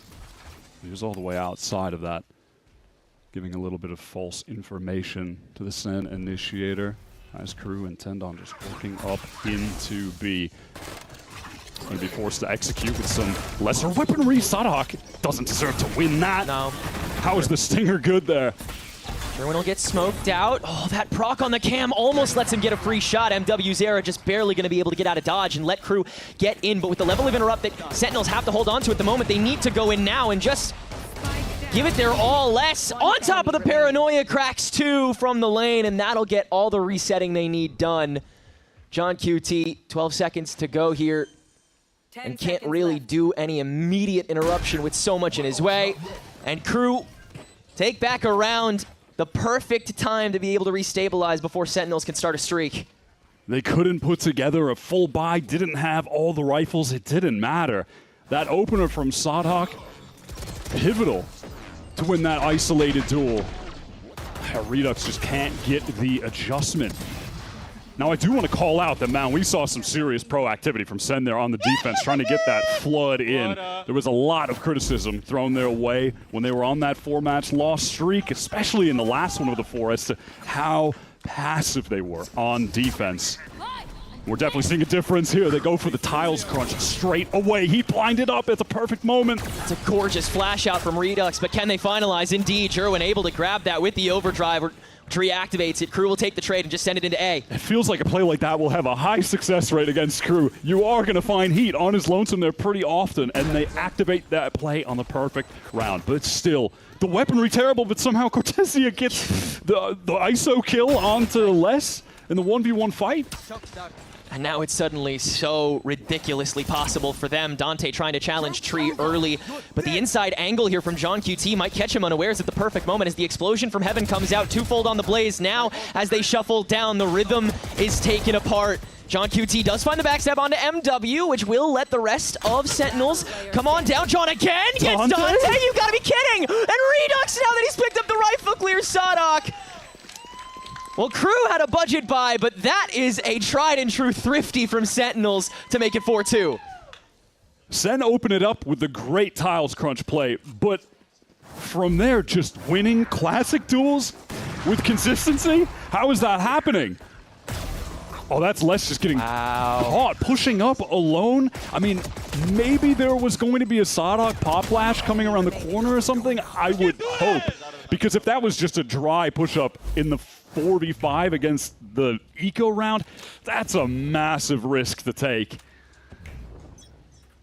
Well, KRU have 4 ultimates now to call their own, including Dante willing to forego that rifle buy in this, once again, budget round to potentially pop the overdrive if they sense blood in the water. No more heat all alone for this time around, but with that Tour de Force active, you could do the exact same thing. It's just that scaling potential that KRU have will keep them in a survivable position until Sentinels actually grab a kill. It feels like KRU just have an excellent full buy, basically. Yeah. He's got the overdrive. They have 4 ults to work with. I mean, 3 realistically, right? The Tour de Force is already popped. Here comes a Hunter's Fury onto MW. Oh, he's dancing. Great avoiding from him. And yeah, the third tag isn't even going to try and find him. Realizes there's too much space he could have gone to. Yeah, just spray. Redux down, and that will be an easy kill for Sadok. Easy assist for Dante. Easy 5v4 for the team with the worst buy again. Couple times now, Redux, the man on SEN, being caught, just hoping that that timing push would work out a lot better than it did. KRU are able to spam him down, even blind, and now call this rotation to be for the big execute. Pressure on Cortezia, he's entrenched in the site. Peek from the dash has already called him out. The overdrive will take him out swiftly. The boathouse presence will get TP'd away from, and Sentinels want to go for the reset. Interesting move from John QT to allow for that potential. I mean, I feel like you save at this point. Yeah, this has to be a save. Look at the money of those 2 compared to the other 3. They just got to get these guns out of here so they can get a full buy for the next one. Good execute from KRU, but I mean, it's simple, really, right? You get an overdrive 1v1. That is just the nightmare situation for Cortezia or any player playing against the Neon. You just never want to deal with that, ever. So Dante is able to get that quick entry. Heat here would love to go recover one of these guns, so a serious stimulation to this KRU economy is going to come through on this round. At the very least, John is able to grab that operator that Jerwin dropped, so the bigger buys don't have to come through. And with an extra kill on Sadok, KRU is also still going to be kind of clawing. Both sides very slowly building up the dividends here with what KRU and SEN have both been able to save coming into this one. And the ult cycle is nice and active. Sadok he just kind of saw the shoulder before Redux fully got the swing out. So that was looking pretty free for him. Sadok just loves this KO. Has had series where he's played KO on all 3 maps in 2026. It's crazy. It's really been a beautiful shift that KRU's taken. I'm excited to see how they work it. Let's listen into how they manage. Aqui agora. Caralho, mano. Tudo bem, foda-se. Ele já tá com a ponte. Pega o orbe. Pega essa hora. Les, smoka meio, mas vamos para B, Dutch. Vamos pegar você para B, foda-se. Les vai pegar esse meio assim. Cuidado aqui, Dutch. Colocou a câmera o Cypher aqui agora. Acabou de colocar a câmera. Vai sair daqui, mano, já. É bom voltar nessa câmerazinha aqui, viu? Cara, faz o seguinte, deixa eu dronar aqui Drone B. Tá, depois do drone dele, eu vou dronar a B e vocês voltar. Tá, volta agora. Tá voltando. Tá, fake uma ult agora, Les, fake uma ult. Agora, mano, o Fênix tá perto da porta, guys. Perto da porta, daqui. Tá pra esquerda, tá ligado? O cara da B tá cagado de medo, guys. Tá, o cara tá corredor. aqui, ó. Não, tá lá do Peleta. Tá, eu que você cover com minha ult? Tá, ZK com a sua ult. Ele tá close esquerda, tá? É moca aqui, Les? Tem uma câmera direita, guys. Câmera direita. Vai, passa primeiro. Ok, vou bangar, guys. Na verdade. Põe mais ver. É só ele? Sim, era só ele até agora, parecia. Era o Fênix aqui também. Eu vou bangar na por cima. Tá ruim. Coisa guarda, Salve. O cara matou tudo mesmo. O Cypher tá achando o B. Era Cypher, Neon, B e tinha mais um cara base. Era o Sova tava base também. Era 3 caras pra B. Não, foi boa. Só o cara nos matou cagado. Ah, mano. mas eu acho que a gente tá inventando demais, mano. É a Ascent, guys. A gente tem que abusar do que eles não sabem defender, velho. Só vai varanda, mano. É, a varanda tá fraca mesmo. B também, tá? B a gente tá entrando legal. Não tem porque ficar, mano, fazendo 3.000 fakes. É a Ascent, eles não vão dar over-rotate. KRU worked themselves into a decent situation there. The less TP and the drone towards B. That did occupy the attention of 3 Sentinels players. They null command both of these guys in sight. There's no paranoia for John. There's not going to be a close molly from Redux, but just immediately gets the spam kills. Dante is down. No Neon to be that space creator. Despite having no defensive utility, KRU cannot get out of the choke. Now John is up to a comfortable 11 for 3 on the Omen. Went off on the Phoenix in their last match and is carrying that over on the controller as well. I'm glad that he's still able to find that activity that Ewok said he was searching for again. And meanwhile, Redux doing just fine on that duelist once more. Flash in from Sadok to clear out Tree, but Redux has the presence in the smoke, so KRU gonna try and bait something out here.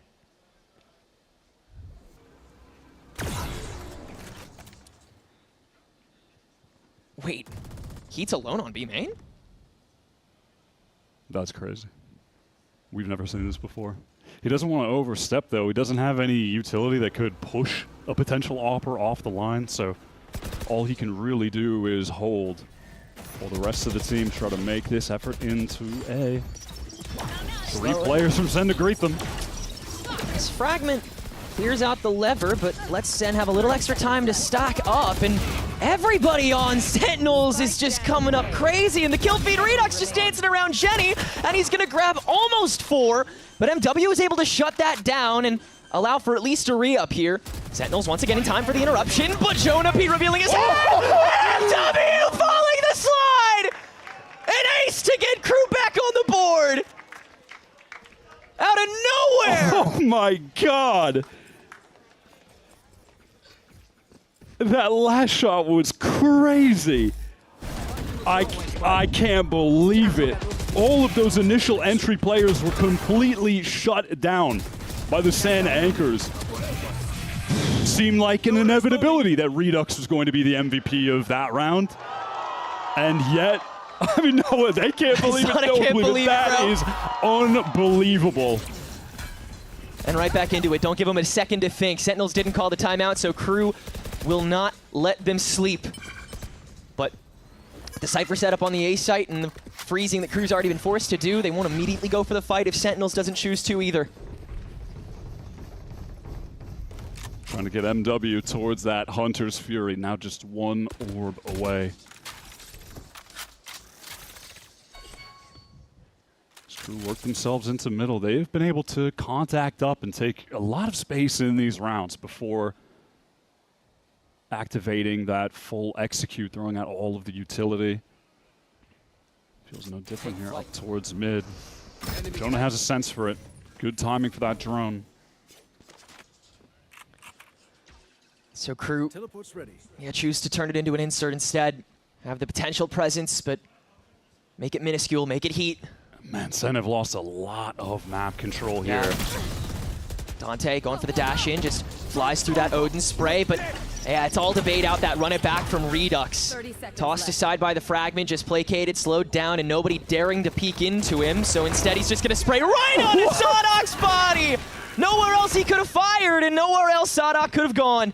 So now KRU have to work with still what map control they have, and Heat managing the pivot, but Druid managing 2 op shots from so close on the switch, and with 10 seconds to go, they've got to just keep W-keying Heat, winning the duel against the operator. 3 kills, but not enough time to get this spike down, but Jonah P still falling.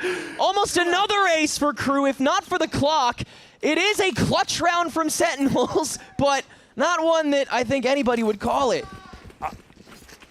Insane couple of kills from Jerwin. Saves SEN on that round. If he just gets traded out, feels like it's done. You had Heat in the perfect position, cutting off those rotators. And it's crazy that Redux finds that. It's this kill from Jerwin. That is ridiculous. Highest pressure game of his career. Bro's Jim from The Office. And now the timeout will get called. Yeah, bathe in that chaos, y'all. What a first 10 rounds this has been for either side. KRU were setting up a pretty cool round over towards that B side. The way that they were able to bait out the Redux, all duck away. They had Heat just inserted so deep in mid because SEN were playing an ultra passive defense round, and it looked like KRU might have been able to exploit that, but man, it really is SEN heroics there. Like that Odin spam through the wall. The Jerwin op is looking nice. Feels like players across the board right now just in form. MW, Heat, John, Redux, Jerwin, everyone is at a moment where they're just shooting. Both teams just giving it their all with their 2026 on the line. 2 rounds to go in this half for KRU to make an impact on the attack. Sentinels, this being their opening choice of side. Tougher buy here. Sadok relegated to the Stinger. But he'll just play even harder buddy-buddy with MW, this double initiator. Core has been making mountains out of molehills to let KRU be able to act. It looks like they want to let Heat work to start. No spray this time with the Odin. But knowledge of that position. Are they aware of how close MW is? Again, KRU just really taking the liberty here up mid. Ready to check, but Jerwin with the cross. Low HP with the operator, though, so he's got to get proactive. Misses, finding the barrel, and instead Dante will clear both out. KRU can get an easy pinch on this B site. Util there is so sick. Can Jonah be the next Sentinels player to step up in a clutch, high-pressure situation? Able to only get one on the way down. MW, quick as can be for the trade-off, and Heat now holding it down. Redux finds the overextender and less, so no smokes for the post-plant. Heat, though, stepping out immediately and finding Redux. And with Cortez all on his own, and not great creds, you're going to be forced to play for a 7-5. It is definitely save time. All good, bro. No one's watching. Yeah.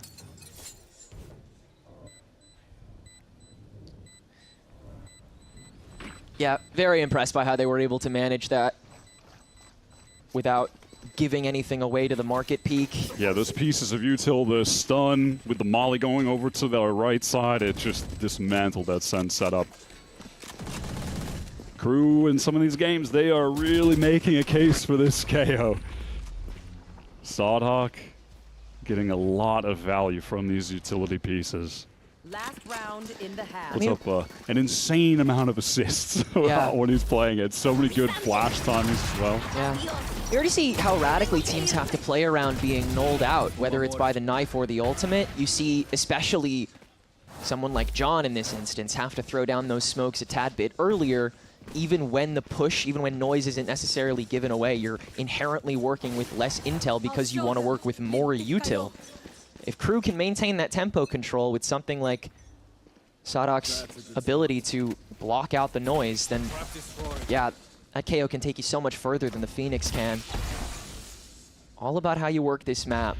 And KRU have done so beautifully, conditioning mid to the point where Sentinels are questioning whether or not they even want to have someone post on it or just play for the pivot back and retake. Cortezia and John were so close up to the choke. KRU about to pop through. What can these SEN anchors do? No help. Going to be close, and Jonah is down. There's no one able to follow up on it either. Cortez, fun spot on the switch. Cam and Wire to help fortify, but no reason for KRU to actually aggress. Look at how thin SEN are spread across the map. Jerwin has to watch for players walking up mid. Redux would be fully exposed if someone was pushing through a main from KRU, but he has to play this tight angle, and it might just pay off. Less on the peak goes down. Relay bolts traded away, so you can feign Redux ducking out, but Jerwin does fall in the process, holding down the opposite angle. The knife does confirm that Redux is still close, no doubt with that shotgun, so the fragment used to flush him. It doesn't matter, Redux gets 2 more! And now John QT right behind, they're not ready for the extra! And now you can wait, now John can take his time for Cortez to make it back. Will it be MW again? Odin, Hunter's Fury, has the tools to accomplish this. Already with that monster ace clutch round. 6 years into his career, and he is still this good.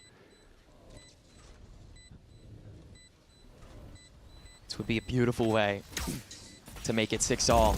Early shock dart on top of the spike. Sentinels ain't there yet. They've just now dropped down. Recon bolt to confirm that no one is still on top of it. Hunter's Fury is not on this spike, and he immediately has to get rid of it. It's a total bungling of the timing, and Sentinels will escape with the 7-5. Just can't get out there in time. 7-5 for Sen, but you gotta be asking, is that enough for starting on Ascent defense? When Ascent is picked into you, it can feel like a gift. If you snowball and get that massive defense lead that the team who picked it, even though they like the map, they can't overcome it. But this might be the second time in a row where a team is picking Ascent into Sen, but they can't capitalize. They lost to Envy in that situation, and KRU have definitely put themselves in a good position to win this one out. Comes down to who gaps and who diffs in the follow-up half here on map number 1 to find out who gets the first leg up in this sudden death match. We'll be right back after a short break.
All right, Jonah P, it feels like it's been forever since you've joined Sen City, but it's been like a hot minute. It's been a while. I mean, you've talked about the fans before. You talked about your love of the fans. I want to know what is the best part about being a part of like kind of the, the members of the body of Sen City. The best part is honestly when you lose 4 games in a row and they're still waiting for you outside. So, and they give me free stuff. I get Pokemon cards, they're actually really loyal. So it's always nice to see them, after a hard day and there's 40 people outside waiting for you to cheer you up. Yes. Well, best of luck today. Well, Sentinels maintain a very slim lead coming into KRU's map pick of Ascent to start off what is a sudden death series in the loser's bracket of play, and it's a tough path to champions either way, but only one path can continue after this series. And John QT leading the charge for this Sentinel squad back on the own after an uncharacteristic swap, and it seems like it's all he needed to get the ball rolling. At the start of this year, he was relieved of his IGL duties to, in the words of Sentinels management, just focus on his own individual play. And he was statistically one of the best players of kickoff across all teams. When he picks up IGLing, there's a bit of a dip in the numbers. But if he can find the form to accomplish both, lead the team in terms of the strategy and individually in the way that he's playing, that could be enough. That could be the recipe for the Sentinels team to go on a serious run. Sentinels going for the 5-stack up A main, sending Jerwin in bright and early. Les able to avoid the trap wire without having to shoot it. And he's able to get the backstab after that. Sen want to take some space because they know they're being flanked. Sadhawk is on the watch though. This is just surely unwinnable for Sen. 3 players alive, Jonah weak, KRU retaking from all angles. As Redux decide to hop up to this first on. No, it's the Heaven engagement on top of the Paranoia that catches everybody. But still, KRU can trade their way better through it, and the recon provides Dante all the intel he needs on the run back. The fish hopped into the barrel before it was even fully built for that pistol round, and KRU make it 6-7. SEN were... I can't. SEN were really just forced to make the only play that they could have in that situation. The one solution is try to do something proactive with the Paranoia, the jump up, but I have to give a lot of credit to Les. He was the pivotal player in that round. Catches Cortez on the flank, controls A main, doesn't overstep, is just that presence behind SEN that they have to be concerned about the whole time. And KRU kept them completely encircled in that site, gave them no escape route. Now they can tie this up 7-7, get the snowball going, try to get those ops cycling for heat. And they will be in a great spot to take this game. Yeah, already setting up really solidly here. Heat staying singular, rest of KRU staying secure. Cortez trying to ward some attention off, but Sentinels just seeing what they can bait away. Les will decide to once again step out of Cat. Has some friends though, and Cortez now reconned. Is gonna have to get some support of his own, but gets killed before that can happen, and now Sentinels decide to hop into the sight lines, and they will fall heavily. Jerwin has made his way back around, but Les is keen to that possibility, so even here, he's ready for the turn. And as Spike is more than well guarded, and Les is not checked, it is, in fact, a very solid 7-up for KRU. Clean round, recover all the guns that they actually bought into it. Tied scoreline, but it feels like KRU have just taken the lead. Yeah, seems like a quick momentum shift. This bonus means everything for Sentinel's bottom line, even just how well they can win it if they still have that massive advantage. Ain't that massive, though. I mean, look at this. To get full utility kits, they are sacrificing so many heavy armors that Heat basically has an op right now. Yeah. One-shots everyone except John QT. Posted alone on A main. Sentinels ain't touching it this round. They have Cortez ready to ward off the potential still B-lurk. Good blaze pocket, but you just spray your way through it. Jonah P not prepped for, but only one traded away, and you can use just about any ounce of util or lead to be able to deal with him. It'll be the shock dart that KRU chooses, and this round's already basically disintegrated for Sentinels, and there's still 70 seconds for KRU to keep feasting. How sick is that proactivity from KRU? They beat SEN to the flash fight through the wall. SEN were setting up for the flash fight.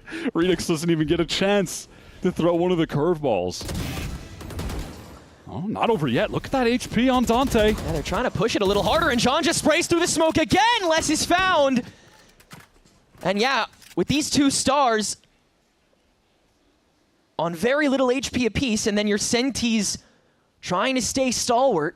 35 seconds. Onus is still on SEN. Where do they go from here to try to make this work? John creeping up potentially to make it back through market, but Dante's going to be prepped. John versus Dante, both one-shottable, no HP. It's just going to be reflexes between them. Heat just watching the entry. Cortez allowing himself a better radius to work off of. The Cyber Cage to go for the fake out, and it's a solid attempt, but not enough in the tank. KRU will steal the bonus round away and make it 8-7, and like you said, it really does feel so dominant out the gate despite the scoreline being so close. It was just so cool to see them be that proactive off the utility that SEN were using in mid. Zero hesitation. The flash through, the recon from MW. They all pushed just zero hesitation to take that team fight.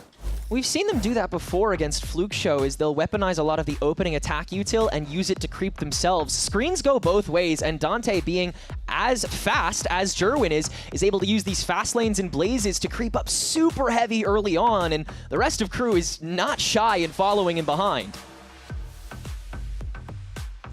Taking a look now at the last time that these two teams matched up where Heat was dominating Sentinels.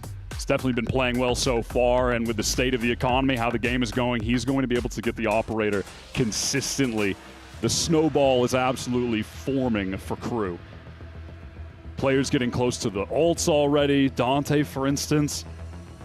But their economy is basically going to be uncrackable for how many rounds in a row?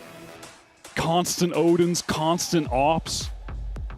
When we get back into this, you see Heat, he doesn't have to upgrade yet. The Outlaw is still just an op. The SEN are trying to take one from their bitter rivals in G2 and go for the full Stinger force. Anyone can cook, and anyone can choke. Which way does Sentinels fall this round? Already, a little bit of mid-presence thanks to the Blaze again. Jonapi's just trying the same thing again, but with no buddy system. The rest of Sentinels pushing up B main. Hey, that's where Heat is, and he one-shots everybody, by the way. There's the opener, and there's the follow-up. Dante trying to play puppy guard so you get that extra shot in. Heat having to TP after the second one of the mag's gone, but that just lets Sen push up even more confidently, and Heat falls quickly. MW having to spray through with the Odin, and he's traded away only for the one. KRU have the anchors there, but they do not have the shots connecting. Some devastating whiffs across the board from a team that has been on point with the shooting so far. Sadhawk and Les, that loud championship duo in the 2 versus 3 to try to bring the round back. Oh my God! From the boat! Attention turned away for a millisecond as they were trying to let Redux go crazy. And then he finds both on the opening, and the second that respawn on the run it back comes through, he's snapping to it. That is unbelievable. And a true toppler after the Stinger buy for Sen. Yeah, that is the absolute worst heartbreak that Sen could experience at this point in the game. Almost winning the eco, the tide turning round, and it slips away. Couldn't even look. And KRU is getting active. Every player on KRU just taking a turn, having their hero round. They're all at double digits now, man. Oh, and MW gets the double recon into the freebie onto Jonah P. That's already another rifle out.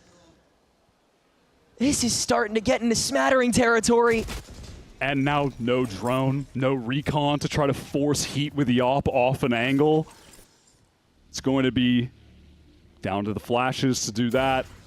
Cortez pushes up and main, oh my God! It doesn't matter at this point. It just doesn't matter what you do. That was such a great dance by Cortez. He played that like perfectly with what he had, and it just didn't matter.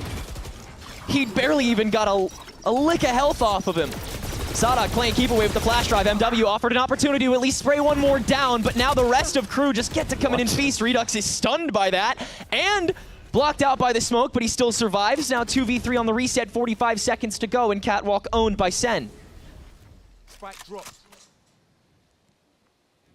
Seeing if they can't catch someone pushed out of B. How deep of a line would Heat have maybe taken? Well, the shallows. He has just gone back to play safe. Rose out of the water. This KRU positional adjustment is nice, having Les playing for main.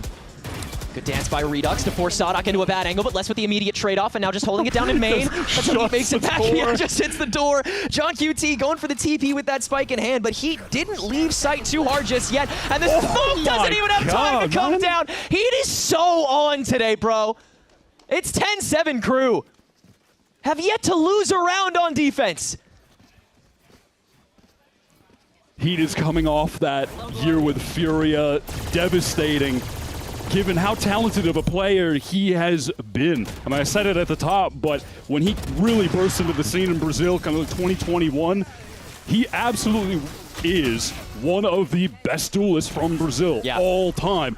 He switches his role the first time he's with KRU, now he's on this perma chamber, and his opping is just as good as it ever was.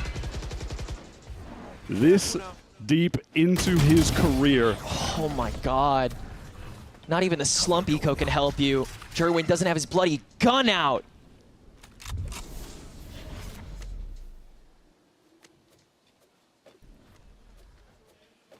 And you have the Hunter's Fury if you even are a little bit behind on the stack this time.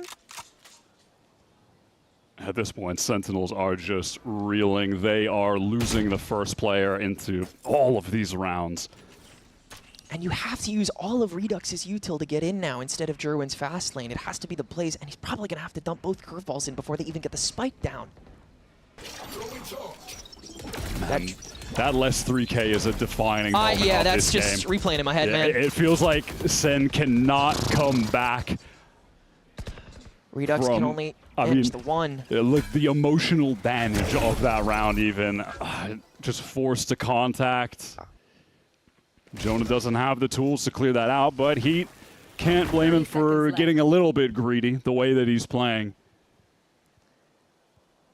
But he still has to keep moving up, and the lineup is there. Spike down mid. Spike now too.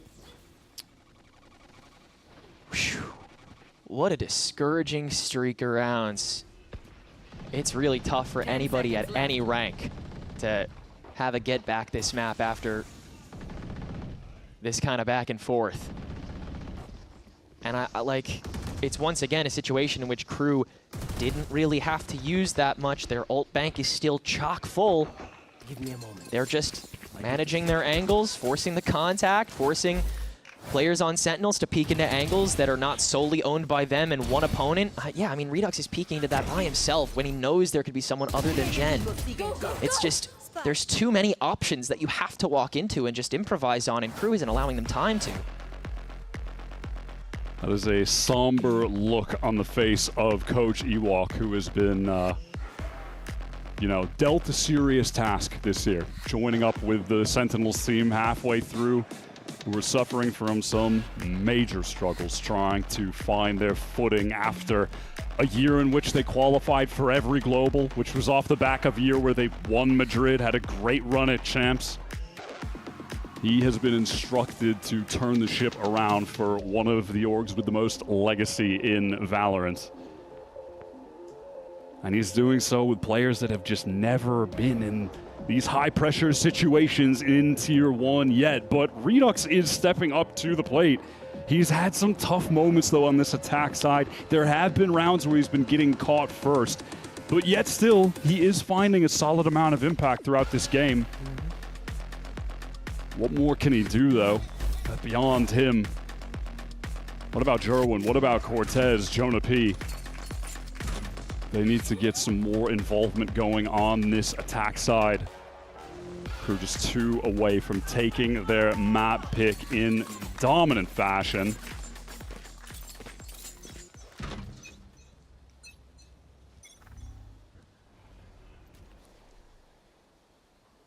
Seeing KRU coming into this season trying to rebuild their own legacy, not getting to start that journey and kick off with visa issues, having to get bailed out by some collegiate players that, you know, admittedly did quite well given the circumstances.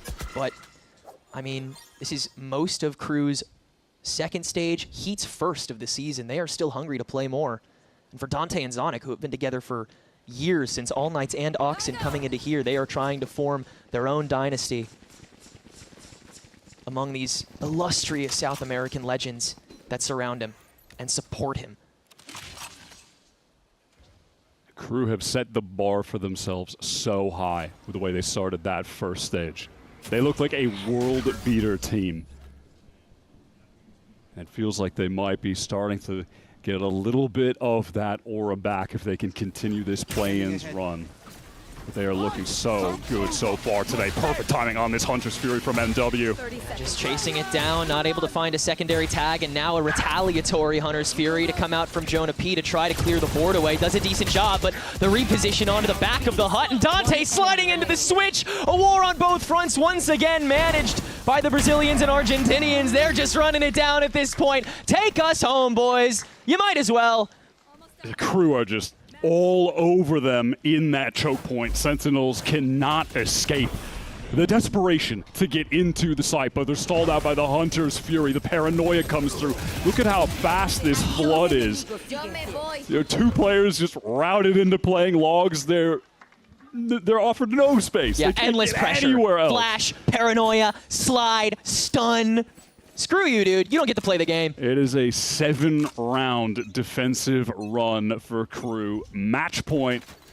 And it just feels like an inevitability that they close it out here.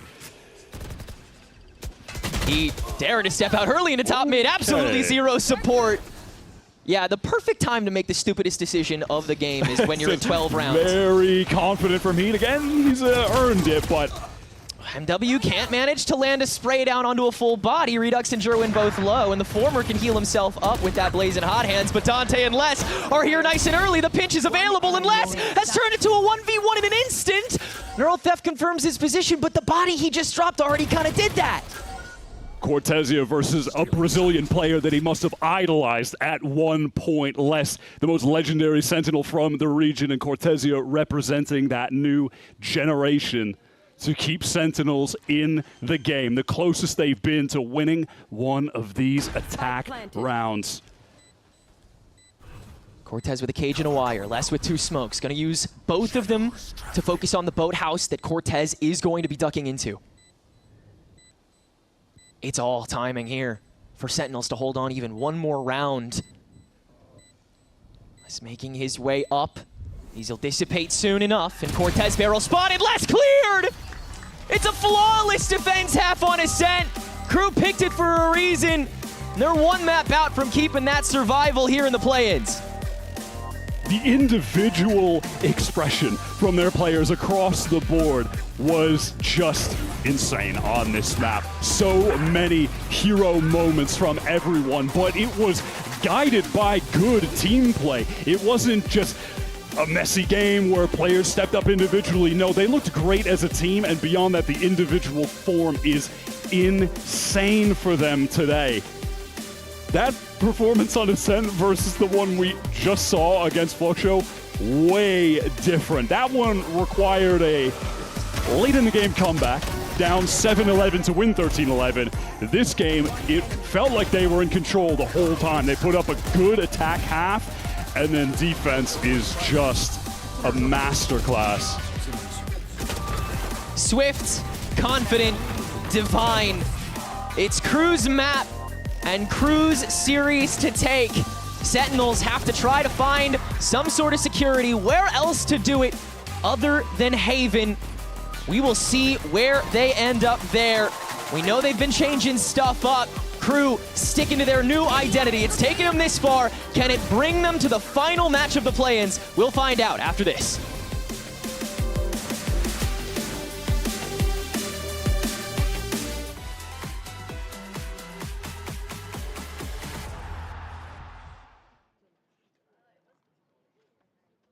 Want to find your fastest server every time? Express like a pro and optimize your connection in one tap. Express and game without ISP throttling. Express and shield yourself from DDoS attacks. Express and choose the VPN trusted by gamers everywhere. ExpressVPN. Experience gaming the Express way. Fast, stable, competitive. Outplay the world. It's time to Express. Unlock free cosmetics, including Lightning Kicks Buddy and more. Scan to subscribe.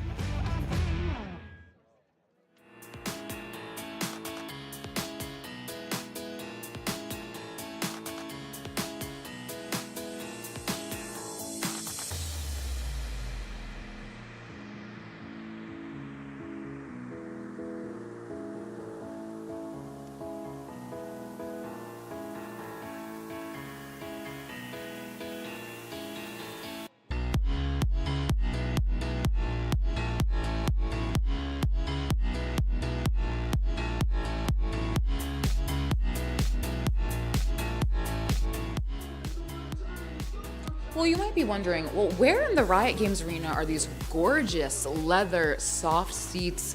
It's in the press box. If you are an in-person member of the press and you have a press pass, you can sit right here, watch the game on the screen with a beautiful VALORANT mural in the background, or if you really want, you can watch from the best view in the building, period, point blank. And I'm not lying, check this out. Isn't this to die for? Look at this. Absolutely gorgeous on every single level. So yeah, if you're an aspiring press corps member, it's pretty good perks to become in person.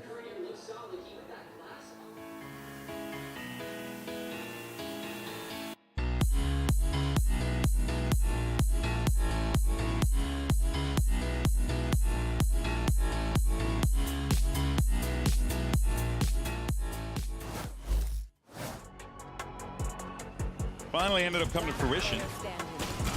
But with John being the last man standing here, no. He's gonna hit him with a flash around the corner, trying to chase him down. It's IGL versus IGL. John QT! Los jugadores en la zona de CT van a resetear otra vez a Racine y el tipo nunca muere, pero al final Sadak. Here with the coach of KRU Visa, Zonik, and that was a very well played Ascent on your part. This is a map we've seen Sentinels struggle with. It's a map they struggle to win. Very clearly a pointed pick from you all. So I'd love to hear from you. What did you want from that Ascent? Why did you want to exploit it? Yeah, I mean, we kind of figured out a way to play the map, which leave us quite comfortable in it, and we saw that they were struggling on it, so that's why we opted to pick it. So it was a combo of you felt good, they didn't look good. Let's get it done. Yeah, that's exactly the thing. Yeah. All right, well, best of luck on map 2.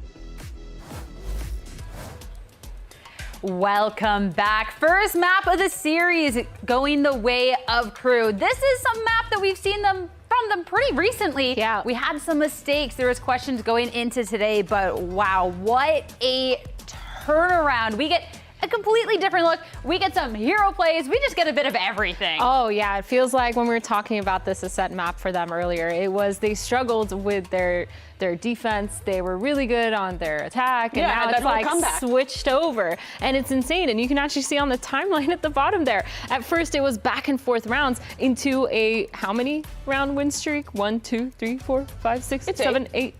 8. It's crazy though. I said 6, 7. And you're the only one who pointed that out. This was an incredible game from KRU across the board. Yes. The first half was just defined by hero plays, and we just have a taster of what happened in this package to watch here. Some of them were frankly ridiculous, coming from both sides. SEN winning some of their own eco rounds. This one with the classics, I felt was going to be an influx point where maybe SEN could take control, but MW, he had different ideas. Oh yeah. Why I was bringing up on the cast, but a guy who's been playing since the very beginning of the game, has been in and out of Tier 1, and has come back in with KRU. And I don't think I've seen him play this well in some time. This was a true takeover game from him with his big clutches. Yeah, it feels like he was just absolutely phenomenal. Then you move on to see Heat pulling things like this as well, almost acing this round back to back. This was right after that MW Zera ace, getting the 1v4 and then almost the 1v5 to win that round is kind of insane. Here's the thing, it's a position for both of these teams where they had a tough group stage. They had to reinvent themselves, come up with new comps, and significantly change their approach to the game in the play-ins. And that's the exact time where being able to lean on your individuals, having these big round plays, is what it takes to make the difference in a do-or-die elimination match. That is the difference between continuing a run and ending your VCT year here. And that's exactly what KRU brought. Confidence from all of these excellent individual players, and then just a clean game plan that was extremely well executed in the second half. Yeah, it really feels like they did their homework. They polished up on a lot of the things they were struggling with. Their defense just looked literally unbeatable because they didn't lose a single round on it. It's just insane how quickly of a turnaround they've had on this map of Ascent, and it makes a lot of sense why they've picked it. Yeah, it literally was unbeatable. Yeah. And as soon as things start getting just a little bit weird, you get to see this huge pop-off. You know, let's put it 3K, just anything. It was incredible. And to be able to see KRU in this form, we had highlighted a lot that we needed to see these pop-off performances. We needed to see this step up. And KRU looking so comfortable on the day and dismantling Sentinels. KRU really don't want to go home. Yeah, they really don't. This was a great match from them. And I want to shout out Sadak in particular. Most teams are playing the Phoenix on this map. I think overall the Phoenix is a better pick, but he showed a lot of value with this, whether it was having the knife to hard stall these execs from SEN. When they did go to faster rounds, most of the time they were defaulting towards mid, and then it was either the op is holding an angle or there's a KO pop flash to refight into that space. He plays a very active game when he's playing the KO, and in a meta where not many people are playing that agent, despite the fact that he was the long-time go-to on this map, I think it had a ton of effect on that defense. Yeah. That map one, maybe not quite going as Sentinels would like, but let's hear what Coach Ewok had to say ahead of map 2. Here's the coach of Sentinels, Ewok. Now, that was a rough map loss on Ascent. It's a map we've seen you struggle on, but we're going to Haven next. You beat 2G on Haven, so kind of spin around. Let's get positive. What do you have to do again to get another Haven victory to bring this to a map 3? For Ascent, we didn't necessarily expect that they're going to pick it. But it's something where we are really comfortable there, but we lost a lot of really close rounds, and it really cost you on Ascent. The snowball is real. But for us on Haven, yeah, we prepared and we kind of know. Of course, it's the last time I think they played Haven is against us, EWC, so it's been a long time. So of course, not so much anti-prep that's going into that one, but we just need to play a little bit more of our own game. So comfortable. That's what we're looking for. All right, well, best luck on map 2.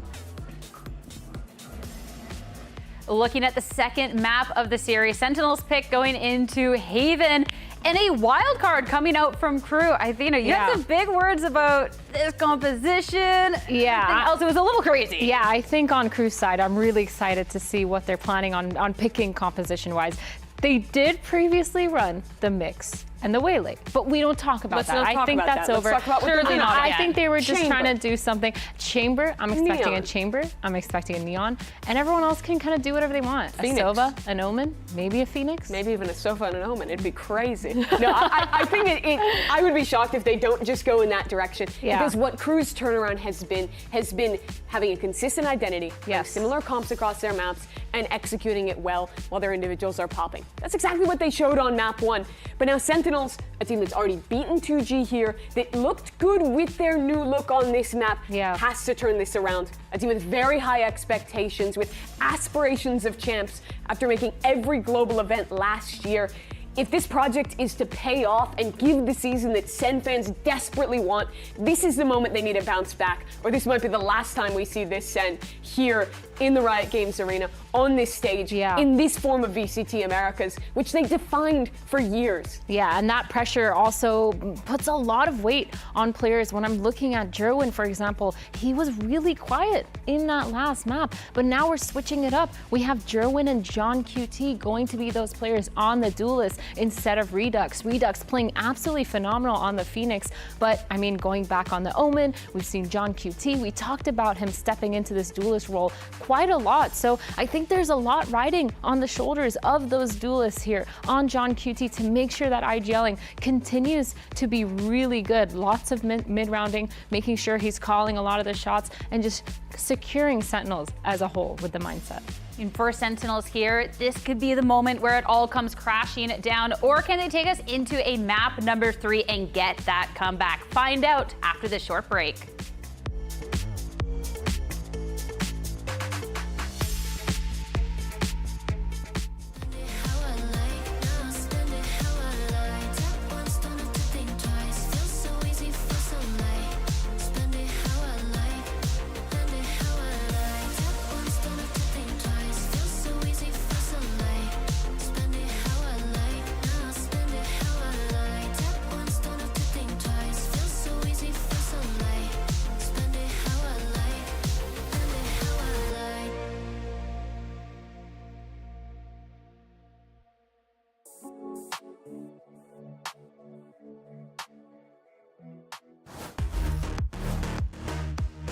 Sentinels are one map away from their 2026 VCT season being over, and they'll be taking us to Haven, where notably Wyatt, KRU have not shown their hand in quite some time.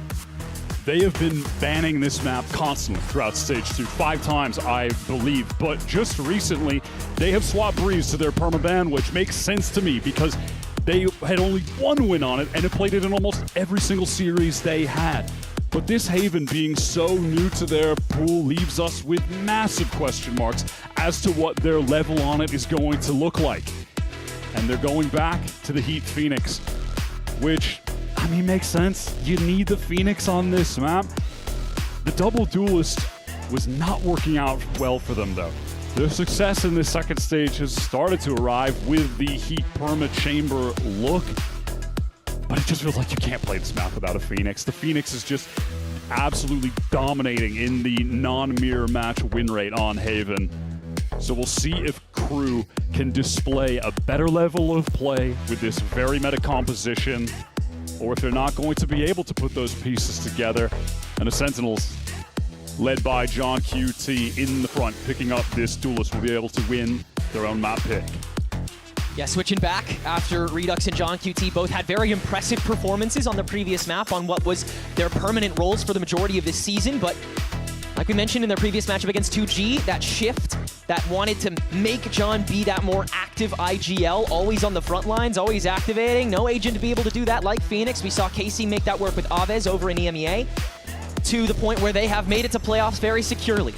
Sentinels have not made it that far yet. And once again, this is an org that makes worlds. This is a team of players that makes worlds. John QT making it before, and Jonah P and Cortez coming off of teams that also made it quite far in the previous year too. These guys are so hungry, starving at this point after missing out. The latter two players that need to step up for Sentinels on this second map. You had John and Redux accounting for 39 of the 60 kills from Sentinels. They need involvement from the other three. It's time for them to dial in on this map. Les once again perusing, and with the help of Heat, coming off of this chamber reduces the amount of one-tricks on this team to 1, and the amount of one-tricks in the play-in to 6. Dante still on that perma neon, feeling good as can be on it for a map like this. He's had one of his better maps in a while, actually, on Ascent. He was looking nice there, especially on defense. Just leading a lot of those floods in, was being set up well by Sodhawk. Creeping up to a vacant A, and the cam getting shot when it's off rotation. 30 seconds left. But KRU have infiltrated every bit of the woodwork on this opener for the map, begging Sentinels to try to go for some sort of creep. Nobody's buckling just yet. Smoke re-up on Link after it dissipates away, so you don't have a lot of setup after the plant. You've got to just keep fighting your way through it. Les not going to go for any kind of flanking maneuver, so it is all 5 of KRU ready to just straight up team fight brawl on this site. Sentinels getting that util ready. You can see the Molly lineup going to come over the top from John. And then the hot hands the other way into Heaven to slow down the rest of Sen that's gone up there. There's 2 on Link that get slowed down by the Blaze. Paranoia down into Hell, Relay Bolt on the top. Jerwin sliding into the midst of it, and the rest of KRU are pretty stable. Seems like they manage it more than well enough, and yeah, 3 pistols stay standing. It's another pistol taken by KRU. That second wave of utility that Sen had wasn't looking bad. The recon comboed with the Relay Bolt onto default, connected onto multiple players. They set themselves up well enough, but less positioned down long, not having any kind of smokes, anything to obstruct that sight line. Allowed for a couple free kills on that entry. Yeah. You only have 1 coming out of Link into Hell as well. Other one went to Graffiti too, so you don't have nearly as much of that presence to be able to negate the pinch, which, yeah, when KRU have all 5 members on site, that's inevitable. Nobody on A this time around. It's a 3-stack for Sen to try to gamba their way through what they think will be the 1. And they're right. Cypher's chilling on his own. But, of course, it's the one that didn't have a buy. Let's just get baited out into that. Well done. Just the player with the ghost, though. I think you're going to see less on this map now that he's playing the Sentinel, not the kind of off-roll omen for him. Be willing to take a lot of fights, and that is where you want less. Feeling comfortable to just impose his will around the map, try to take timings against different players. And he'll have more opportunities than when he was playing heavier with the pack on that controller map 1. Now it's Jerwin making his way through spawn to see if he can catch something. On the exit, potentially. Rest of Sentinels is chilling over on the Link, but KRU keep the I's crossed and the T's dotted. Or however it goes. And I feel like we only get 1 or 2 peeks out of this. Dada boom. 2-0 for KRU, keeping some rifles up, but no orbs really handed over. So Sentinels in it for the long haul. Sentinels yet to win a round since the second half of Ascent. Can this anti-bonus be the one? Jonah P going to invest into that Odin. It has just become a mainstay on Haven this year. KRU have got to be feeling incredible. Coming off of a comeback win against Fluxo to close out that series, and now dominating control against Sen, who need this round so bad. A fight underway. Classic combo with the recon and the stun, but not enough for Jerwin to really press forward. Not encouraged to take an early risk. Yeah, staying pretty standardized to begin. Not trying to hand a single thing over, understanding how KRU really trying to manhandle all points of these opening lobbies. Drone will force out the hot hands early on. John QT going to step all the way back. And they'll turn that into a manual clear of the garage. Sentinels just temporarily giving away that space. Wire shot down to condition. John QT daring to stick around. And will take some damage thanks to it.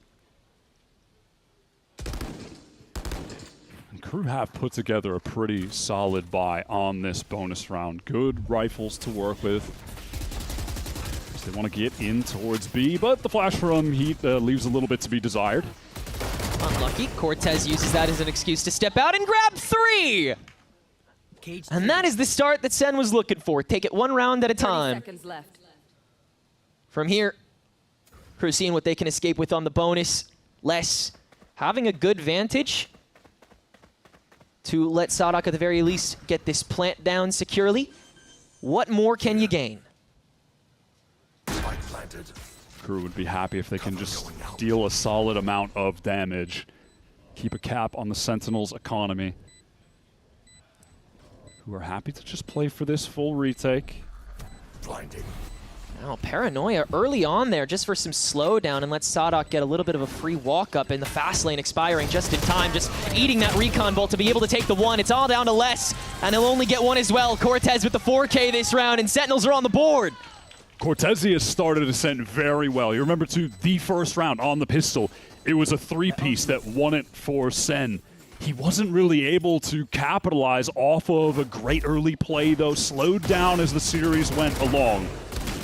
Can he turn this early 3K, a sick moment, into a really solid Haven game?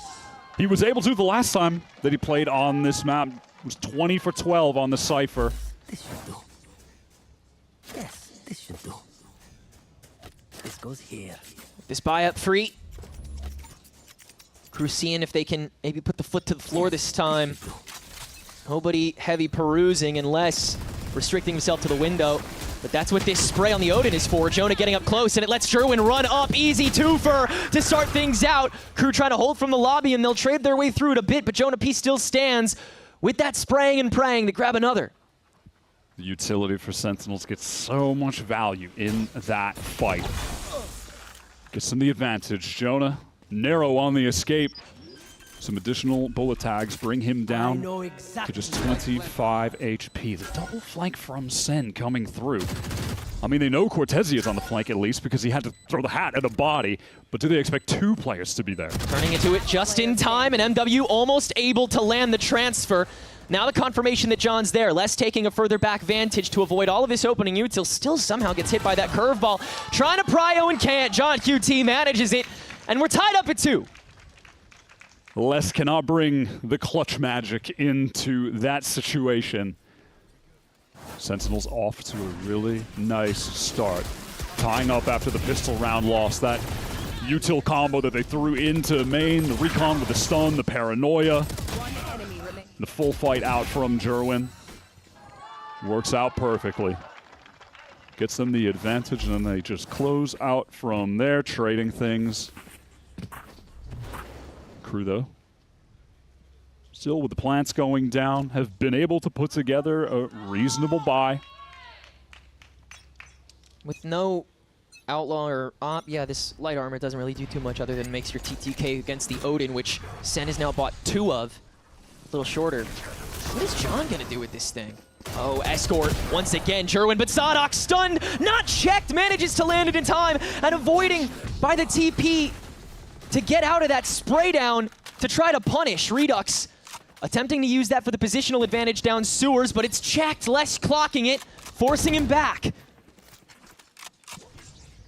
Sadak just resets the round with that teleport out. So much time on the clock to work with. Cortezia already came up. Yeah, look how much Crucial slower. 3K. Ascent's defensive pivot here is even slower because they have to make sure that Sadak hasn't happened to TP all the way back there too. So much open space they have to re-clear. It's a good way to KRU to waste some time, get them to second guess. And in the meantime, it's let Les creep all the way up to the B door. Cortezia not going to be challenged over on C. Joke's over. You're dead.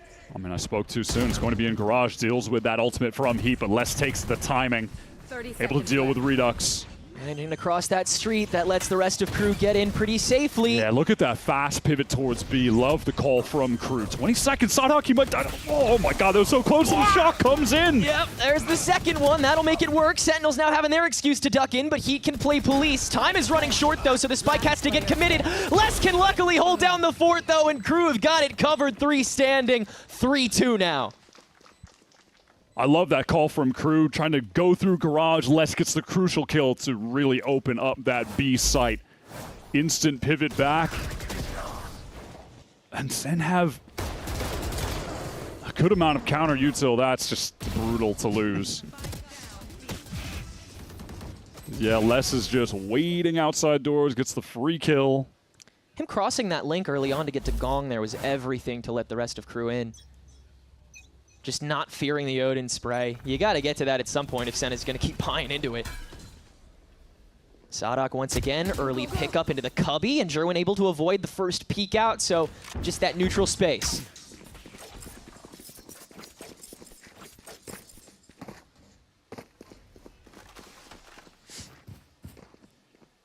Look at the economy right now for SEN. Despite tying the game up, that last round loss has them in a dangerous position. They need to convert. They have the ultimates to do it. Cortez found by the jiggle from Dante, so it's an insert for now.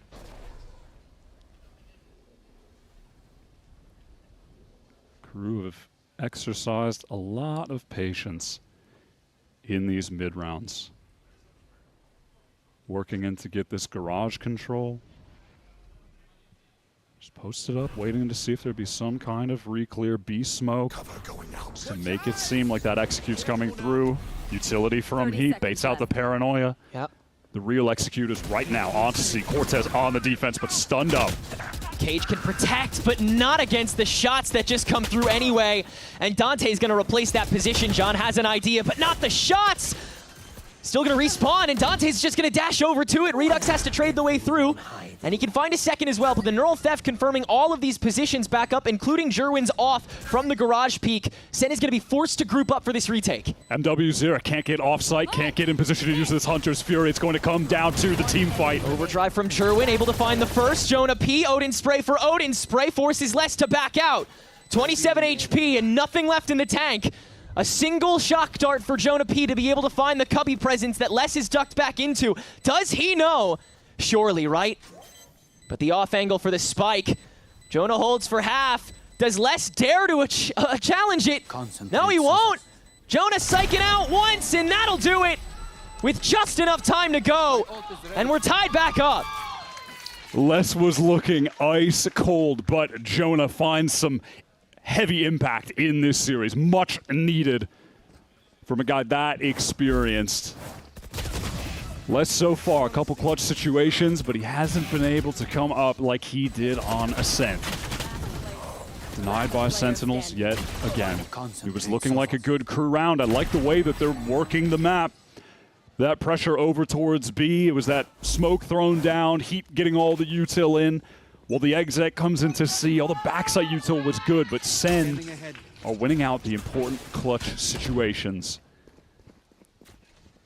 Keeping them neck and neck. And on a round that was so important, would have broken the economy, but because they lose all those players, they are still in that very same danger zone. Yeah, both teams heavy treading water this round. Jonah P able to get the early spray with the Odin. Doesn't pop a body, though. Sadhak down to 29 and still able to get the spike down. KRU just want to get this spike off, use the Hunter's Fury for it, but MW's incentivized to use it early. He's trying to track Sova for Sova. You can't find a thing there. Now he needs to get involved close up with the Odin. SEN are going for a multiplayer flank right now. Les is on watch, but so many to deal with. Yeah, that slide is everything, enforcing the off.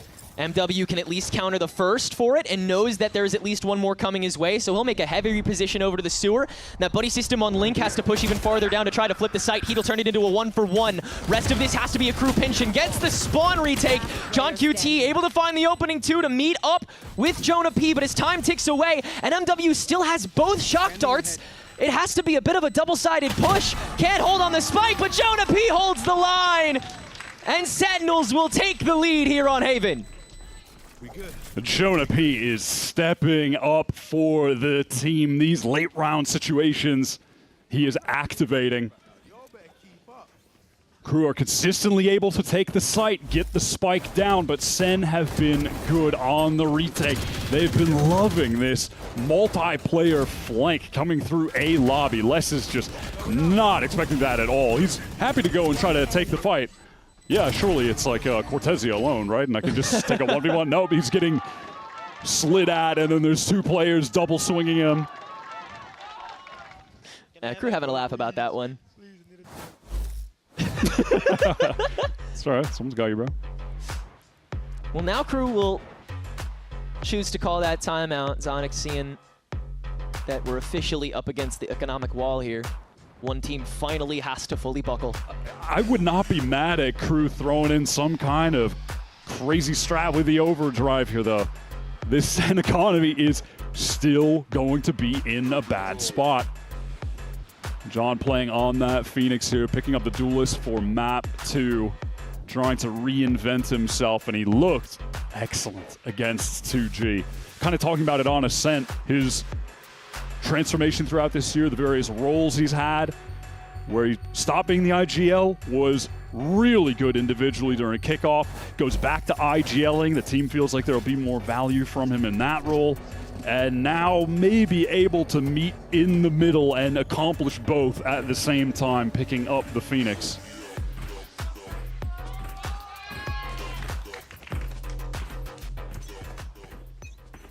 Definitely some investment into this round for KRU. They would love to springboard now. Early spray knocks Sadok down to 44, though. Jonah having that wallbang lineup ready.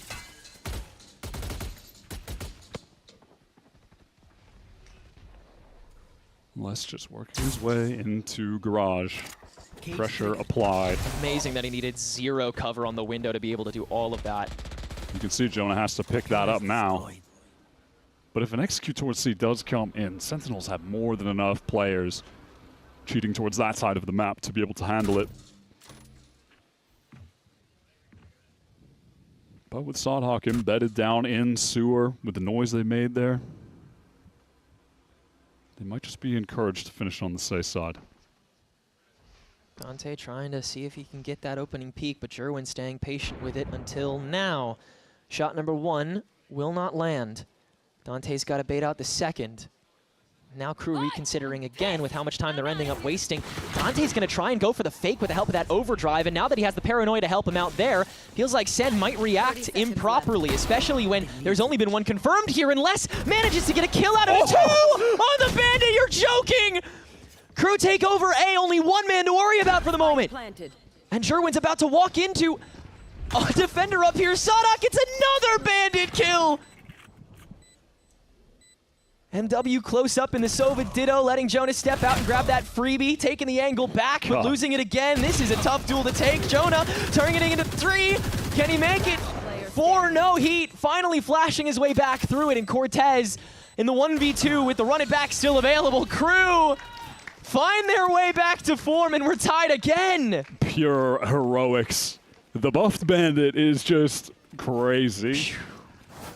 Give me the less replay again, please, and then maybe the less replay in 0.5 speed. I can't believe he gets the second onto John. Yeah. Oh, thank you. Yeah, no, do it again. I appreciate that, production. Thank you. A 0.1 times speed, maybe? Or that'll take too long between rounds, I think. Felt like Jonah might have had it in the bag for the team again, though. Very close, yeah. This Odin in his hands is looking nice. One of the better performances he's had with Sentinels so far. Posting up those great Odin spray lines at 9 and 3 right now on the board. I feel like I've been talking about this SEN economy every single round because they've never been able to actually get it off the ground floor, and now it has fully cost them. Jerwin found by Les, creeping out onto the grass, and again, no window coverage. John QT popping ahead, but that's all he'll do. KRU trying to stay careful about this, hold on to as much as they can so they can actually start being stable this half. Cortezia always boasts that high headshot percentage in his kills. Sheriff in hand. Gotta come up big now. As all of this offensive util expires, KRU have to settle for the front half. There's the run it back to try to breach even farther forward. Cortez can at least hold his own against that, but eventually just gets rolled over. Dante making his way up to the link to try to nip this in the bud here and now. Speed run this round, and KRU are doing it. Hitting that PB. Jonah Pete on the way back, forced to use something on this trap wire for certain. KRU on the verge of keeping it flawless. That would mean everything for these last 3 rounds of the half, but Jonah can at least meet the one.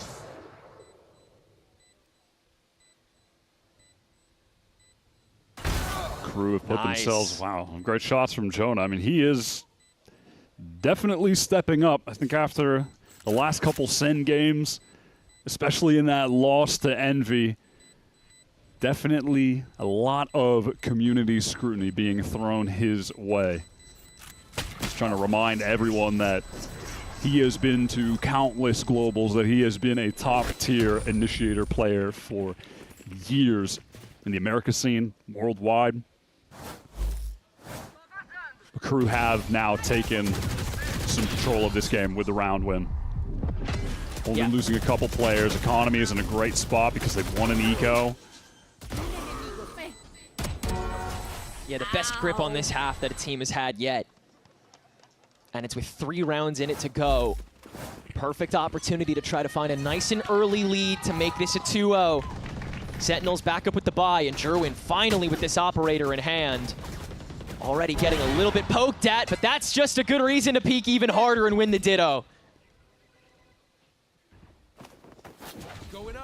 Walt cut off that angle. And he wants to take the space. MW elsewhere just wins the Odin duel against Jonah.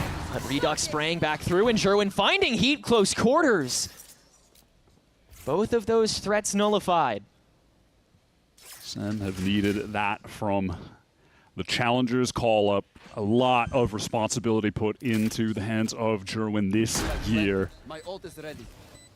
And he's come up with the goods on this round. 2 versus 4. MW has had these Hunter's Furies in so many post plants, but he's just never been in situations to actually use them in a post plant. He's just always forced to play forward. Redux and Cortez could be shredded by this Odin. That HP is horrific. Les beating the first slide in. Jerwin on the poor angle. Cortez now with this operator. Tries to go for the re-peek. MW Zera gets 2 open, but that'll be all Redux. Redux, don't do it. Don't do it. Yeah, don't do it. Please don't. But it'll be 5-all. All good. Yeah, we're chilling. We're good. We're fine. All good. Yeah. Do not celebrate until it's done. Good work. Good discipline coming from... It's tough to forget, or it's tough to remember that Redux is also a rookie coming into this year, given the insane presence he's had in the North American VALORANT space for the past 2 years. And here he is doing the exact same sort of shift that he has the previous 2, where in the very last stage of the season, on whatever team he's on, they say, hey, you cool with Flex and Smokes? Redux is like, yeah, sure. Coming out of that Qubit Academy system, they really transformed him into a well-rounded player. Early fight against Jerwin, can't connect that op shot. Dante with the slide is going to make that next to impossible. And now SEN do have to be concerned about long presence, but it's just so fast into B, it may not even matter. KRU with the fake tap. Hunter's Fury, the connection is good for the first. Oh my God, I mean, the damage is ridiculous. Yeah, triple tags. Everybody from Sentinels is hella low now. And KRU have their pick of the litter for where they want to start touching on next. 65 seconds to play with this map. And Jerwin's so in need of a babysitter now that he's only on half HP. this A site needs to be buffed up, and so the drone has to get tossed early. Traded away 1 for 1, and the stack given away. No bingo call yet. Jerwin, these op shots are painful to watch, man. It really looks like they're right on target, but instead, KRU coming in bulldoze once more. Jerwin at least able to grab the one, but has to turn heel as John QT makes his way in on his own duelist rampage. 2 curveballs, 2 kills. Sadak at least stops that. 2v2 now as Jerwin still with this operator. Tough to grab a gun in the midst of the fighting, and so KRU try to get the rhythm stoppage again. Sadak with this tough tap out, and Cortez nails both! Sentinels take the lead back again on the defense. Sentinels in these post-plant situations, in these low man versus man situations, 2v2, sometimes down to the 1v1s, they are consistently winning them out on this defense half of Haven. And, you know, I think back to Ascent kind of posing the question at the end of the half, well, did they do enough? They only got 7 on the better side. Haven recently, with everyone needing to pivot to this Phoenix Neon, has been incredibly attacker-sided. Insanely. So for Sen to already have 6, and they didn't win the pistol, feels like they have done very well.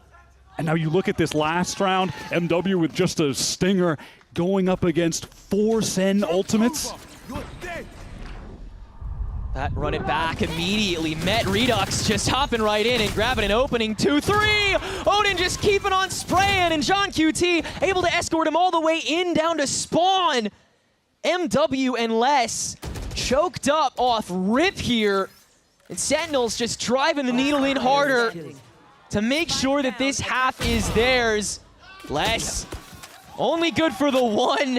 And it is 7-5. For Sentinels once more, but with such different circumstances to come. Absolutely. Sentinels, it's not like they've been leaning on this Haven map at the top of their pool, but they are exploiting one of the weaknesses that KRU have had this year, which is at the bottom end of their map pool, very shallow. So Sen take this targeted pick, force them to play Haven, and so far it is working out perfectly. It's KRU out of their comfort zone, forced to play this double duelist again that wasn't working for them.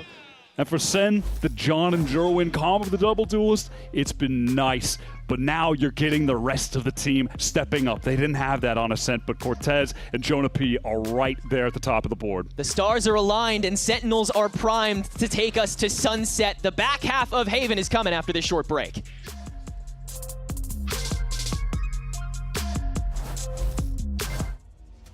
Whenever I use Zowie monitors, I would say I just feel my element. Demon 1 is good!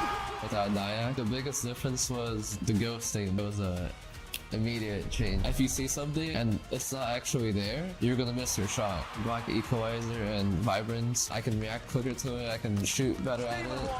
This guy is just spectacular! And that way I can always trust him, that I can just focus on competing. My performance will always be at the top level. Zowie.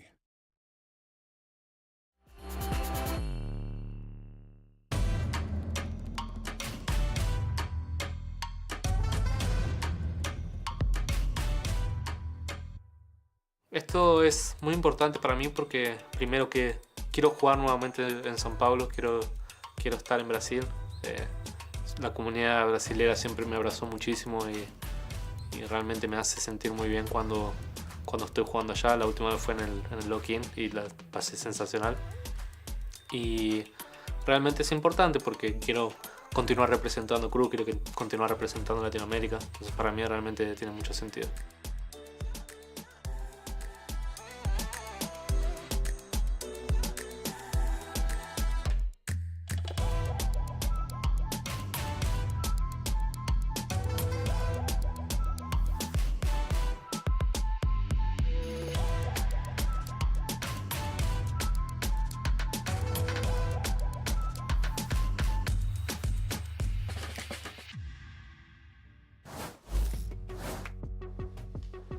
Well, Sentinels have started things off dominantly on map 2 of Haven, and it's been necessary after getting taken down with a hard defensive streak on Ascent. Sentinels are looking to drive the needle the other direction as they head to their own attack side. MW Zera has been the rock of this KRU team, and it's on a roll that he had to learn. He was originally just a duelist player with insane aim. That's what he was known for, but he's transformed into an integral core piece of KRU. Jonah P on the other side, though, that's what he was always supposed to be for SEN. It's time to lock in with the #1 VPN, ExpressVPN. Be sure to scan that QR code on your screen now. Jonah P is delivering on this map. The Sentinels fans have been clamoring for that across this second stage. He brings a lot of experience into this team. That's a given. We've heard in comms listenings how much he's been able to help John in mid-rounds, just providing so much good info for him to work around. But as an individual, hasn't been hitting his peaks, but it feels like right now he is. And it's in a critical game for SEN's 2026 run. It's to keep them alive in the play-ins. He's already let that knowledge diff shine here on this map. Gotten away with a lot of kills that players without his tenure could not. Some mild wiggling to get the early intel onto the bingo stack, but Sentinels still have so much power behind it as they make their way onto C. Les staying hidden out, but the hot hands is going to be able to flush him away pretty easily. Still, Heat nails the kill, and Les is still standing. KRU is all here to take this back, save for Sadok on the creep up through the flank, but the rest of Sentinels feel fine taking the front lines, and it's majorly a trade their way. Sentinels do a great job stabilizing in the midst of that execute and then going for a repush to backside, dealing with the very low HP remaining anchors of KRU. Shadows traveling. Still with this paranoia in hand, Sadok does have an opportunity to be able to isolate these fights, and especially with John QT so low, don't count this guy out. First dance up, misses, and that's it. A pistol taken by Sentinels. The first of many, but that climb back feels so close now after the morale booster of a half they had beforehand. Cortezia is not easing up on Haven. He had a great showing here the last time they played. It dropped 20, and he's on pace for that, if not more right now. He has won Sentinels multiple pistol rounds in this series. Multiple 3Ks already, the 4K earlier in this game. He's heating up. And now, love that toll-free number KDA that John's rocking, the 888. My camera is destroyed. Triple stack potentially in from KRU. They're tempted, but not gonna buckle. Jerwin finding the creep up from MW though. Very similar kind of window shopping that we saw KRU take in the pistol to start this map. Just paying that natural level of respect one must. And then they can go crazy. Deploying drone. SEN being careful, don't want to throw anything away in that first half. Their economy was in a tough spot. Every round, it was always hanging in the balance. They were holding on by a thread to get that lead. They would love to be in a more comfortable position here on attack. Have a dominant second half after a close first, and the way that Ascent went. 30 seconds left. I'm out of here. KRU were able to just flatten SEN on that defense side. A little danger. Heat gets that first with the Bandit. The stun is looking nice. Every free shot just feels so invaluable to KRU, and Les will grab a classic thing too. It's looking like a pistol round. These guys just have ghosts for There's Bandit 12 and seconds classics. to go. The spike is stuck in puppy guarded. Cortez can only land the one, and Sadok's been holding onto his paranoia this whole time. He's on 1 HP. They just need oh to my live. God, you've got to be kidding me. How has it gone so wrong for SEN? The anti-eco buy is pretty light. They have multiple ghosts.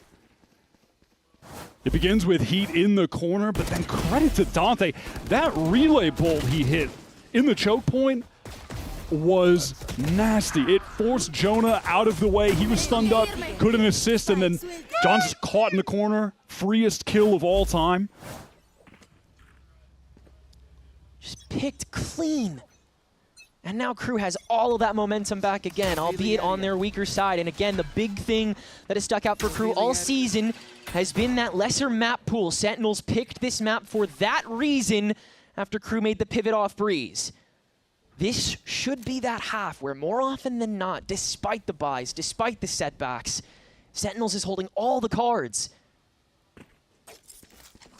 Take flight. SEN are just hoping maybe someone from KRU will push forward. Maybe there's someone to catch, but that's not going to happen. Oh, Dante's giving him a smidge. Yeah, I believe they spotted each other out, and Dante is just on the retreat. Neither team giving the other a thing to work with.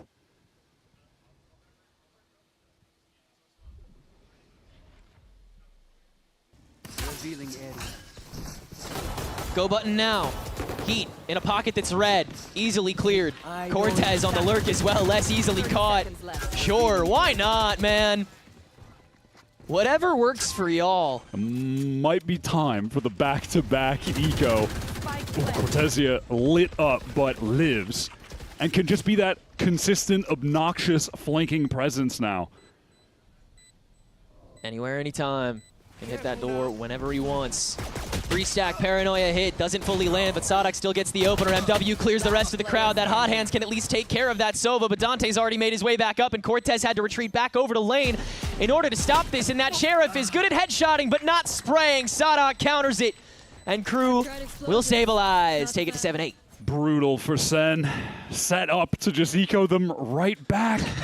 The openings were great. They caught Heat in a really risky position where he has no assistance there, tucked in the corner, has to purely face out. And then Cortez hits a crazy headshot. And all of a sudden, SEN are cooking, but KRU getting in through the choke despite the molly. We have so much space. Why do we give so fast? I mean, it's true. They weren't playing anyone really in backside. Like, they were trying to swing from mostly just front side. KRU are still walking out of the choke. Even though the molly is at their feet, they're not getting shot in the side. And they're able to just take kind of stacked up little team fight with what little of the team remained with the three of them. Yeah. But you could see they were just able to double face all of those angles with the rifles, come up with the kills. Yeah, KRU's explosions have been really incredible, but for a majority of the maps, they have been kind of one note because Dante has been on that singular duelist and Sadak is so geared towards solely enabling him. And now on this double duelist, you see a weird mutated version of that one note clear where they're sort of segmenting the bigger room clears into like 2 or 3 blocks. And they're using great util dumps, they're unfurling, they're extending, they're getting some great positions, but they're still hesitating when it comes to actually moving that envelope forward. So a good call by John that they need to take advantage of that. Press back. Keep that ego to a degree. And with that run it back, I mean, he's going to play into that heavy this round. Out of the timeout, KRU want to do something massively disruptive, extremely aggressive to completely throw SEN off kilter. Whatever plans they have out of the timeout coming into this gun round, KRU would like to absolutely shatter them. And it's going to be in the form of this aggro A-long fight. Dante just rushing it down, all the escort in, but Jerwin's ready for both of those. Sadak can at least manage the early up from the lobby, so the lane is all SEN has, but still the personnel advantage. Oh, not anymore, John's been found. So Les is taking advantage of the chaos to just walk all the way down mid, and the Sentinel on the opposing team. Cortez, he walked all the way through C, but what a crazy timing on the camp. The 6th sense from Les, that's so annoying. So now they have to be ready for this, as Sentinels just kind of have to commit to this bit. And a jump up from Cortez, that's like the worst possible way you could have handled that, man. That's so unlucky. He even gets the ult off, and Jerwin is just hoping he could maybe isolate Les, get the kill. Oh, it's crumbled. 2 rounds back-to-back where SEN are able to get into a 5-on-3. And the round just slips through their grasp. Yeah, that one hurts. And these are the kind of moments that Les is enabled to have when he's playing on the Sentinel, when he's getting more autonomy. The push down mid from him was great. SEN on the Stinger force by 8-8, tied up. Stun TP Redux. This time it's the other Neon that gets thrown off kilter.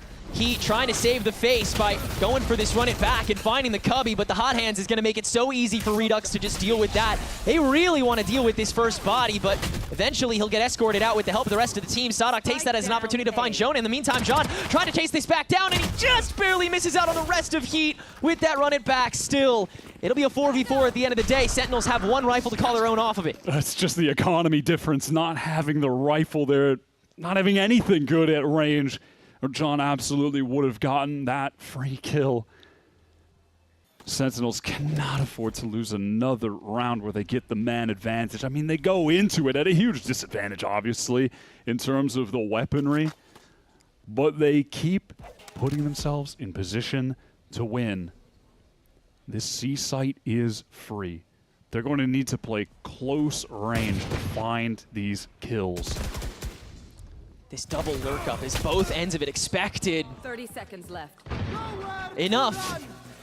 And wow, just MW knowing that he can cycle to his next ult. He's just going to let the Hunter's Fury go now to burn the clock, let the rest of them go in. He gets the double tag after the trap wire, catches him. It's just a comedy of errors at this point, manifesting itself into a tragedy. KRU has the lead on defense. It feels like we might be approaching a point in this game where we are watching the experience difference come through in real time. John knows what it takes to win out games like these. He has led teams to wins in high-pressure situations just like this, but the personnel that he always had in the past, at times even more experienced than him. But it's on him this year to be able to get it across the finish line with players that he is bringing up. The buys are available. The ults are good. Sentinels have every opportunity and reason to tie this back up at 9 and keep that breath up. Let's listen into how they handle this round. Smoke lane. It's okay. I'm down in for you. Scanning ahead. See? Close. I'm anti-push window. Reclear. Replay, I stunned them. Nice. One more. Neon and Cypher there. Get back up. Johnny mid on you guys.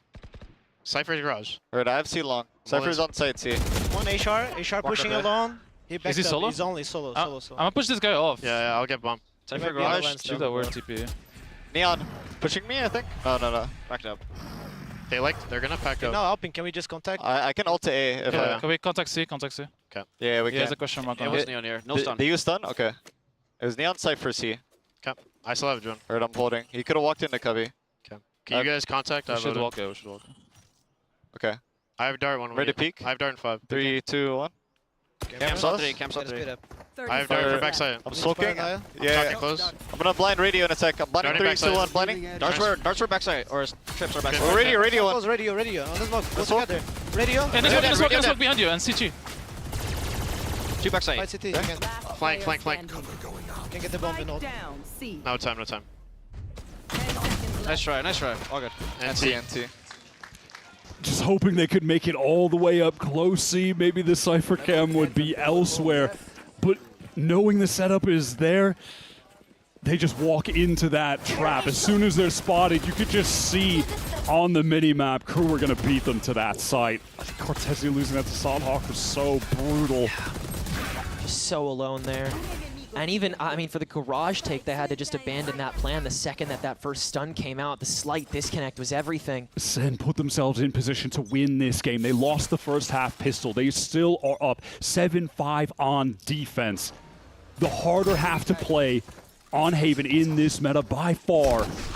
But KRU have stolen away the lead. Fast lane in, Sentinels will make the distance, but Jerwin, no, he's the only guy who made it in! Cortez, at least with the lurk, can make it all the way back up to the window and take care of MW, so KRU have to split the diff and take on this fight, but even still, Cortez is so by himself right now. That Hunter's Fury let fly by Jonah P, searching through the garage, and it's another trade away as Dante lets that overdrive go. Heat managing to find the first. Cortez snap on the fight that he's still taking, and Jonah P, the attempted sandwich onto this last member on C. Les finds Cortez on the creep. It's just Jonah P, and he's about to be inside the vice grip of another KRU hold on C. This wire that Les gets to puppy guard ultimately circumvented just by another creep attempt by Jonah Pete as he tried to go all the way back through the link. Sadok's made his way up to the blocks. No lineup available, but you could ISO if you pop out here. 30 seconds left. He's watching, he's waiting, he's good! KRU are 2 rounds out on their break point pick from making it to the last match of the play-ins. Les is just too aware. Look at the molly that he threw down before he flashes out. He perfectly isolates Jerwin from the rest of the pack. No one could help their duelist. And from there, it's SEN just slowly trying to get into C, but they're divided. And the timeout is going to be called from Ewok. He has to get involved at this point. It's been 6 rounds in a row for KRU. Commanding lead in all regards. Cortesia said not long ago after that game against Envy that he felt shaken up. The team was feeling shaken up as well. And he started to have thoughts of, damn, is it going to happen? Are we going to be eliminated? Am I going to miss out from Champions this year? And he said that the difference between the experienced players and the inexperienced players is whether or not you let those thoughts become reality. There is such a differential in this server in terms of where these players have been in the past. Sadok and Les, they did it in 2022. They have held the most prestigious championship in this game. They won that Champions. They put Brazil on the map globally. And then you look at SEN Cortesia, he's trying to rise up the ranks in that very same region. Jonah P is trying to guide this team with his experience, same with John, but they have to make the most to enable these challengers players, one coming up from their own academy system, Jerwin, a prospect throughout this year. They have to enable them to succeed in these last few rounds to take this Haven map.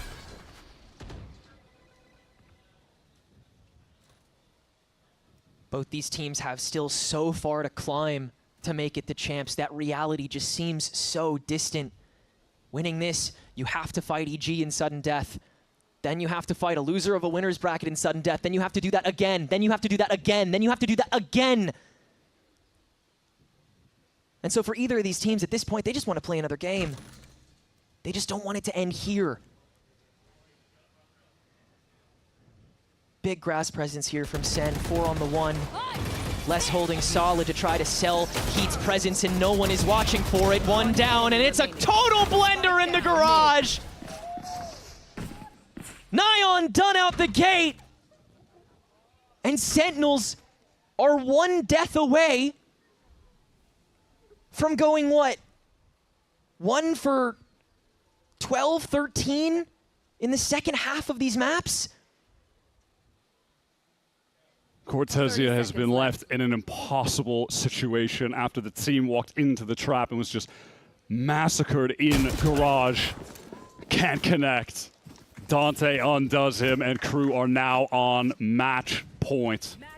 1 round away from continuing their run in the play-ins, but beyond that, just providing more proof and trying to cement that those wins they got in stage 1 weren't just a blip on the radar of what would otherwise be a tumultuous year where they can't live up to the expectations.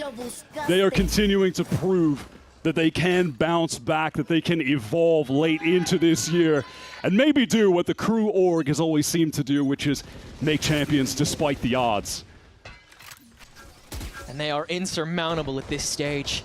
At this point, both teams starting to try to just vibe their way through it. W key through a lot of the problems. Just diff. Be better. Sadok, he doesn't want to give that opening. He's not sticking around, bro. He just backs up. Look at the weaponry for Sentinels. They have to stay in this game via headshots. These Guardians have to connect. Drone. I don't think that spotted him. Doesn't necessarily mean anything if there's no contact, but Les knowing that that possibility is present means that his best chance at nailing value out of this is actually moving up on it. No one's gonna go for it. Slide out from Jerwin, already dinked on the Phantom, and the Paranoia to counteract that fast lane. That's your entry tool gone. Now the peek out again from Sadok to finish off the health pool, and why not just do a little more to John QT's too. Shock Dart chasing him down and almost chips him all the way down. Has to scurry on back to this C contact that Cortez has managed to manifest. Cortez has to come up with a high impact play as the time in this round is escaping Sentinels. Les might just be able to timing them in. Garage, no, reveals himself, can't connect the shot. Sen still have a chance trying to get into this site. Heat wasting more time with this run it back. Heat has to get ducked in on. It's all down to John QT, and there's just no time. Not anymore. Chances are gone for one. And for KRU, at least they have tomorrow. Making it out in 2 maps. Confidence never looking better. Identity never looking more certain. And just as Sentinels had tried to adopt their own, but we must wait to see what comes of them next. For KRU, we barely have to wait at all. I mean, you can see how much it means to these guys. They just wore their hearts on their sleeves. Left it all out there today. It was a sick 2 maps, but KRU really displayed that championship pedigree. The experience that they have in situations like this just shone through. Back-to-back matches for them were on the 2nd map. They were down, but came back to win. This KRU team is the real deal. They have proved that they absolutely have the capability of going on a run in this bracket. Just one step, but man, was it a good-looking one. Dominant runs in the back halves of both maps, both of which they seemed to be disadvantaged in. And yet they rise against the odds, rise against the doubters every single time. Keep doubting. Cortezia really gave it his all on this 2nd map. Jonah P, the clutch factor, it was there. But it wasn't enough against this revitalized KRU team who were playing as a team. But beyond that, individually, just giving a reminder of who each player is, who they've been in the past and who they still are. The guys from Brazil who have had the longest career tenures by far. MW, Heat, Sadok, like all 6 years of play, and they are still at this top level. Swapping roles throughout that time, transforming themselves into different players, but they are still just this good, just this capable of playing Valorant at a top level in 2026. Maybe going home to Sao Paulo is still so far away, and Shanghai is miles beyond that, but at the very least, there is that chance, and that's all these teams want to hold on to. A massive congratulations to KRU, and best of luck, because the job is not finished. In the meantime, let's send it down to Liz down at the stage for a Verizon post-match interview with Dante. Thank you so much, Tenrek NY. And yes, I'm here with one of the winners from KRU Visa. It is Dante. An incredible performance from you and all of your team. It just seems like KRU have this newfound energy and confidence. And when I spoke to one of you guys earlier today, you said, yeah, we could work on anti-stratting. Yeah, we can work on all this, but we just need to work on our own energy. Talk to me about how that energy was today in the server, defeating Sentinels. Y la verdad que la energía fue muy buena, tipo, ahora mismo estamos siendo un equipo más de feeling o de sentimientos, poner como de emociones, a un equipo más táctico, y creo que esa es la llave de todo esto, ¿no? Somos un equipo que grita mucho, que siempre está tipo en cabeza en alto, que siempre está jugando, y eso está haciendo mucho la diferencia últimamente. Yeah, we're really a team that's also about like the feeling, the excitement, and the energy during the games. We're like getting up and yelling, and I think that's the key to all this, really. I mean, talk to me after the game. What was the emotion that you felt from the team? Was it more relief? Was it elation?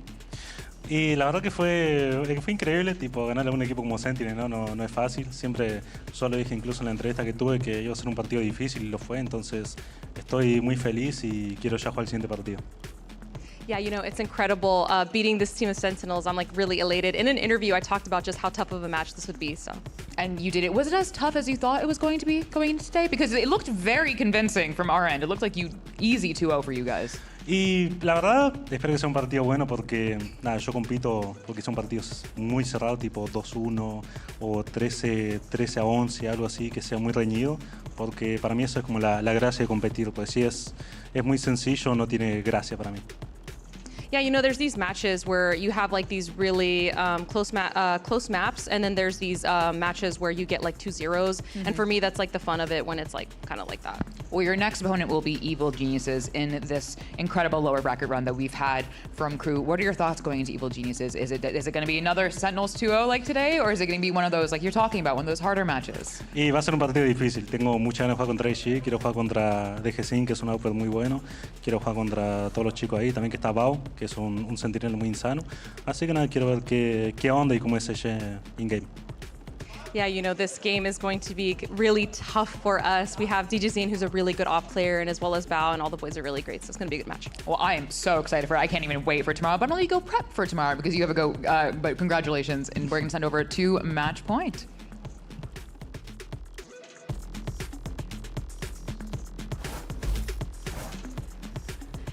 Hello and welcome to Match Point. We have to get a little bit more about that match, so we have Les and Zonix. Thank you so much for joining us, and congratulations on the win. A 2-0 as well. How good does that feel? You can start. Okay. Honestly, it feels pretty good. We have a good week of preparation, I'll say. I'm quite happy with the way we played today. Yeah. So overall, pretty good. I think that kind of goes to show on the way you guys were playing Ascent. Before you struggled a lot with the defense side, but today you blew it out of the water, won every single round on defense.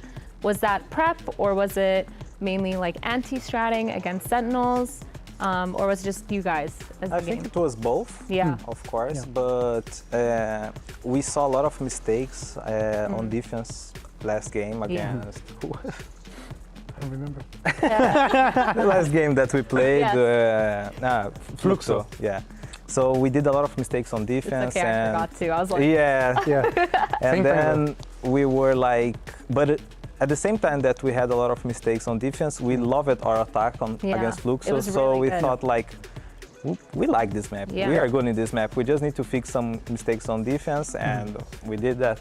I can tell that you like this map because you had a heck of a game. I mean, looking back at a couple of these moments, we're seeing the 2Ks, the 3Ks, the clutches coming out. Yeah, you guys were crazy, actually. What was different today? This was insane. That was insane. You were literally just deathmatching here. It's crazy. Talk us through it. To be honest, when I saw that the Sova was looking to me, I thought, I'm dead, because they would pick together. But it's because like in theory they should pick at the same time that the Phoenix is coming out. Because then I'm gonna put my aim on Phoenix and they're gonna pick me. But they did this mistake, and we saw that like it was a little bit of anti-strategy against them, that they lose some rounds like that. I think it's the Sentinels problem that they are having now, that they lose a lot of 1v4s, 1v3 situations. So we knew that, and we focused a little bit on that because they are not picking together really well yet. I can say that when I saw that the Phoenix ran through you and he didn't saw you, like I said, he won it. He won it. Now, Zonik, a question for you. It is about Les, actually, but so you can answer later if you want. We felt like, at least I did, within this stage, that Les wasn't lurking as much, but it feels like recently you've enabled him to start lurking again and getting a lot of those really good timings. Was that real? Were we imagining things, or do you feel like he's back on his really good lurk timings, and is it enabled by the rest of the team?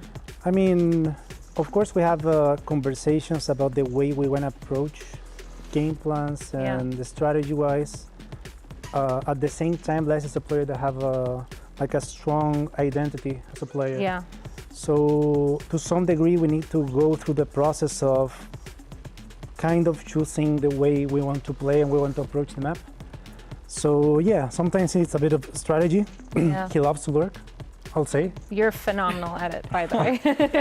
It's my favorite thing. To be honest, I think I am not comfortable playing with the team more than I'm comfortable playing alone. That's so funny. Yeah, I do a lot of mistakes when I'm playing with the team. Yeah. So, like, I feel better playing alone. It's strange. Yeah. That's funny. You got the harder one. Yeah, Lurking like is the harder one. Yeah, there is the harder one. Strategy-wise, it's actually quite nice for him to say that, because that means that if we put him outside of the core, like of the main 3-4 players, he'll do well. You know. Yeah. So it's Yeah, and it's kind of easier that way. It's nice to have. It's nice funny to have. because like 2 days ago we were doing some mistakes, and Zonic said that we are doing a lot of micro mistakes, like picking together, and then I said it's not my problem.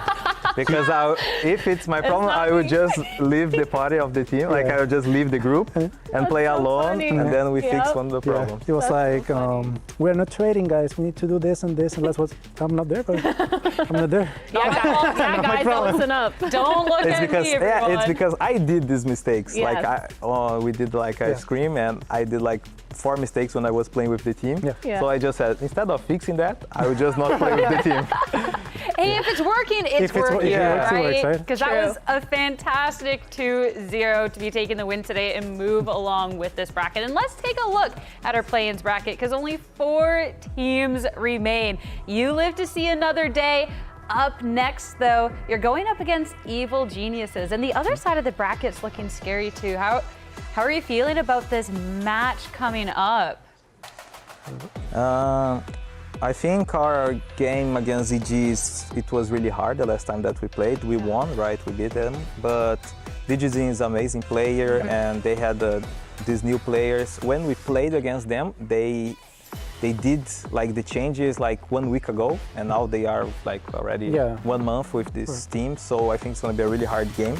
But I think that the other bracket, like it's really more scared, like G2 and Envy. Envy has this strange game style of playing really aggressive, and it's not really comfortable to play against these. Yeah. When it's a game that if you lose, you are out. Yeah, you know? 100%. So I wouldn't like to play against Envy. And G2, it's kind of our counter, I would say, because we lost twice to them already. So I'm happy to play against the Genius, but I know that it's going to be a hard game. That's fair. Yeah. It'll be a really fun match to watch, and it's going to be a great day. And immediately following that match, we'll have the playoffs draw show. You do not want to miss it. But as for today, thank you all so much for watching. We'll see you tomorrow. But for now, here's the Samsung OLED Fast Replay. And Bestia need to make a miracle run through this lower bracket. It is gonna be a gauntlet, and they're basically going up against a final boss here. This distraction to start breaking the crosshairs. He actually identifies one, breaks this down, and they're gonna be able to squeeze the last 2 G2 members in A main. As Trent doesn't know which way to look, and he's gonna get turned up a little bit there. They are not stopping. The G2 still trying to kind of waltz into the site. Traded the 1v1s for him. It's gonna be pop-up though. Camera's not gonna be active for this. Half defuse. Actually, Valen comes up with 2, and Bestia plays with their food a little too long. 13-8 here for G2. Jogamo doesn't clear the corner. Oh no, he turns away. Okay, there was a chance if Jogamo looked towards that left side. Push through the smoke and source out what's going here. The crossfire almost disjointed, but it's gonna be Baby. Let's go, baby. Let's go. Hot dog, come on, baby. Jogamo makes the play. Going up the stairs, Valen now is able to get a few kills on in a snap. As they creep into the site, this becomes even scarier. Van Silly. A few more shots. There's no way this is a possibility that G2 can do this. It was supposed to be Bestia's pistol round. They extinguished the Challenger's flame, and G2 will continue through the lower bracket to keep that playoff dream alive. When it comes to Sentinels and KRU Visa, as organizations, as teams, as fans, and as players, losing is not an option. For one of these teams, it's a conclusion. No doubt their most important match. Cortez has been planted in the wine cubby and is going to pop out of the perfect moment to grab all 3 heads. Everybody on Sentinels is just coming up crazy, and the kill feed Redux just dancing around Jenny, and he's going to grab almost 4. But MW is able to shut that down, and Sentinels once again in time for the interruption, but Jonah P revealing his head, and MW falling the slide! 2 versus 3 to try to bring the round back. Oh my God! From the boat! It's a flawless defense half on Ascent. They're 1 map out from keeping that survival here in the play-ins. Unlucky. Cortez uses that as an excuse to step out and grab 3! Eating that recon bolt to be able to take the 1. It's all down to Les, and he'll only get 1 as well. Cortez with the 4K this round. Feels like SEN might react improperly, especially when there's only been 1 confirmed here, and Les manages to get a kill out of 2! On the Bandit, you're joking!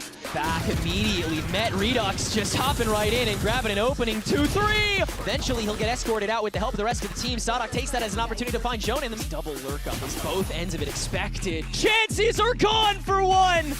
And for KRU, at least they have tomorrow.